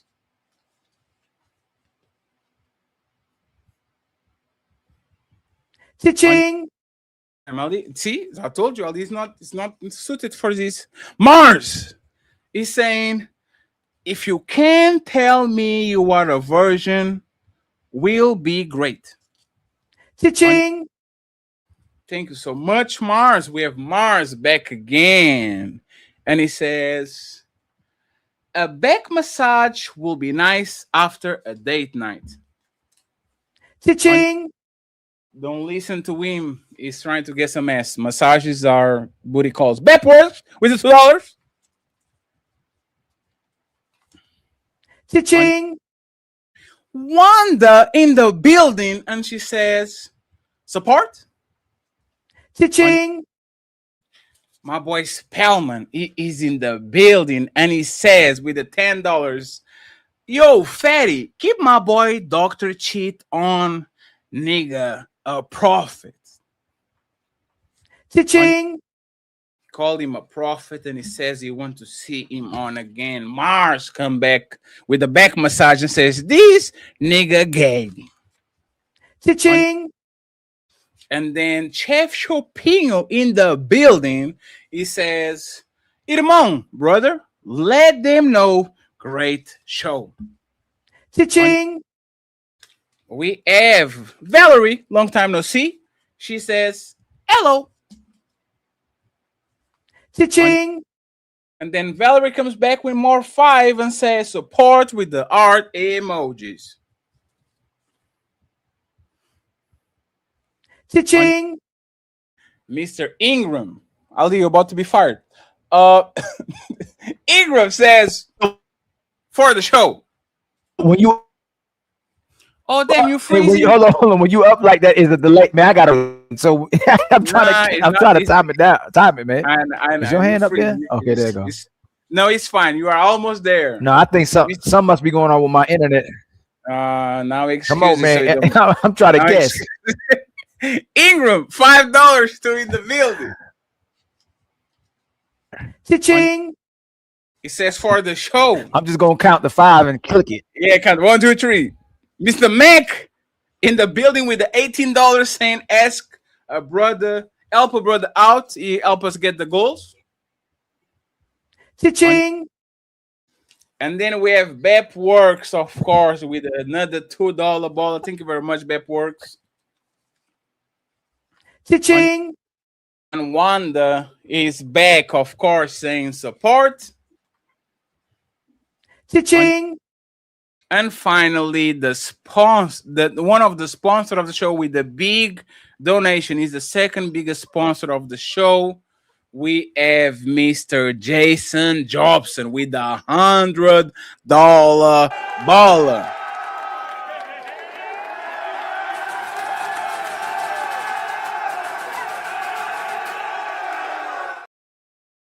And the message says, "Tell Sharon to shut the fuck up." That's what he said. Sharon, shut the fuck up. Now, you have 71 super chats. Do you want me to read Alpha V, or do you want to go? Yeah, I think I can do it. Can you hear anything? Good. No. Hold on. Good luck. Okay, so I'm good. Okay. Man, no, I'll read it. Shout out, nah, man, forget you, man. Shout out to player 1, man, for gifting us a membership, man. Much love to you, baby.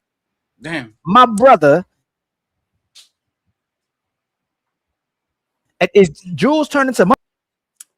His internet connection is fucking up. Ali, go take care of your kids. Bye. I don't want to hear her anymore. Your internet connection is fucking up. Let me do my job. I know, man. Something wrong. Been. Totally fine, sir. Has that been doing the whole show? No. You good, bitch. Kind of wishy-washy. Like, I got you on Friday, Yeah. man. We have a busy show on Sunday. You got this over here. Let me kick you out of the show, man. My Get the baby's playing hell- with the internet, man. Yeah, there's the baby fault. Doesn't take no accountability. Bye. This is Sparta!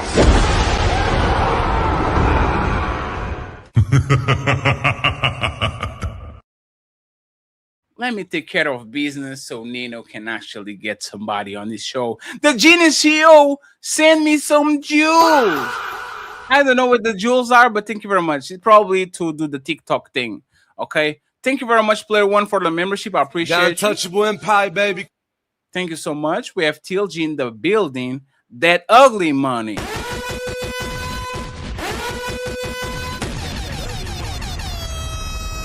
And friends, I need 5 members on my side.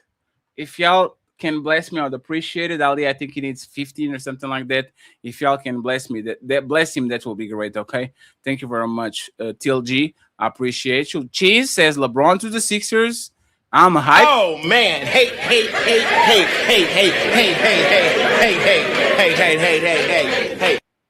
Wanda, aka Wakanda, according to Kemi.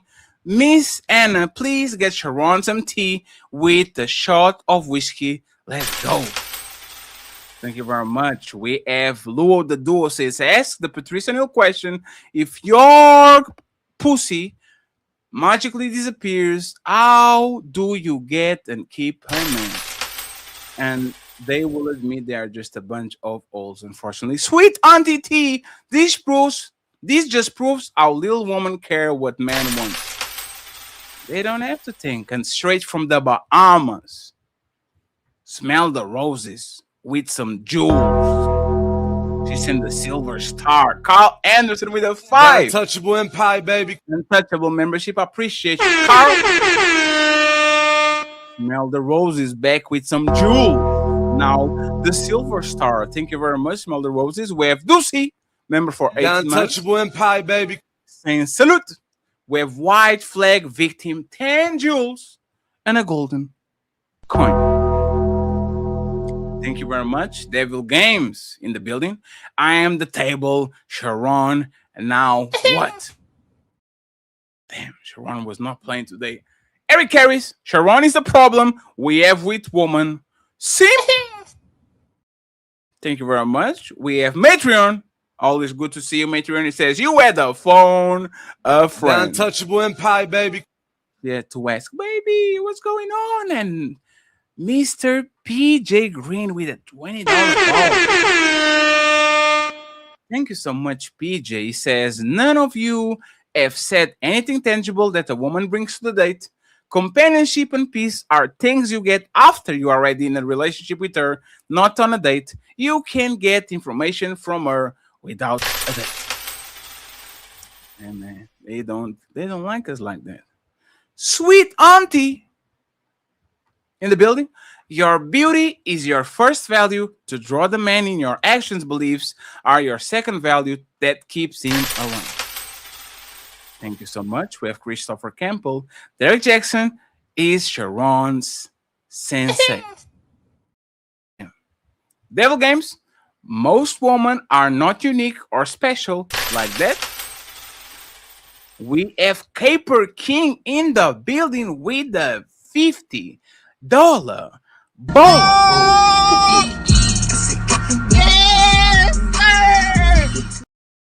He says, what's happening, party people? Shout out to Ali and Fatty. And just so y'all know, if a man said he only bought his presents to the table, y'all would laugh at him and tell y'all homegirls about it in I think second. Absolutely 100% right. We have 50 to go. The real Stacy Prince in the building. Thank you very much for pulling up, sir. It says the true as a way of doing to humans what water does to gremlins. The stuff gets hard to watch. LOL. Salute to the untouchable. I appreciate you, Mr. Stacy Prince. Capri King, sponsor of last week's show, says this is just for the goal, Ali. Appreciate you, sir. Thank you very much. Cool Kev saying great show, Untouchable. Untouchable Empire, baby. I hope you're doing good, Cool Kev. And Terrence Groove send us 10 jewels. Thank you very much, sir. I appreciate you. Sweet auntie with a $20 ball.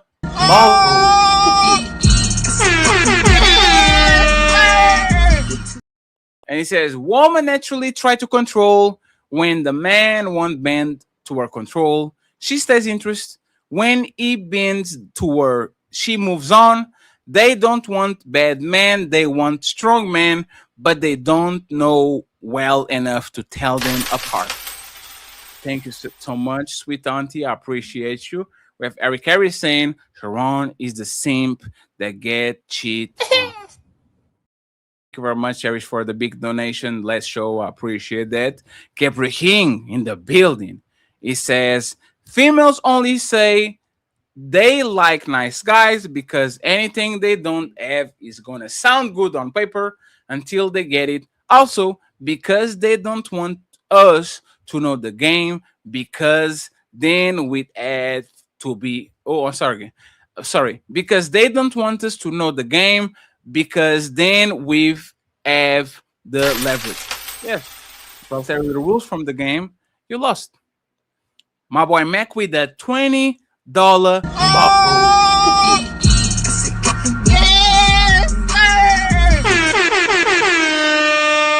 Yes. Fatty, Ali, y'all need to give some of these chicks and Sharon the ASVAB. Their comprehension skills suck. I think he's okay. Go watch the Peep show yesterday when Ali was there. That was a difficult show. They couldn't answer nothing. Courtney Edgar in the building. How you doing, Mr. Edgar? He says sometimes women suck as a partner. Here we go. Terrence says nothing. He sends some jewels. Laughing Disco. Got Untouchable Empire, baby. I appreciate you. Mac in the building saying, how many men you know, okay, if the sex is gone? Someone said it was extreme. And oh, Malik with a $20 bowl.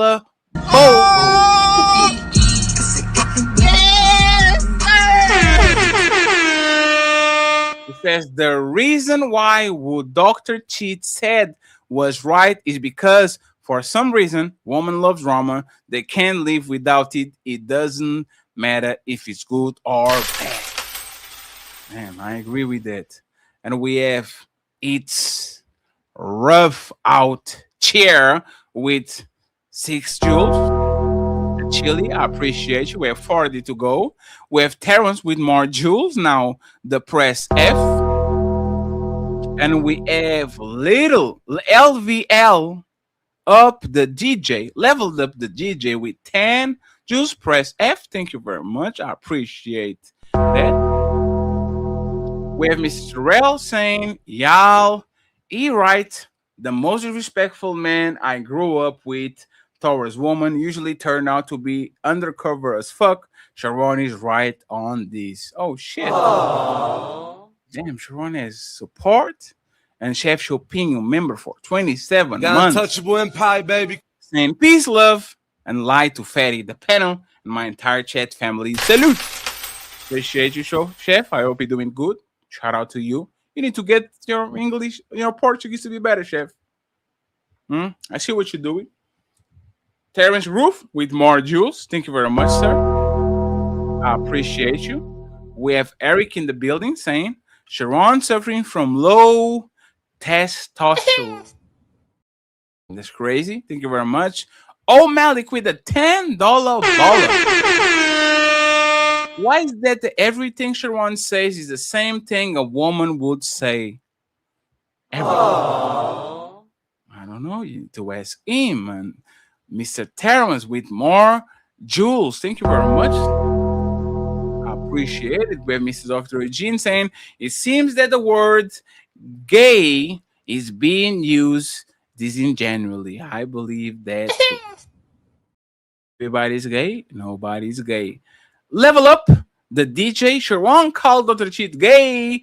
Dr. Cheat returned the favor. Sharon is not triggered. Feminine. Sharon is got triggered, feminine projected. Damn. And my boy Matron Roberts with a 5 untouchable membership. Got untouchable empire, baby. Thank you so much, sir. I appreciate it. Got untouchable empire, baby. We have 30 to go. Mr. Terrell saying, if you're respectful towards woman and get plenty of box, you're good. If you're disrespectful towards woman and overcompensating, you suspect. Bottom line. Ooh-wee. We have Mac in the building, the sponsor of the show. He says, notice how Limited said Dr. Cheat says he abuses woman. When that what Sharon said, then she has the audacity to say, you guys aren't listening. Hey, Dr. Limited is Miss Limited is perfect. And if she has a fat ass, I'm stealing her. I'm kidding, friends. And I don't shit what I eat. But if Limited POV as a fat one, I need to go ahead and just make some amendments. I need to find her sister. Thank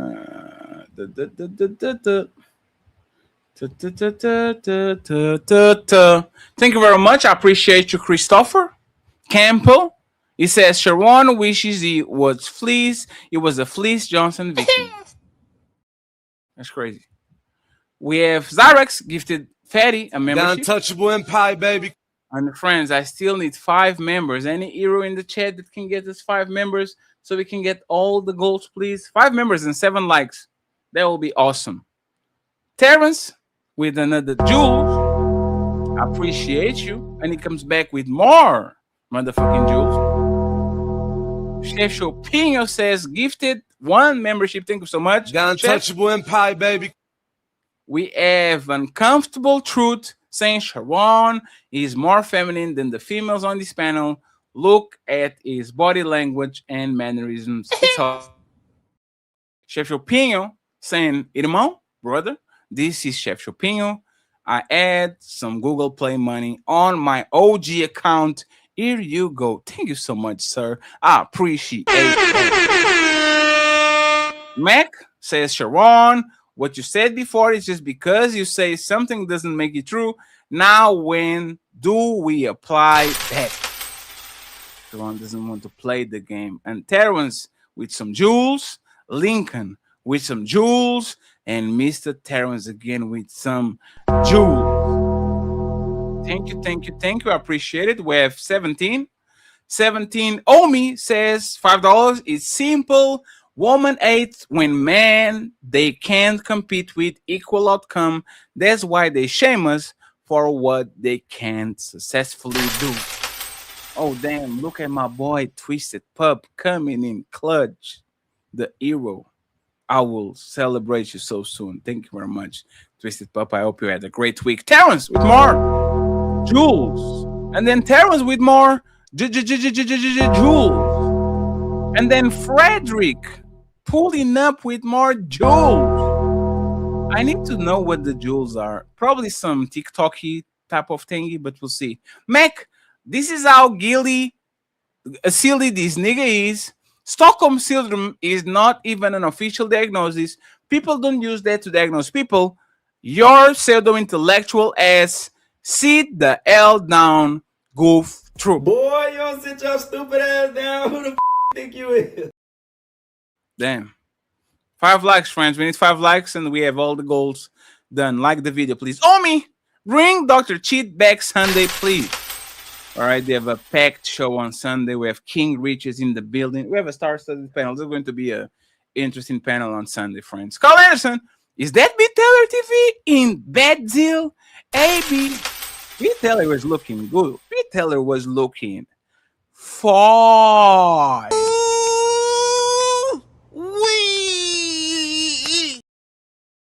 There's one thing that I can't take B. Taylor. B. Taylor always looking presentable. Leslie, with 2 memberships. I appreciate you. Thank you very much, Leslie. Untouchable empire, baby. And Sweet Auntie coming with 2 untouchable memberships too. Untouchable empire, baby. Thank you very much, sweet auntie. And we have 10. And she says, don't be a Sharon. Man up and get a membership. Give a membership. Give all the memberships. Thank you so much, auntie, for the support. Sweet auntie, appreciate you. We have Terrence with some memberships. Thank you so much, Terrence. Mel, stay fitted, my boy, with some memberships too. And he comes back with more memberships too. And Finesse Johnson with more memberships too. I appreciate y'all, friends. Thank you very much for the memberships. Thank you so much. Thank you, thank you, thank you, thank you, thank you, thank you, thank you. I unstart something that I shouldn't. Let me see if I can find this. So Terrence. Let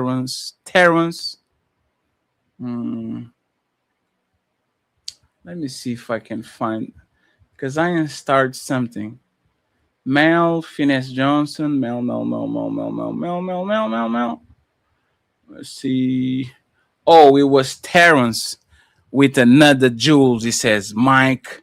Got Untouchable Empire, baby. And finally, Twisted Pup with 5 untouchable memberships, helping us getting all the goals. Thank you so much, Twisted Pup. I appreciate you, sir.